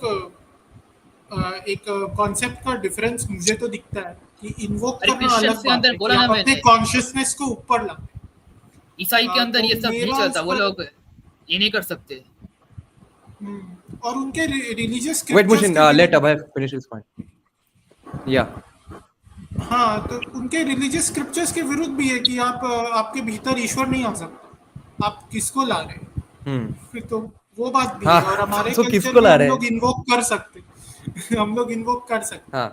पर एक बात जो मैं रखना चाहता था, इतनी बात हुई कि अब दिख रहा है सिनेमा के जगत में, जो कि मुझे अच्छा लग रहा है, कि देखिए कांतारा ने जितना भी कमाया हो, यदि वो थोड़ा सा भी कमाती, फिर भी आज के समय में बॉलीवुड नैरेटिव सेट नहीं कर रहा है. नैरेटिव तो साउथ ही सेट कर, चाहे जितना भी कमाए, कम कमाए या ज़्यादा कमाए, वो नैरेटिव सेट कर रहे हैं कि हमारे फिल्मों में आपको अच्छे से हमारी संस्कृति को दिखाना होगा, हमारे परंपराओं को अच्छे से दिखाइए, पूजा अर्चना को अच्छे से दिखाइए. बाहुबली के समय में राजाओं को अच्छे से दिखाने की बात हुई थी. अब कांतारा में थोड़ा सा उन्होंने दिखाया कि राजा भी मनुष्य थे, तो उनको ज़्यादा सिर पे नहीं चढ़ाते. और ना ही उनसे घृणा करते। एक एक इसका परिणाम आया है कि एक normalisation of Hindu identity in public हुआ है। अभी तक मैं फिल्म के जितने भी एक्टर्स वगैरह थे उनको इतना कंफर्टेबली हिंदू आइडेंटिटी को लेकर बात करते हुए नहीं देखता। और ऋषभ शेट्टी खुल के बोलते कि भाई ये हमारा कल्चर है। और जब भी उन्होंने द्रविडियन मानसिकता के इंटरव्यूअर्स को तमिल में इंटरव्यू दिया है, वो उनसे भी शुद्ध तमिल में बात करके उनसे ज़्यादा शुद्ध तमिल बोलते हैं। उसमें भी बोलते हैं कि ये हिंदू कल्चर ही है। जो आप बोल रहे हैं ना कि ट्राइबल कल्चर को अप्रोप्रिएट कर रहे हैं आप, वो बोलते वो इम्फोसाइज करते हैं कि ये हिंदू कल्चर, हम लोग इसको हिंदू कल्चर ही मानते हैं। तो ये बार बार बोले ऋषभ शेट्टी, तो वो एक नॉर्मलाइजेशन चल रहा है। दूसरा है, ये मैं बहुत समय से मेरे मन में विचार रहा है और मैं बोलता आ रहा हूँ कि हमें राइट विंग, जो पॉलिटिकली राइट विंग लोग हैं वो लोग, या जो लोग हैं वो पॉलिटिकली राइट विंग मूवीज बनाए, ऐसा नहीं चाहिए। जिनकी सोच ही धार्मिक है वो केवल अपनी कहानी बताए। तब कांतारा जैसी फिल्म निकल के आती है। यस, उनको एग्जैक्टली, force नहीं खुद ब खुद करना बाहर पड़ता आएगी। उसमें। Yes, You just need to tell. वो देखिए, वो जो आप बोल रहे हैं ना, जो सटल मैसेजिंग इतना सब ढूंढ रहे थे कांतारा में, मुझे लगता है आधे से ज्यादा के लिए तो ऋषभ शेट्टी ने सोचा भी नहीं होगा कि मैं ये सटल मैसेजिंग करूंगा। वो उनके विचार है, एब्सोल्युटली, यस, वो ऐसा ही सोचते हैं तो वो वैसे ही बात करेंगे। Exactly. वो So we, subconsciously आप आ लोग रहा है। sociological analysis कर रहे हो ना? I was thinking like, would Rishab had thought about this? I don't think so. It would have No, come to him naturally. no, No, but it could be both. It could be a little bit of he's actually designing a good movie, and it's also that he's part of his psyche that it came out. Now, Yeah, like now मुझे तो somebody लगता है from the वो film उनके industry. संस्कार है। Yeah, somebody from the उसके film बाद तो industry. संस्कारित हुए वो। मुझे पता है, इन लोगों को मुझे Yeah. पता है. I've worked with some of them. Like let me not take names. But Hmm. these people don't think that way. मतलब वो academic चीजों पे ज्यादा ध्यान नहीं देंगे.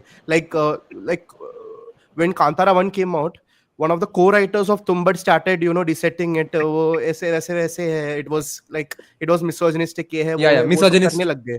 हाँ, मतलब मुझे नहीं लगता, मतलब I have worked with a few right-wing filmmakers.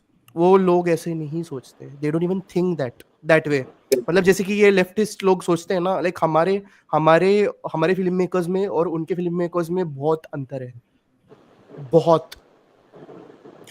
Sorry for interrupting, and the narrative is not set by South, to be precise. It is set mostly 70% of the load is 70 to 80% of the load is carried by Telugu film industry, followed by Kannada film industry by 20%. And there are some gems, it's an exception, not the norm. Like just one second. There are some exceptions, but they are not the norms in Malayalam film industry, like Mallikapuram and all. That's it. Tamil is very either they are doing hero worship or they're just rehashing the caste films again and again. Like, see, you have your own two parties. If those are not the solution, what is the solution? At least give us that.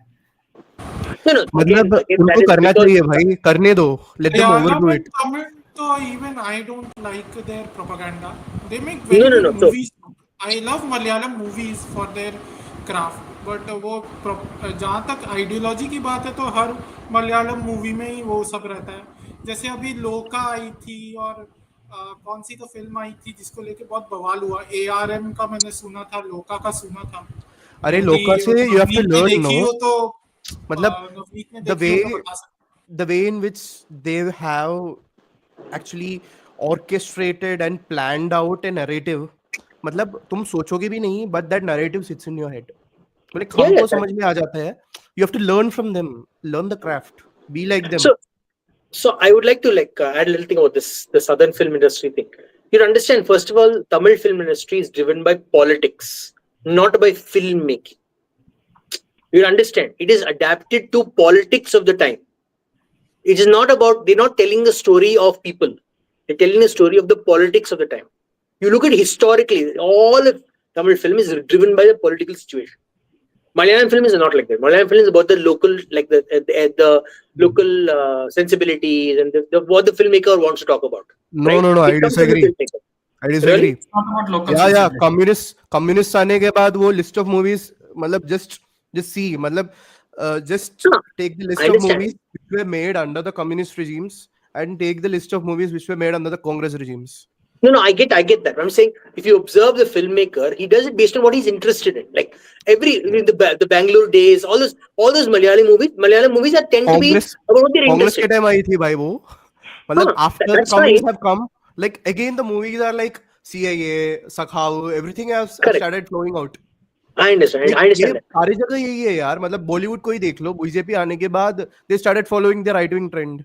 वैसे ही No, चलता है. I get that. I'm just saying there's a distinct difference though. Like none of the Tamil movies will ever be about what the filmmaker is interested. It will be purely the politician will give him what he's to make, and he makes that only. It's literally that. It exactly follows that. You can literally see what they're talking about, right? In Karnataka, it's more about the cultural traditions of the region. Almost every Kannada movie is like that. It's about the cultural tradition, the local, the nukkad, how the people interact.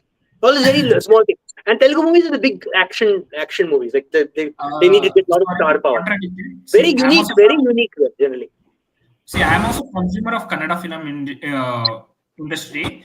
But one thing is about the local thing, while you are correct, those are good films. Most of the flop and medium budget films are all about the old formula of the South Indian films. And I think That's why they flop. there is a hero, there will be 5 songs, one item song, there was there. Now it is That's why changing. they flop. But still, at least 3 of 10 films will be like that only. The rest of them, as you were saying, it's a bit local.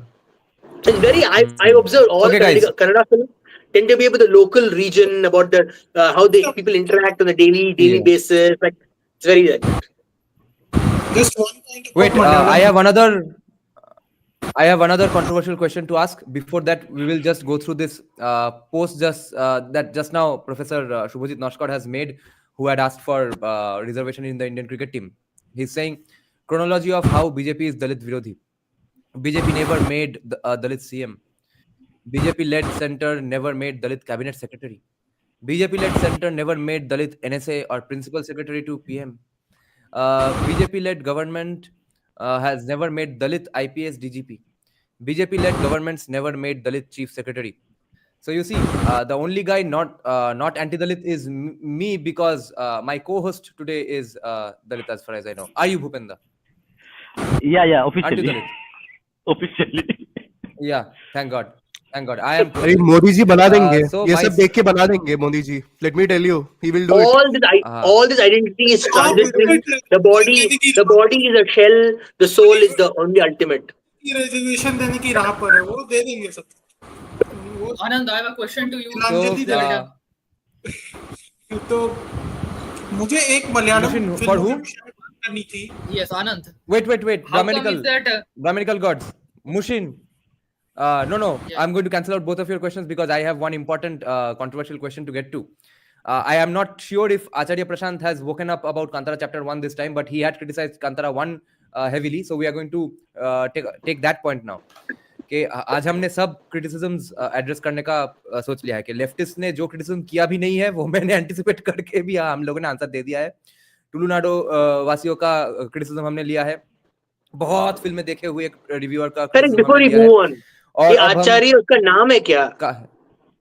नहीं, इसका नाम I don't know, Prashant it's a है. self-declared Prashant epithet, I think. वो आगे समझ ही था शायद. If I'm not wrong. Self certification Acharya now. I self certify myself आचार्य आनंद. इसका नाम है प्रशांत त्रिपाठी. इसको मैं दूराचार्य अशांत कहता हूँ. ठीक है, तो आप मेरा नाम भी ले सकते हैं. We don't want to get sued by him, नाम okay? भी ले सकते हैं. हाँ. नहीं बोलो. Anonymous Brahmin. gods. I'm not saying anything about him. I'm saying since you can self-certify Acharya these days, I self-certify myself Acharya Anand. Now all come and bow before me. Yes. There is I a am local, what? what to say? Gitaria Local Shah. communist who criticized Kantara Part 1 based on the same point that what's that Acharya did. And हाँ, also he ritual said that- superstition बढ़ जाएगा Kantara chapter 1 के वजह से. ये किन को लगता है और इस क्रिटिसिज्म का क्या करे. और अगर सुपरस्टिशन सच में बढ़ता भी है कि चलो कोई अभी एक मेरे घर के सामने ऑफिस खोल लिया, भूताकोला का एमुलेशन कर लिया और लोगों से पैसे खींच लिया कि बोलो देखो मेरा शरीर कितना अच्छा कन्वर्स कर रहा है, इसलिए मान ही लो कि मेरे शरीर में भी दैव आ गए हैं और अभी 200 रुपए और हाँ अब तुमको गर्लफ्रेंड मिल जाएगा कल सुबह। ऐसा अगर बिजनेस सच में शुरू हो तो उसका क्या करे, क्रिटिसिज्म का क्या करे, सब बोलो। अरे इसके लिए तो गुली का आप बोलो ना कि आपका अगर शरीर में गुली का स्वामी है तो आप गुली का स्वामी के जैसा तोड़फोड़ करके दिखाइए हमको, एक पूरा घर को उड़ा दीजिए एक हाथ से। नहीं, ये दिस इज एक्चुअली वेरी, मतलब पहले हो चुका है and they people have somehow stop doing it. I don't know why but they don't do it anymore. ये बहुत पहले हो चुका है। Because divers are not merciful. These deities Yeah, are yeah. not merciful like Brahma Vishnu. They will eat you up completely and destroy you completely. You There you have and your been family. there have been instances where like people who have done this, they Yes. vomited blood and they went back and asked for forgiveness and things like that. So like around, generally like, people are scared to do these stuff to begin with. So See, there is a it's out new of question. narrative in Karnataka now. That's what I wanted to address. So when the first 2022 movie came out, one person from Kannada film industry who is a very extreme leftist, he had raised 2 points, that about the superstition one, and the second one, according to him, these are tribal rituals, these are not Hindu rituals. Now after chapter 1 came out, he's seeing the completely different thing there. He's saying this is the revolt of Adivasi tribals against the dominant Hindu community. So they have changed that their narrative here. They are not going to talk about superstition, I guess. So It is Chetan Ahimsa, no? If I'm not wrong. Huh? Chetan Ahimsa, right? I didn't want to take his name, but no. Chetan Ahimsa, take his name. Take his name. क्या करें? Again, This is the problem. like It's just- Acharya thing. He has kept his name like that. Ahimsa, he has suffix to, suffix to his name. Yeah, it's okay. It's okay. They have to play Buddhist at some level. Like, oh, I'm a Buddhist, I don't hurt anyone. Like that nonsense they will do anyways. अरे They कल forget बोलेंगे गुलिगा भी बुद्धा थे, अब गुलिगा बना दिया ब्राह्मणों ने। It'll keep changing. It'll keep changing. Don't worry. That's the leftist. They keep changing their हाँ, story. दिलीप मंडल डालेंगे। We should add Gulika Swami because Gulika will get angry otherwise. I'm technically On that atheist, note. so for me, I don't have, that's not required for me to do any of that stuff. So Yeah, I'm not But all you hey, have to but- worry about is superstition. Mushin had some questions. questions. Okay, Okay, Yeah, I go need ahead. to share something. Hold on, I need to share something because to answer your question. Okay. See, when people say like rituals are unscientific, so this is a book written by called Nova Martin. I think she's a lady. I think if I do it correctly. So, role of rituals: a simple guide to big ideas. So here she talks about psychologically, rituals are something which keeps you sane. Okay, which keeps you in a mentally balanced state. So without rituals, we see what's happening. So psychologically, scientifically, even if you have rituals, you will be in a much better mental state than what we are. So that is done by psychologists. That book is written. So No, that's the answer. that's the mistake. We fall for the trap again.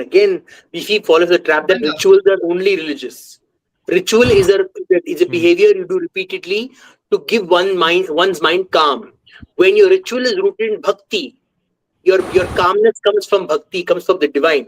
Then that is religious ritual. See, the problem is we are falling for the brain. Wait. See, I am dividing into two parts. Okay, one is like, see, even if you are following a similar pattern of rituals, okay, let's say you are giving water to a tulsi plant without even revering the tulsi itself, okay. At the psychological level, okay, without the bhakti, you will have a better mental state. That is documented in psychology itself, in modern medicine. Okay. Now, so, but if you have a bhakti with that ritual, you will get enhanced spiritual experience that is going to double it down. Okay. But even let's take communists, let's take liberals as their word value, that rituals are something which is like, what do you call it? It's like a superstition. So, even with their argument that rituals are superstition, that argument doesn't stand in front of psychological evidence, scientific evidence. So forget about the spiritual part. That part is they are wrong scientifically even. That is documented in the book itself. Because communists are not scientific. See, this narrative you have taken. No, communist is equal to rational is equal to scientific. No, communist is just communist. The assumption that a communist is inherently rational. I've not. When I came to India, the first time I heard this rationalist word attached to communist. Like, oh, this person is rationalist means she knows everything. Like, no, that doesn't mean that person is right because they're rationalist. They could be completely wrong. They could literally be unscientific. So we need. Yeah, like in my state, no, Kerala communism is considered another religion actually, not even nationalism or something. Right. It is considered another When a religion. communist leader passes away, what do other communist leaders come in front of his dead body and do? What's the gesture? Why do they do a gesture? Why do they do They this? do this. They do this. Lal salam. I've seen that. Yeah. Yeah, I'm not joking. आप Oh, Google That कर is लेना. The ritual. हाँ, If और rituals एक are और- superstitious, then they should just leave the body as it is. No, No. ये They लोग should, ये they should लोग throw it. दूसरे- They should throw the body on the ground and let the animals feast on it. Fundamentally, why do you even give it reverence? It is a dead body, right? Just throw in the Not और ये dustbin लोग like every और ये other लोग piece of और trash. ये भी करते हैं. थप्पड़ खप जाओ. They have this song, okay, some kind of a poetry. एक ही ट्यून में गाए जाते हैं. After the guy is dead or before the guy is dead, if he's in a dying condition, they will, bring all the kids together and make them sing that song. That song would be about his Mahima Mandal, just like a bhajan, like a devotional song. You have to see that. It's worth, watching. No, I have a different take on Bhupendra's concept that why do we need to take scientific approval in everything? Science is the doctrine of Okay, wait. understanding. Let me answer you that. See, when you are dealing Yeah. with somebody, correct? When you are dealing with the propaganda and their narrative, correct? You need to first understand their narrative and then construct your own narrative. Yeah. Understand that part. When the communist is coming from a different perspective, worldview. So if you need to thwart their narrative, you need to build your own narrative as an antidote. You cannot say I have this thing. So you see, if you want to kill mosquitoes, you will have hit. But if you want to kill a terrorist, you need a rifle or a gun. So you need to have a weapon that actually suits your enemy. That is important to understand when doing a narrative warfare. Also, can I say one more thing? Can I say one thing? Anand, let me finish first. Sorry. I understand it, but in one way, at the end of the day, we are all doing appeal to authority in one way or the other because we are subjugating our own belief system in their own framework, in our opponent's framework to suit our own argument in one way. I think scientific argument is all right because science bases itself on evidence that is reproducible. If the evidence is not reproducible, it will not be considered scientific in any way. In the fashion. So if we want to follow that in every ritualistic tradition, I don't think it is going to bring a similar outcome because ritualistic traditions are different. Again, I mentioned you need different kind of weapons for different kind of warfare that are fighting. The problem is with us in general, correct? We take one weapon and we throw it at everybody in every occasion. You need to build different kind of weapon sets for different kind of narrative wars that you need to fight. You cannot have one weapon and throw it at everybody. So we need to be smart at our game. You can use science when it suits you. You will use your rituals and your traditions when it suits you. Have different kind of weapons for different kind of enemies. You cannot have same weapon for every enemy. No. Let me add one more thing. I have a solution to this problem. No. Wait, let me explain why this is done. They're both talking past each other. See, fundamental thing is their targets are two different things. One, you're talking about when you talk about why do you need a validation science? No, you don't need validation science. If you believe in something, you believe in something for yourself. So you don't need to get validation from science. What he's talking about is the casual viewer who's observing the debate between these two parties. The casual viewer who is not chosen either side. This group, the communists or you, they have not completely invested in either side. Your job is to use the argument to convince them to join your side. Once they join your side, then they don't need validation from science or from anything anymore. But that step before them joining your side, that is where you need these arguments. My point. मैं इस पर कुछ बोलना चाहूँगा. यदि इस विषय का समाधान करना है ना, तो जैसे मैंने इससे पहले भी नाम लिया था हाइपर क्वेस्ट, उनको बहुत ये कुछ ऐसे यूट्यूबर्स हैं, हाइपर क्वेस्ट, विज्ञान दर्शन हो गए, हाइपर क्वेस्ट हो गए और सनातन रिवील्स हो गए. ये लोग क्या करते हैं ना, इन लोग का सबसे ज्यादा लड़ाई ये साइंटिस्ट वाले लोगों के साथ ही रहता है, जो रैशनलिस्ट की बात करते हैं, रैशनलिज्म, ठीक है। तो ये हाइपर क्वेस्ट को एक रैशनलिस्ट ने पूछा था कि तुम्हारे वेद में क्या साइंस है, ये है, कहाँ से साइंस है, कुछ नहीं है, क्या दिया तुम्हारे वेद ने क्या मोबाइल दिया है, लैपटॉप दिया, क्या दिया। तो हाइपर क्वेस्ट ने बोला कि हम तो नहीं कह रहे कि वेद ने लैपटॉप या मोबाइल दिया, हमारा वो विषय ही नहीं है। हम तो कह रहे हैं कि ये फिजिक्स की आप बात करते कि फिजिक्स के लॉस क्या है, हम बात करते हैं मेटाफिजिक्स की, मतलब फिजिक्स के फिजिक्स की, कि ये फिजिक्स कहाँ से आया। आप जो बोल रहे हैं कि ये ब्रह्मांड का कुछ नियम है, वो नियम भी तो कहीं से आया ना, वो कहाँ से आया। तो उन्होंने बोला कि ठीक है, साइंस का हम आदर करते हैं, जो भी साइंस बोलता है हमको लौकिक जीवन में उसकी आवश्यकता है, पर लौकिक जीवन से भी आगे कुछ है जो जहां तक विज्ञान पहुंच नहीं पाया। जब हम जैसे मैं एक उदाहरण दे सकता हूँ, यदि मैं कुछ सोच रहा हूँ, जैसे मैं सोच रहा हूँ कि दादा बहुत अच्छे दिखते, ठीक है, अब मैंने ये आपको कहा, पर इसका मतलब ये नहीं है कि मैंने ये सोचा, और ये पता लगाने का कोई वैज्ञानिक माध्यम नहीं है कि मैंने क्या सोचा। तो मेरा अंदर का एक्सपीरियंस, पर मैंने जो भी सोचा वो तो झूठ नहीं हो जाता ना। यदि मैंने सोचा कि दादा बहुत लंबे चौड़े हैं, तो वो झूठ नहीं हो जाता ना, क्योंकि मैंने नहीं कहा। तो फिर जो हम अंदर से साधना कर रहे हैं और अंदर से हमारा उत्थान हो रहा है, उसका कोई भी वैज्ञानिक प्रमाण ना हो, पर वो अपना अनुभव झूठा नहीं हो जाता। तो वहां पर Okay. विज्ञान की भी सीमा है, ये बोलेंगे, वो यही I have बोलते हैं।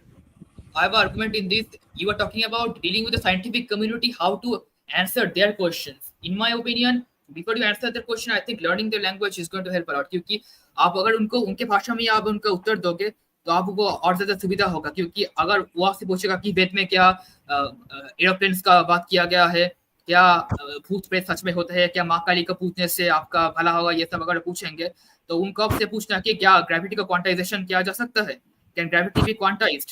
और क्वांटम मैकेनिक्स की बात करें हम, तो फिर तो हर चीज इस दुनिया में, इस विश्व ब्रह्मांड का हर एक नियम को हम क्वांटिफिकेशन कर सकते हैं। साइंस अभी तक ग्रेविटेशन को वो इनकार भी नहीं कर सकते, और ग्रेविटेशन का क्वांटाइजेशन अभी तक नहीं हुआ। पिछले 200 साल के अंदर ये फिजिक्स का एक अनसॉल्व्ड मिस्ट्री है। इसलिए उनको मानना पड़ेगा कि विज्ञान को सब कुछ नहीं पता।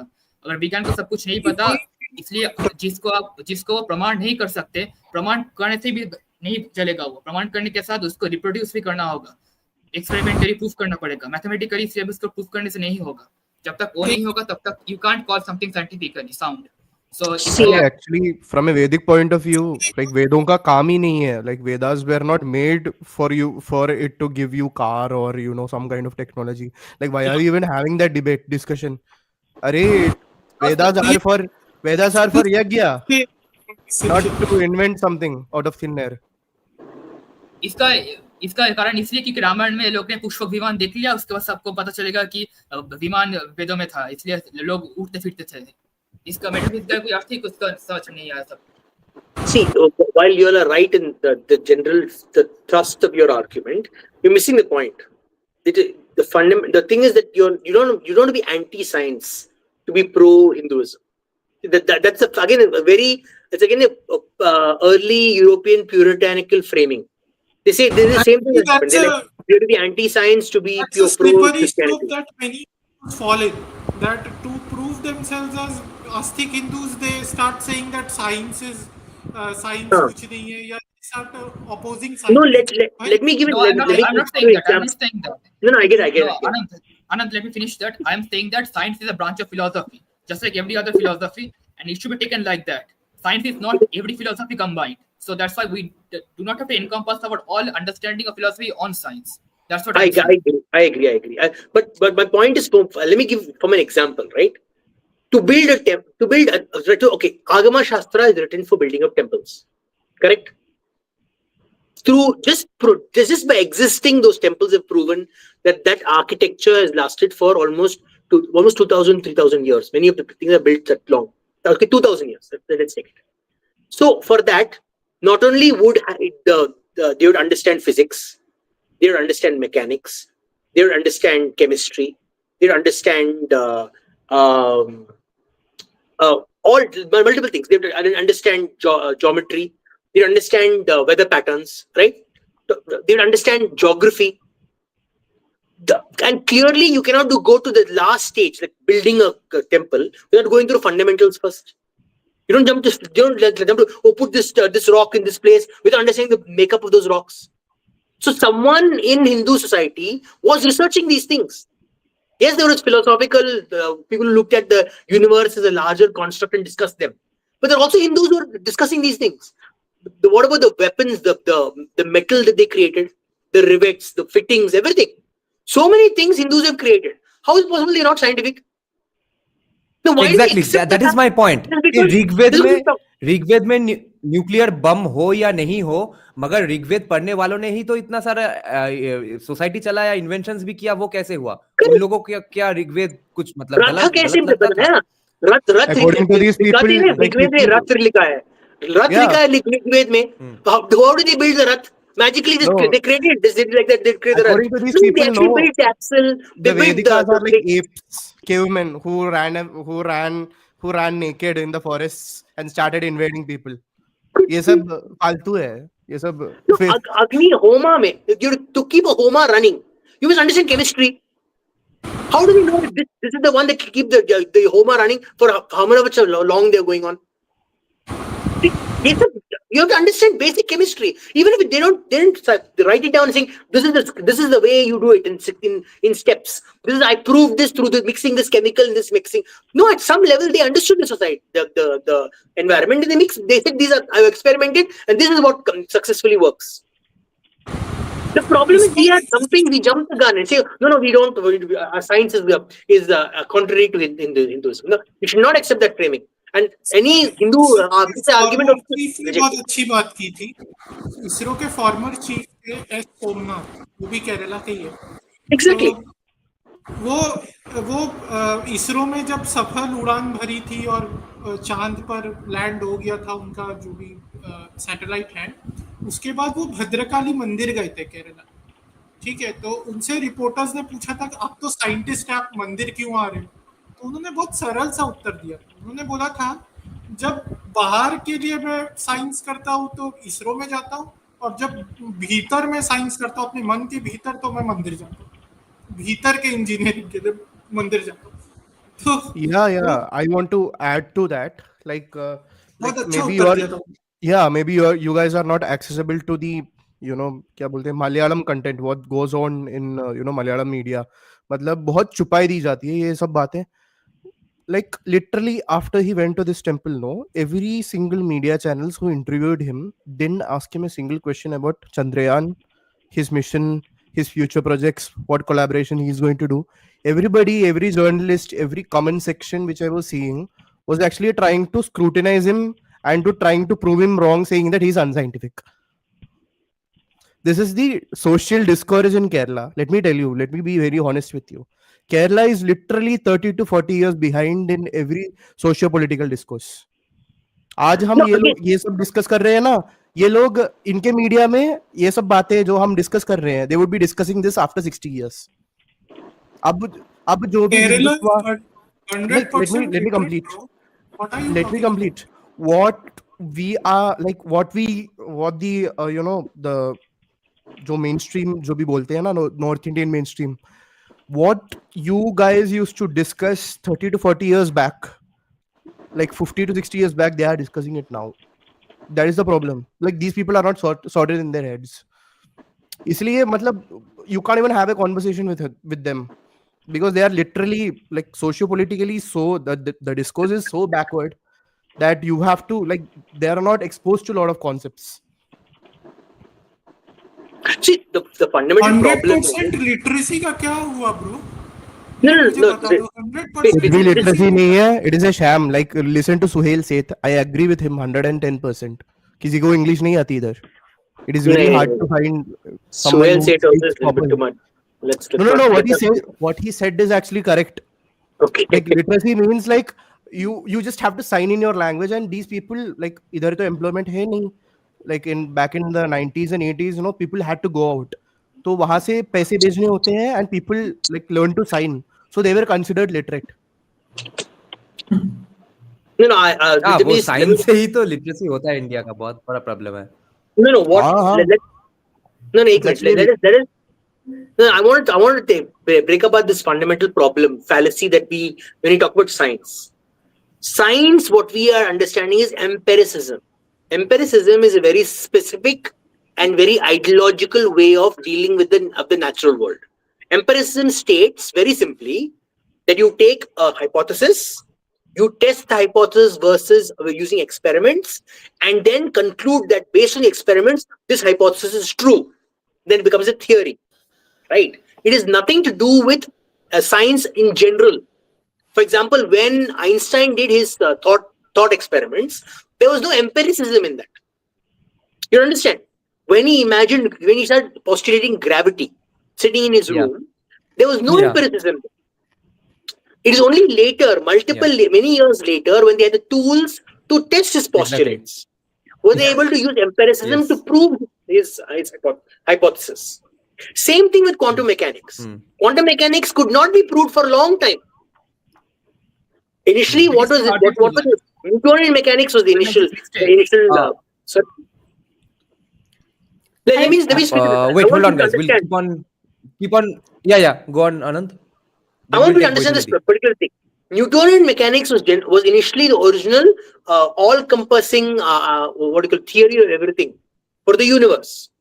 But then Einstein, through his thought experiments, thought there must be something more for extremely small particles, right? And then he came up with quantum mechanics. And until he could empirically prove it, they could not accept it as science, as so-called science. But even then, a lot of scientists said it is okay to accept it. Same with string theory, the idea that a particle is also a wave, right?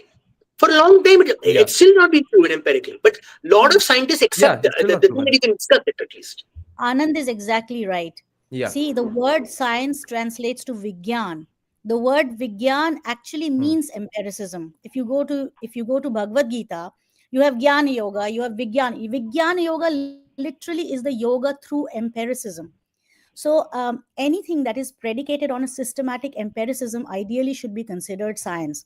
Today, as we stand in this world today, we have kind of conjectured that science is only that science that has been given to us in a certain notation, and not something that has been passed down to us in the form of stories and rituals and etc. etc. So let's say, for example, if you look at the idea of Kantara and rituals that the so-called tribal religions, which I believe even Hinduism, Vedic religion is also a tribal religion, they used to follow, it is based on a very, very long, systematic and unbroken account of nature that they kept over a long period of time. And hence, because they saw patterns, they saw methods, they looked at patterns and methods and cycles of nature, they came up with ways and do's and don'ts of how to interact with nature in a systematic way, so that balance and equilibrium is maintained in society and the environment.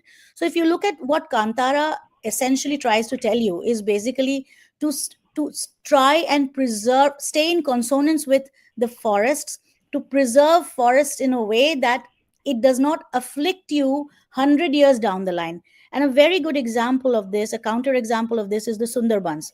So I've heard from my grandfather, my grandfather's family, paternal side, comes from the Delta region, right, of Bengal, and that is the world's biggest mangrove ecosystem. The mangrove ecosystem is an extremely delicately balanced natural ecosystem that prevents over-salination of upstream waters. But so maybe over thousands of years, the tribals, the people who lived there, they understood this intrinsically, and then it got so internalized in them in the form of stories. See, what happens is, you can't explain science and logic and etc to everyone. A few people will be able to internalize, and other people have to be told the same idea through interesting stories and anecdotes, so that they understand the idea without having to burden themselves with the notational science as we understand science to be today, right? So there it was posited that this mangrove is a divine, it's an enchanted forest, and there is a goddess living there, and all these the branches and the stems and the leaves, they're all body parts of the goddess. And over thousands of years, the idea crystallized amongst the tribals that if you were to cut even so much as a branch of that forest, there were people who've actually seen the branches bleeding. I'm 100% sure that is not true. I think that's just like hallucination. But that hallucination is inspired from stories that is to encourage, to prevent them from cutting down these forests. Okay. So now, when the Britishers came about 100 years ago, they promptly chopped down large swathes of this forest, and they said that these are useless places. You can actually do rice cultivation, you can throw some soil in, and you could do rice cultivation, and so on and so forth. So now, see, nature's memory is very long. Nature will not give you its response immediately. Like, it's not like within one generation, within like 20 years, you're going to see a complete breakdown. That breakdown slowly builds up over maybe 100 years, maybe 200 years. So in the 1970s, a great amount of salination suddenly started happening in the Sundarbans. And in the 1980s, large like chunks of land, there was so much destruction of the microorganism habitat that lived inside those inland, the large chunks of agricultural lands, they just came apart and they fell into that ecosystem, fell into that water, and they just disappeared into the ocean. So this was being prevented by the existence of large swathes of this mangrove forest, whose roots were keeping high speed salination, high speed velocity of saline water from entering into inland and killing the organisms there by disturbing the pH and the salinity of the waters inside the lands. So this is not easy. I mean, you've had 100,000 people studying the salinity, studying soil chemistry, etc., etc. You're reinventing the wheel. This has already been studied in an empirical way. They may not have had chemistry laboratories telling you exactly, oh, this is the sodium concentration, this is the potassium concentration, this is the magnesium concentration, it has to be within this range. They may not have done that, but they have had an macro observation predicated on logic and a very long term passing down of that unbroken chain of passing down of that logic over generations and generations, which is what has led to many of these rituals. These rituals are not just about doing something, it is about understanding that forest or that ecosystem intrinsically. That is also logic. So what is science? It is basically logic. This is the fallacy that I feel in modern people like us, where we have become so dogmatically scientists that dogma itself is killing the scientist inside us. Okay, I have to leave. Thank you. Without curiosity and the seeking mindset, how will you even become a scientist? I have a hilariously sad story about Sundarbans in this context. Okay, you all pretty much know, the viewers of our channel know how colonization has worked, how conversions work, etc., how the colonizers first came, researched this land, etc. You will be shivering, quivering with anger and amazement at this story. Okay, that this is exactly how city folk, and especially urban centers, former British capitals like Madras Presidency, Bombay Presidency, and Kolkata Presidency, Bengal Presidency, and older colonial era colleges and universities of these cities still operate. I was once asked to do a sound mixing project for some sort of a documentary that people from Presidency College would create. It's not exactly a visual documentary. It was an insane thing. I don't know how people get funding for this horseshit. People from not even social science departments, people from Bengali and English departments got research funding for doing a project in the Sundarbans, which would they would go there and teach the people there who are already adept at doing business and stuff, who have been living there for thousands of years. They would teach them how to use a mobile and record sounds around them, all the ambient noises, etc., the sea, the birds, etc., and they would send that to other people in nearby islands of that Sundarban archipelago. Okay, and the reason for this was that, see, they have been so oppressed and marginalized and left out from the mainstream of society that they don't even know why their islands are called Bodip. Sundarban in Bengali is called Bodip because it looks like the letter Bo, V in Bengali. Delta. Okay, So Verdvipa. So the point was that they have been so marginalized that they don't. So the apparently the point of sadness that these people in Sundarbans are supposed to feel is that, oh my God, I don't even know that my island looks like a letter in Bengali. What a sad life, what a marginalized life I'm leading. So the antidote to that was that these people from presidency, literature graduates, masters and PhDs go there and teach them that, bro, you know, your life is so sad because you don't know the shape of your island. And here's a mobile phone. Learn how to record sounds and interact with people in other islands, and then you'll have a sort of a connection and you'll grow into a community. Imagine people from Kolkata going there in villages of Sundarban and teaching them about community building, and those sounds were supposed to come to me and I was supposed to mix them. Insane, incredible ideas of USAID. Yeah, go ahead. वह से क्या सीखेंगे बाल? ये लोग वैसे ही बात करते हैं, बंगाली वाला बाल होता है ना, वैसे ही It was बात an करते हैं. insane project. ठीक है. Okay, ठीक है. sorry, I forgot to connect it to how it relates to colonialism. That, see, this soft bigotry of low expectations mindset, this superiority complex, and this imposing of inferiority complex on people pointlessly. They are happy in their lives. If you want to actually do something good about their lives, do more development there in the Narendra Modi way, or eliminate taxes and create great law and order so that they can have a free market, or they get access to our capitalism market, bad, bro. and they got killed. Capitalism bad. Yeah, नहीं करेंगे. वो सब नहीं करके घुसी के उनको अपना आइलैंड का शेप सिखा रहे हैं और साउंड रिकॉर्ड करना सिखा रहे हैं. उससे उनका डेवलपमेंट हो जाएगा. और ये है colonial mindset. It's just like that. No, in Afghanistan, they're like, let's do women's feminism and like gender theory. I'm like, hello, they can't even go out to get food for their family, and you're like worried about gender theory and performance art and what? You more look. The leftists are the dumbest dumb shit in the world. Like literally, उनका brain work कर नहीं करता. Like it doesn't work.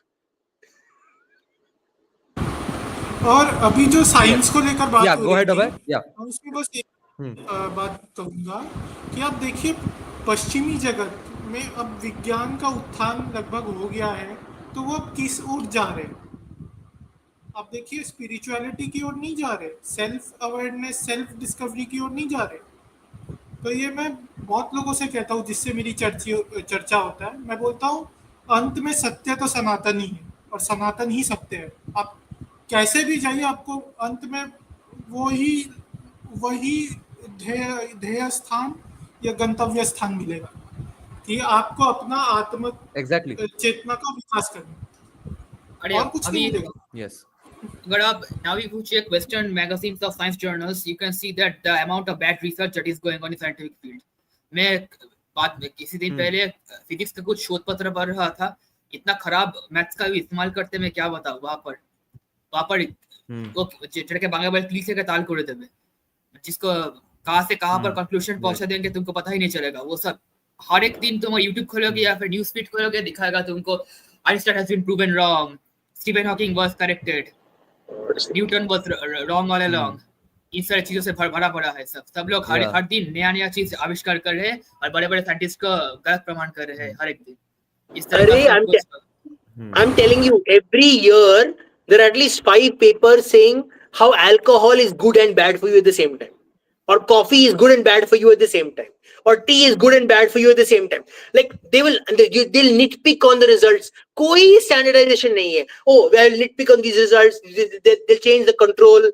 Like it is so bad. It's so just by using the method, the technique of I'm doing empiricism. I'm sitting in a lab and mixing chemicals, or I'm taking this records of this over this many days. They assume that is enough for science to come to a conclusion.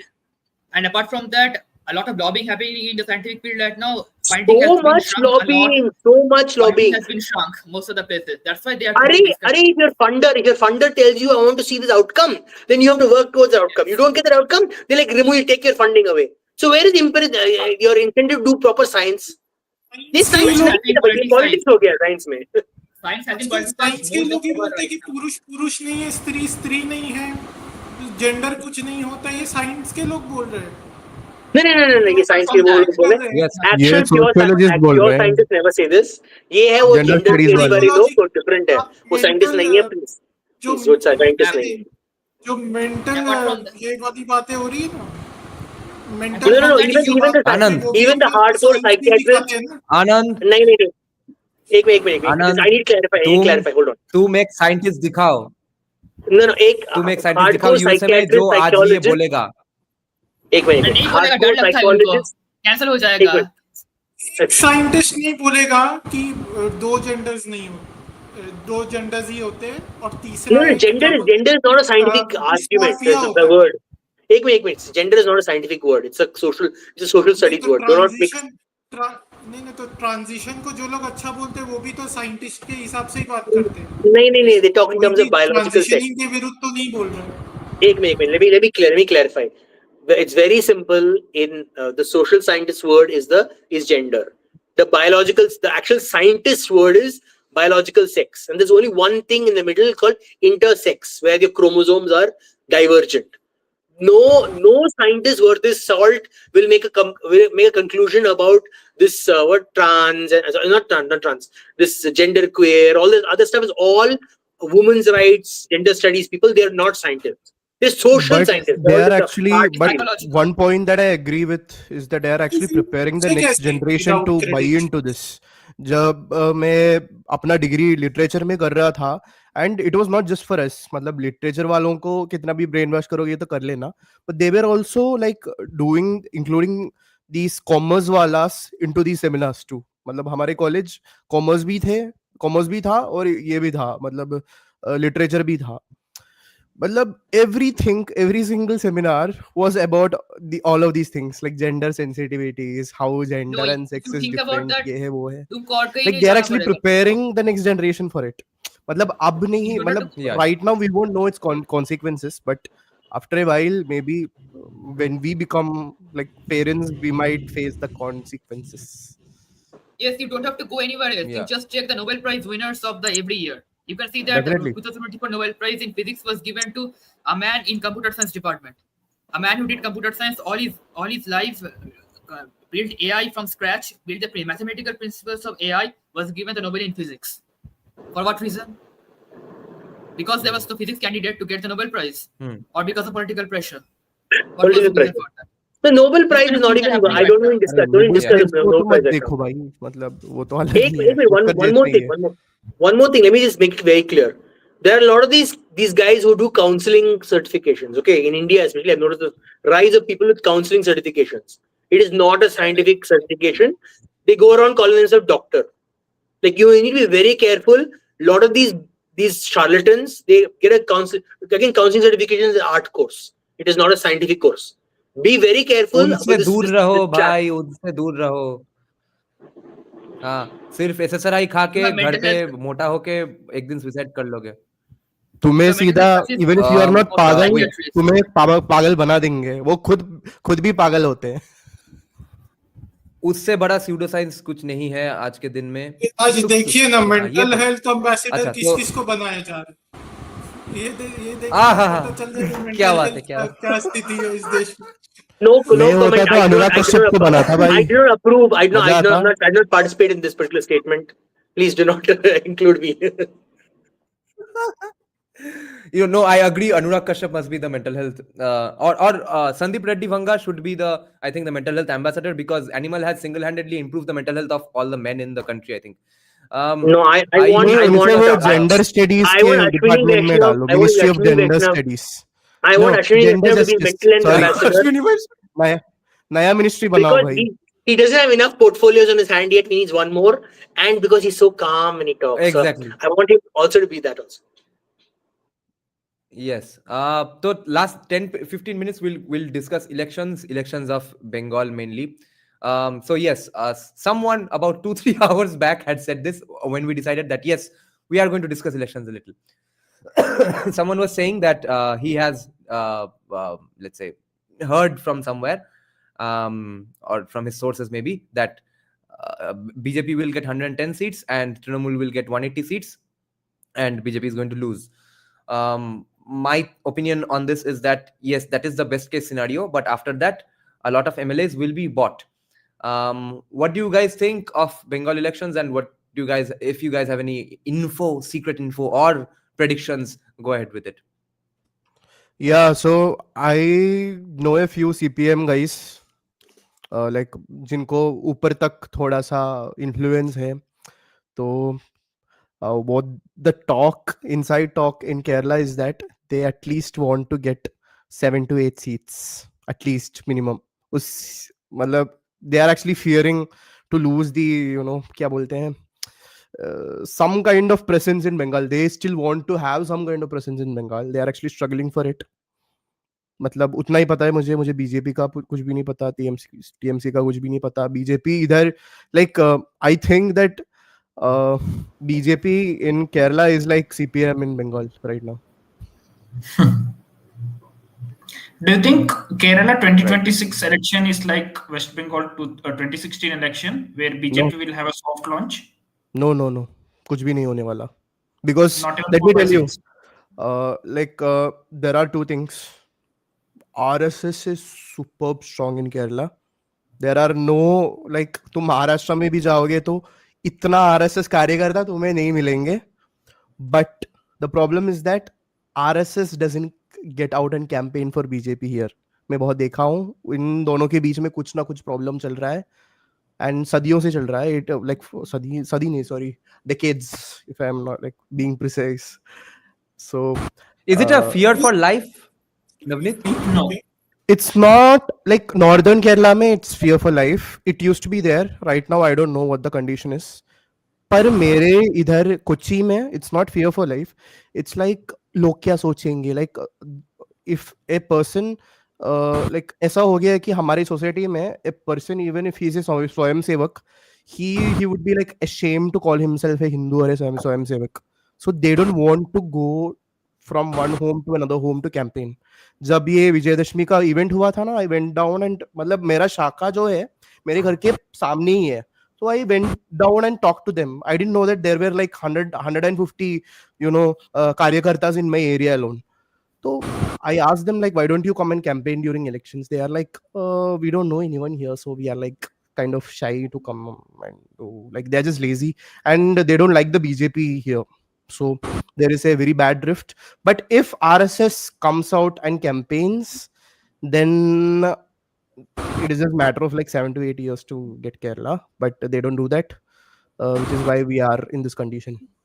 As simple as And that. we are assuming campaign for BJP or मुझे एक not, बात it is पूछना है, going to happen. त्रिशूल में BJP कैसे जीती? कुछ idea क्रिश्चियन है? वोट से, हिंदू वोट से नहीं जीती भाई. अच्छा, क्रिश्चियन ने बीजेपी के लिए वोट किया त्रिशूल में. हाँ, क्योंकि उनका वो वकफ का इशू चला था ना, बहुत गंदा वाला. और Palestinian issue, Israel is the reason, like not even the BJP. जब वो इजराइल पैलेस्टीनियन कॉन्फ्लिक्ट हुआ था ना, then the upper caste Christians all went and voted BJP because the communists and the Congress sided with the Muslims. Muslim side. Can I ask a question? Can I ask sincere question? भी आ गया. Yeah, please. Why are Keralites so obsessed with other countries? The Muslims are obsessed with Turkey. Wait. The Christians are Skanda obsessed had with a Israel. question. Let's get to. Yeah. Like, we'll get to you Skanda, like yeah, God's own go ahead. country and you're obsessed with other countries. Not a question. I just wanted to say Communism about the does fear that of to you. life. Am I audible? Right. Yeah. About the fear of life, as per people I know in Kasaragod, there is a fear of life for RSS, but it's not about the participation in elections or not. It's a ये common Kasaragod occurrence. is different. Kasaragod is like RSS is like कोई भी RSS कार्यकर्ता मारा जाता है तो the Qaumis won't see the next day. So it's different Yeah. there. But Like RSS is Niranjan equally- asked, right? I'm sorry, if I'm mispronouncing his name, but he asked, right, whether it's due to fear of life they don't participate in elections. But that is a common occurrence there. It's not related to elections. Whether they do or not, it will be there. That's an undercurrent Achha. there. System. Another question, interesting question. Okay. Am I right in saying that all the RSS guys will vote for the Communist Party when it actually comes to it? Sometimes yes, when they are having a rivalry with the BJP cadre, they do that a lot. Wow. Especially मतलब मैं नाम ले रहा हूँ. There is this place called चौटानिकरा. वहाँ पे एक मंदिर है, वहाँ पे संघ बहुत स्ट्रॉन्ग है. चौटानिकरा भगवती टेम्पल. वहाँ का वार्ड इलेक्शन में क्या हुआ था कि like the senior most person who worked hard for the RSS, he was not given the ticket. So जो भी RSS वाले थे सारे जाके कॉमिस को वोट कर दिए and CPM won there. ठीक है, इन So it लोगों ने happens a ठीक lot. से इंटीग्रल ह्यूमनिज्म पढ़ लिया होगा. Bhupenda and the Bengalis, what updates do you have about Bengal elections predictions, seat distribution? Yeah, before Bhupenda, actually, deep state muted yeah, your before mic. before Bengal elections, generally RSS will never actually tell anybody कि भाई जाके vote करो. That never happens in any of these things. Yeah, subtly it will happen, but it will not be there direct. Nobody will do that. Okay, so that aside. Bengal में क्या होने वाला है? Actually, it's pretty dynamic right now. But what we see in terms of what I get from few other sources, कि 110 तो मेरे ख्याल से ज़्यादा ही होगा, more than 110. And that and it actually I think when is the election? April, correct? April there will be election, most probably. May correct. May में election होगा. So it will also depend on from January to March what happens politically, because before 5 months or 4 months of election, a lot of things will be happening. Okay. So say like when the SIR takes place, SIR will take place in the November or December. So after SIR, what happens politically, that is going to decide a lot of things. So we don't know how the SIR will going to impact. So the one most important thing is SIR and how it is handled, and that will actually decide what happens in May. So SIR is going to be the catalyst which is going to get the ball rolling. Does anybody here agree with Bhupenda on the SIR issue, that SIR will be that important? Because I Yes. have heard a lot of counter arguments. No, Yes, but I agree with him. It is You very all agree with important. Bhupenda? Yes. I have a social argument, because SIR will affect a lot if it is done properly. Because if it is not done, if it is restricted in some way through violence or any other judicial or constitutional means by the ministry or by the gundas, so called, then I think the ship is going to sink if it happens. वो तो होगा ही होगा. I have heard. 100%. No, wait. You are doing the math wrong. Okay, wait. You're doing the math wrong. The difference between TMC and BJP is 5%. Okay, BJP has 38-39%.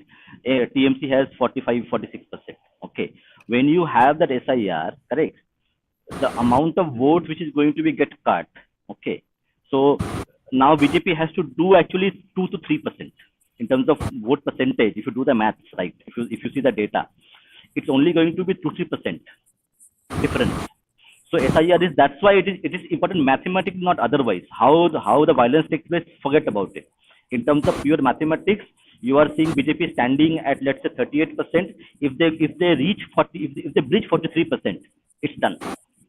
Because that means that the TMC is going to be around 40%, and that 3% is Then going what to be if the game changer. What if the vote gets scattered? What if the percentage does not translate into seats? What's going to happen then? See, you need to see the election data for last 5-10 years. What has happened? What was the vote for BJP for last 3 elections? You have to calculate that into perspective. What happens tomorrow? In which constituencies has the fake population increased the most? One more thing. So SIR, one benefit of SIR is it basically. Wait, Anand. Wait. Let Bhupenda answer this. Bhupenda, in which constituencies has the let's say the fake Bangladeshi or Rohingya voters have increased most? Only there it will affect the best, right? SIR. Yes, overall they will. But look at the numbers. Okay, I am going to take the last three elections. The BJP is standing at 36-38%. Correct?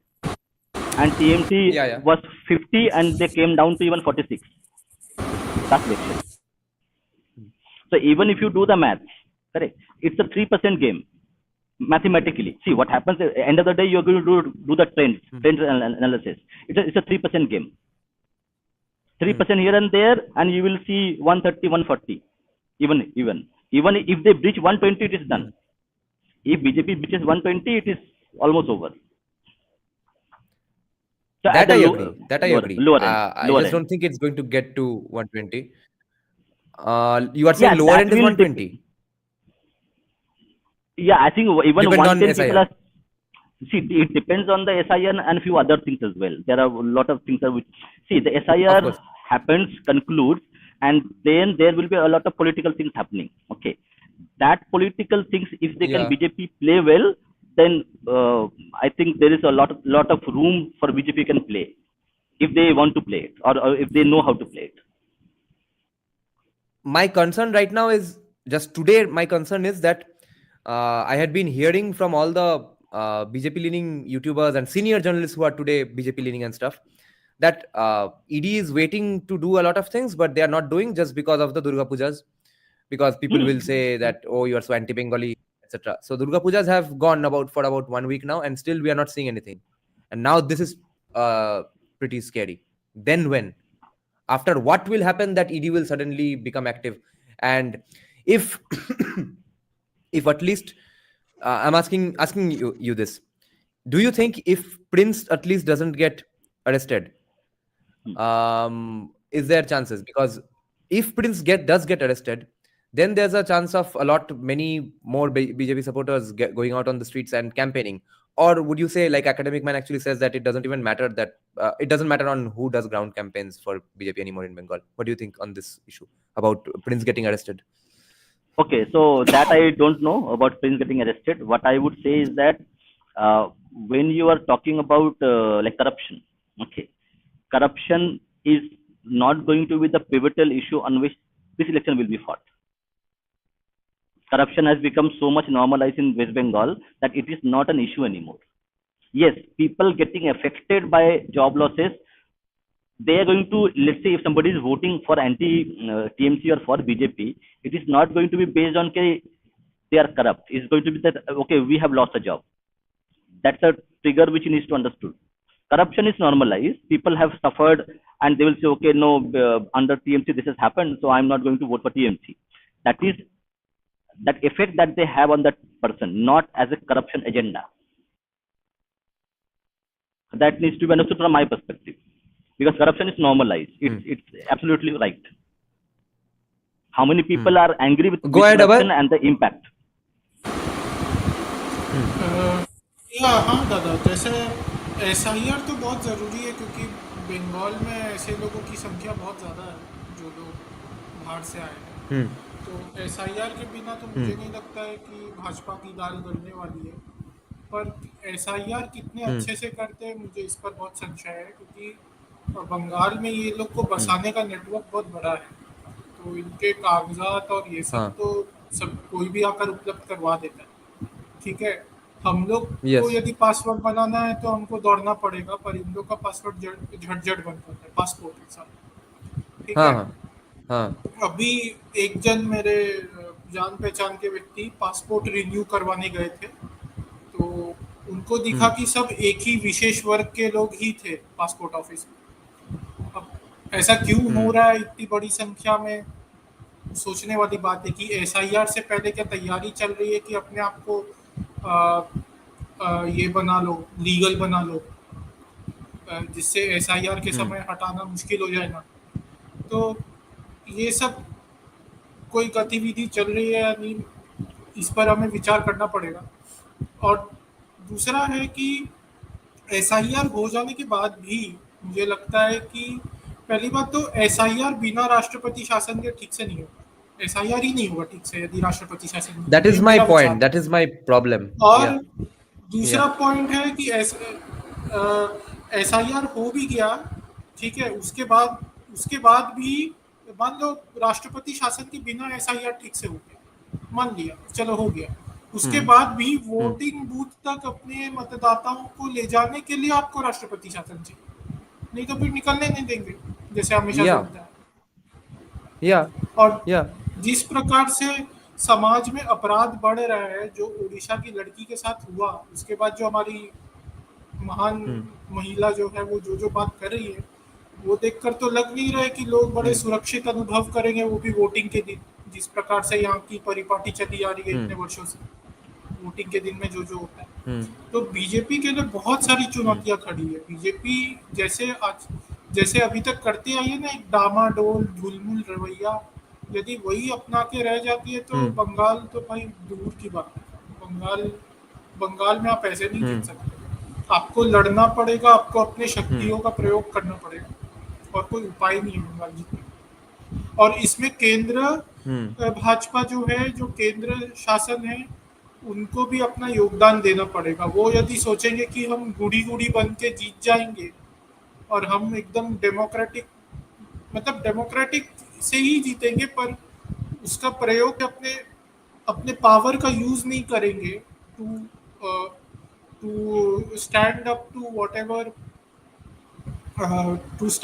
whatever is happening in Bengal in terms of elections and all, तो वो कुछ नहीं होगा।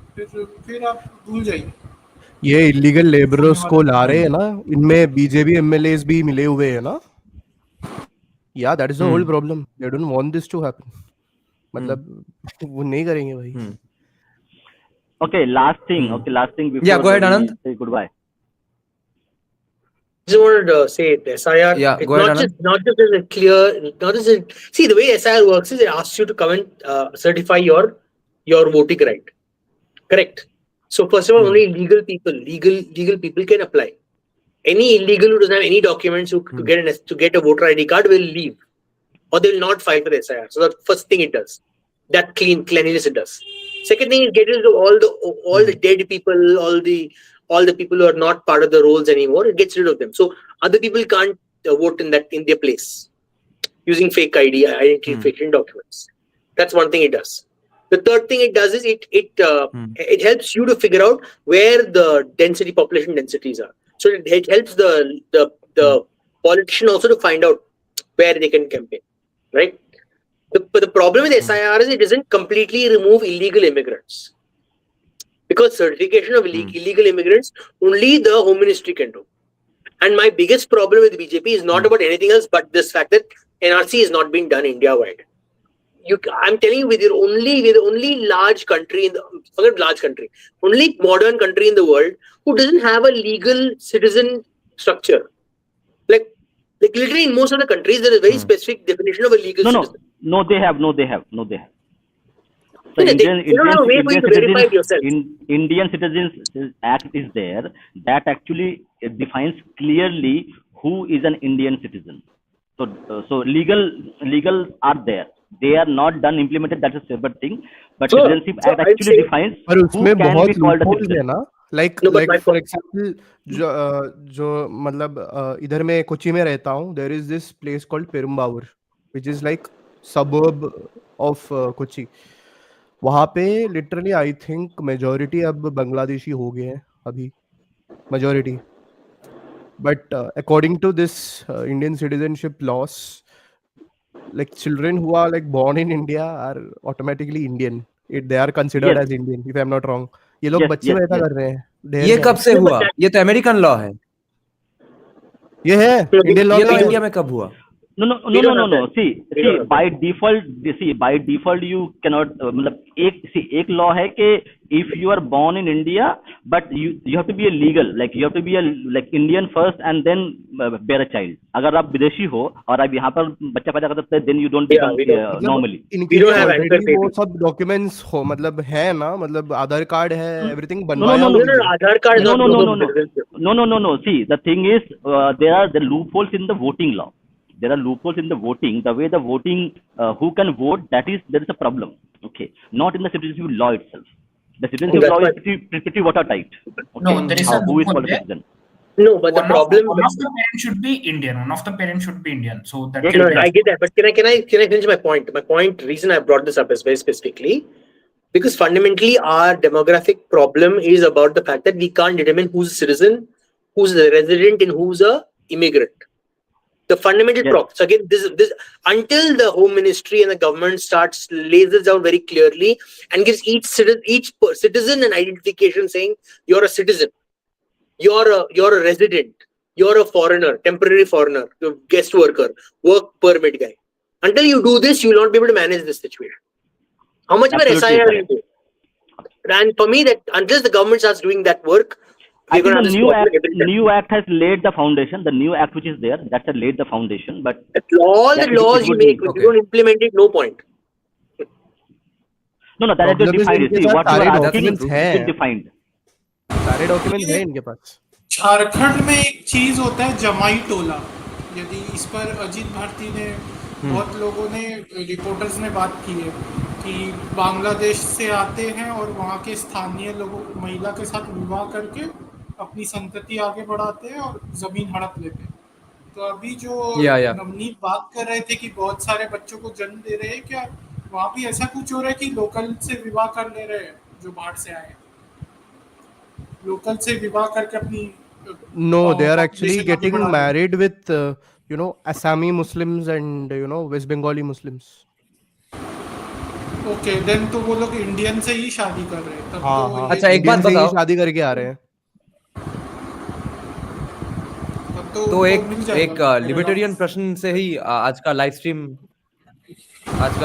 And करते हैं एक libertarian question से। Then तो क्या ये आधार कार्ड क्या पूरा ही सिर्फ स्कैम ही था? ये अगर भोसरी के सिटीजनशिप में काम नहीं आएगा, वोटर में काम नहीं आएगा, तो ये सिर्फ और सिर्फ बैंक के साथ लिंक करने के लिए काहे का एक फालतू का एक्स्ट्रा डॉक्यूमेंट बनाया वोटर आईडी के बाद? इसमें खर्चा काहे किया? आधार sir. कार्ड आनंद इन बोलो। सब से डिफेंड करो आधार निटपिकिंग कार्ड को वाला। if No, Aadhaar no, card wait, was not let Anand finish his point because मुशिन का उंगली उठाया नहीं दिखा तो मुशिन बाद में बोलेगा। जिसका कैमरा उसका, जितनी कैमरा उतना हक। बोलो आनंद। So, no, fundamentally, the Aadhaar card was not meant to be a document for citizenship. It was meant to be a document for services. What the fuck was it meant to be? I'm saying it's meant to be a Huh? document for services, unification of services. So, for Why example, couldn't that be done with voter ID card? because voter IDs are not meant for that either. So, for services, they're only meant for voting. That's it. They are, you know, actually, you need to remove the voter ID card. My point is, you need to remove the voter ID card. The voter ID card should be removed, and only a citizenship document should be there. You're looking at reverse. The Aadhaar card is fine. The voter ID card is a problem. You need a citizenship document and you need an Aadhaar card. And you need to remove the even that PAN card. PAN card is again a secondary card. If you have an Aadhaar card, you can bring the PAN into your Aadhaar. Ideally, everything, all your services should be one card, and the citizenship should be separate card. Citizenship, a permanent resident, and foreigner. Simple. That determines your immigration status. Then your Aadhaar card is a service card. So even a foreigner can get an Aadhaar card to get services, temporary services. So he travel in a train. He's a temporary guest worker. He travels in a train. He uses the Aadhaar card. When he leaves, he returns the Aadhaar card. So the systems are not well designed in India. Everything is half-assed. That's the problem. Aadhaar card was a services card. It has served its purpose very well. The problem is when people don't understand what the Aadhaar card is. When these stupid opposition guys go say, "Oh, मुझे आधार से vote करना है और वो definition of citizen है, आधार citizen हो गया." Then these idiots don't understand that and they go around spreading this nonsense to everyone. Then people get confused. That's the problem. ये half-read morons from the opposition यही करते रहते हैं. क्या करें? और उनके फॉलोअर्स भी सर पप्पू ने बोला ये आधार कार्ड सिस्टम का है, देखो क्यों नहीं बनाया, मुझे राइट किया वोटिंग के लिए. Then what else can you do if you have low information voters? आनंद, अगर मुझे भी समझ में नहीं आया था. Maybe I was learning this first time today. Wait. Yeah, second Mushin. उसके बाद Brahminical gods. हाँ बोलो मुशिन.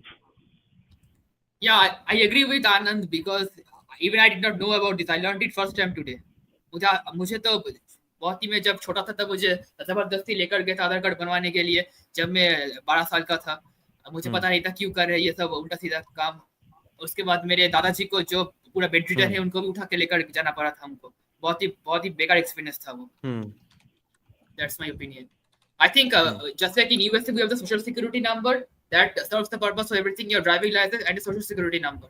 I think something like that we need in India. That will serve one ration card, one Aadhaar card, one PAN card. Aadhaar is the equivalent.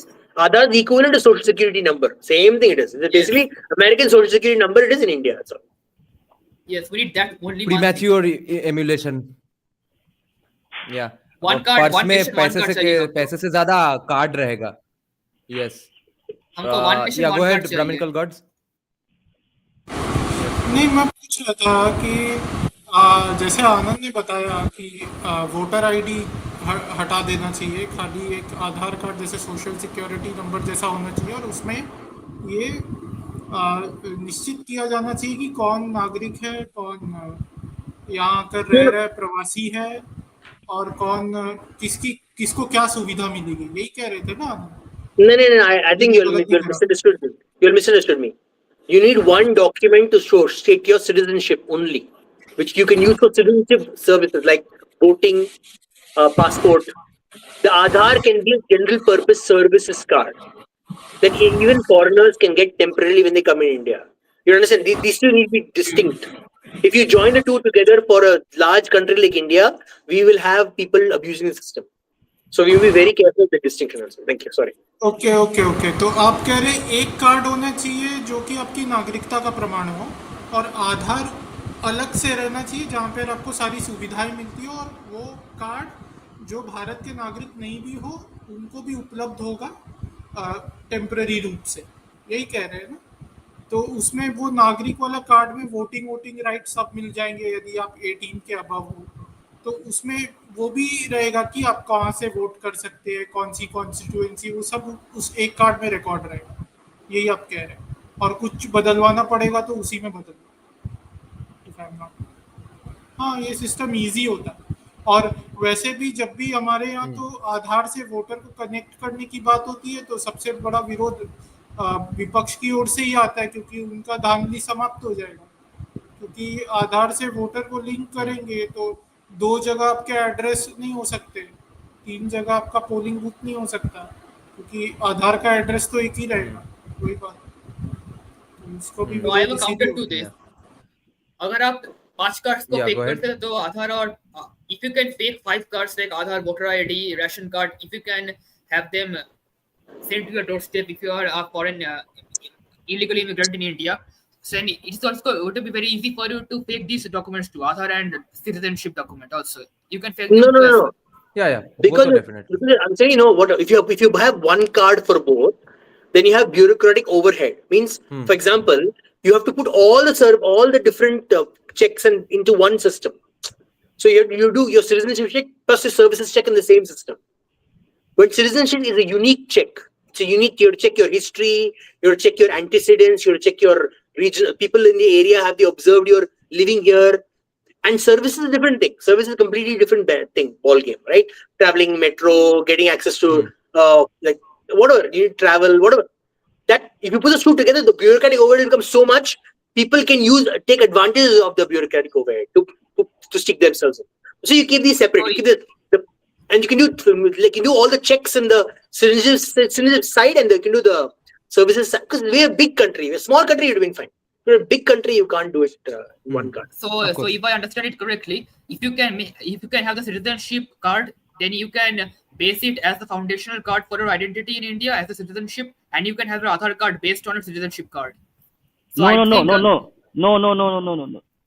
Your Aadhaar card is going to be services available. See, if I am like a person who is a student in India, but I am a citizen of some other country, I can avail services like open a bank account or buy a metro ticket. For that, I would need an Aadhaar card. But citizenship card is something which is given to people who are eligible to be citizen of India. Correct. So services, and they are two different together. Correct. When you have people coming in here, diplomats, correct, they are not correct, but they need to buy tickets. How they will buy tickets? And you can track because you attach the services, and you can track their behavior, work also. So imagine your work permit. Okay, imagine we don't want to get rid of all immigrants. We want Bangladeshis to come and work as well, but we want them legally to work where we can track them. Now, if they're first of all they'll get a work permit, which is not a citizenship card, but they'll get an Aadhaar card, so we can track where they spend, where they are going, and what services they're taking, right? So that it's very important. Tracking immigrants to a country also very important. You can't put them in the rest of the citizens. You will understand that very important. Yes, I think it is going to streamline the system as well, because the burden of so much data that is stored with the government, with all these 6 cards with them, it propels to data breach. It makes data breach happen much frequently than it would happen if there were lesser cards.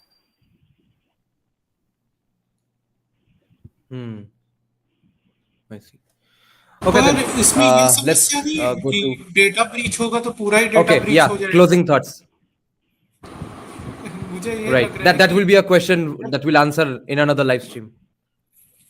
हाँ ठीक, पर मुझे लगता है Okay, इसमें कि data breach होगा तो पूरा ही Huh. Okay, Yeah, that's I have which one is why closing libertarianism is awesome. one closing statement I Yeah, have. go ahead, Mushin. I'm going to leave after this. Yeah. Is that there is absolutely in any way no difference between Shiva and his Garna. Shiva Garna and Shiva are the same. There's a difference between the two. Understand this properly. Thank you. That's it. Har Har Mahadev. Okay. Yes. Har Har Mahadev. Okay then. Thanks guys for a great discussion today. I'm very Thank indebted you. to you guys. Skanda, Anand, Mushin, Navneet, Brahmanical Gods Agarwal, Bhupenda, Academic Man, if you're still with us in spirit, Boshalidi, and all the viewers. Thanks a lot, guys. It was a great discussion, and especially I think it was great because we have, I think, comprehensively debunked each and every possible anti-Kantara argument that can ever arise in the history of mankind. For even future arguments, we have created our own counter arguments and debunked them as well. Thanks, guys. It was great. Good night, guys. Good Bye night. bye. See you soon. Good night, Jai Shri Ram. যদি সবাই ফিরে যায় ওরে ওরে ও ভাগা সবাই ফিরে যায় যদি গহন পথে যাওয়ার কালে কেউ ফিরে না যায় তবে পথের কাটা তুই রক্ত মাখা চরণ তলে একলা দলরে তুই রক্ত মাখা চরণ তলে একলা দলরে যদি তোর ডাক শুনে কেউ না আসে তবে একলা চলো রে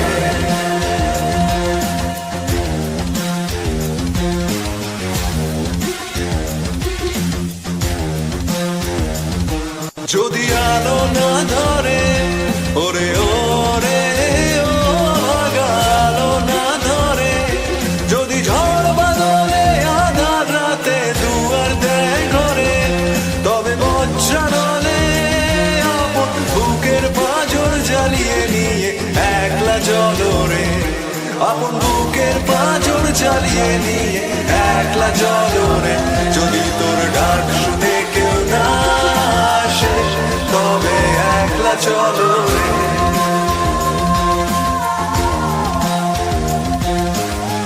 একলা চলো একলা চলো একলা চলো একলা চলো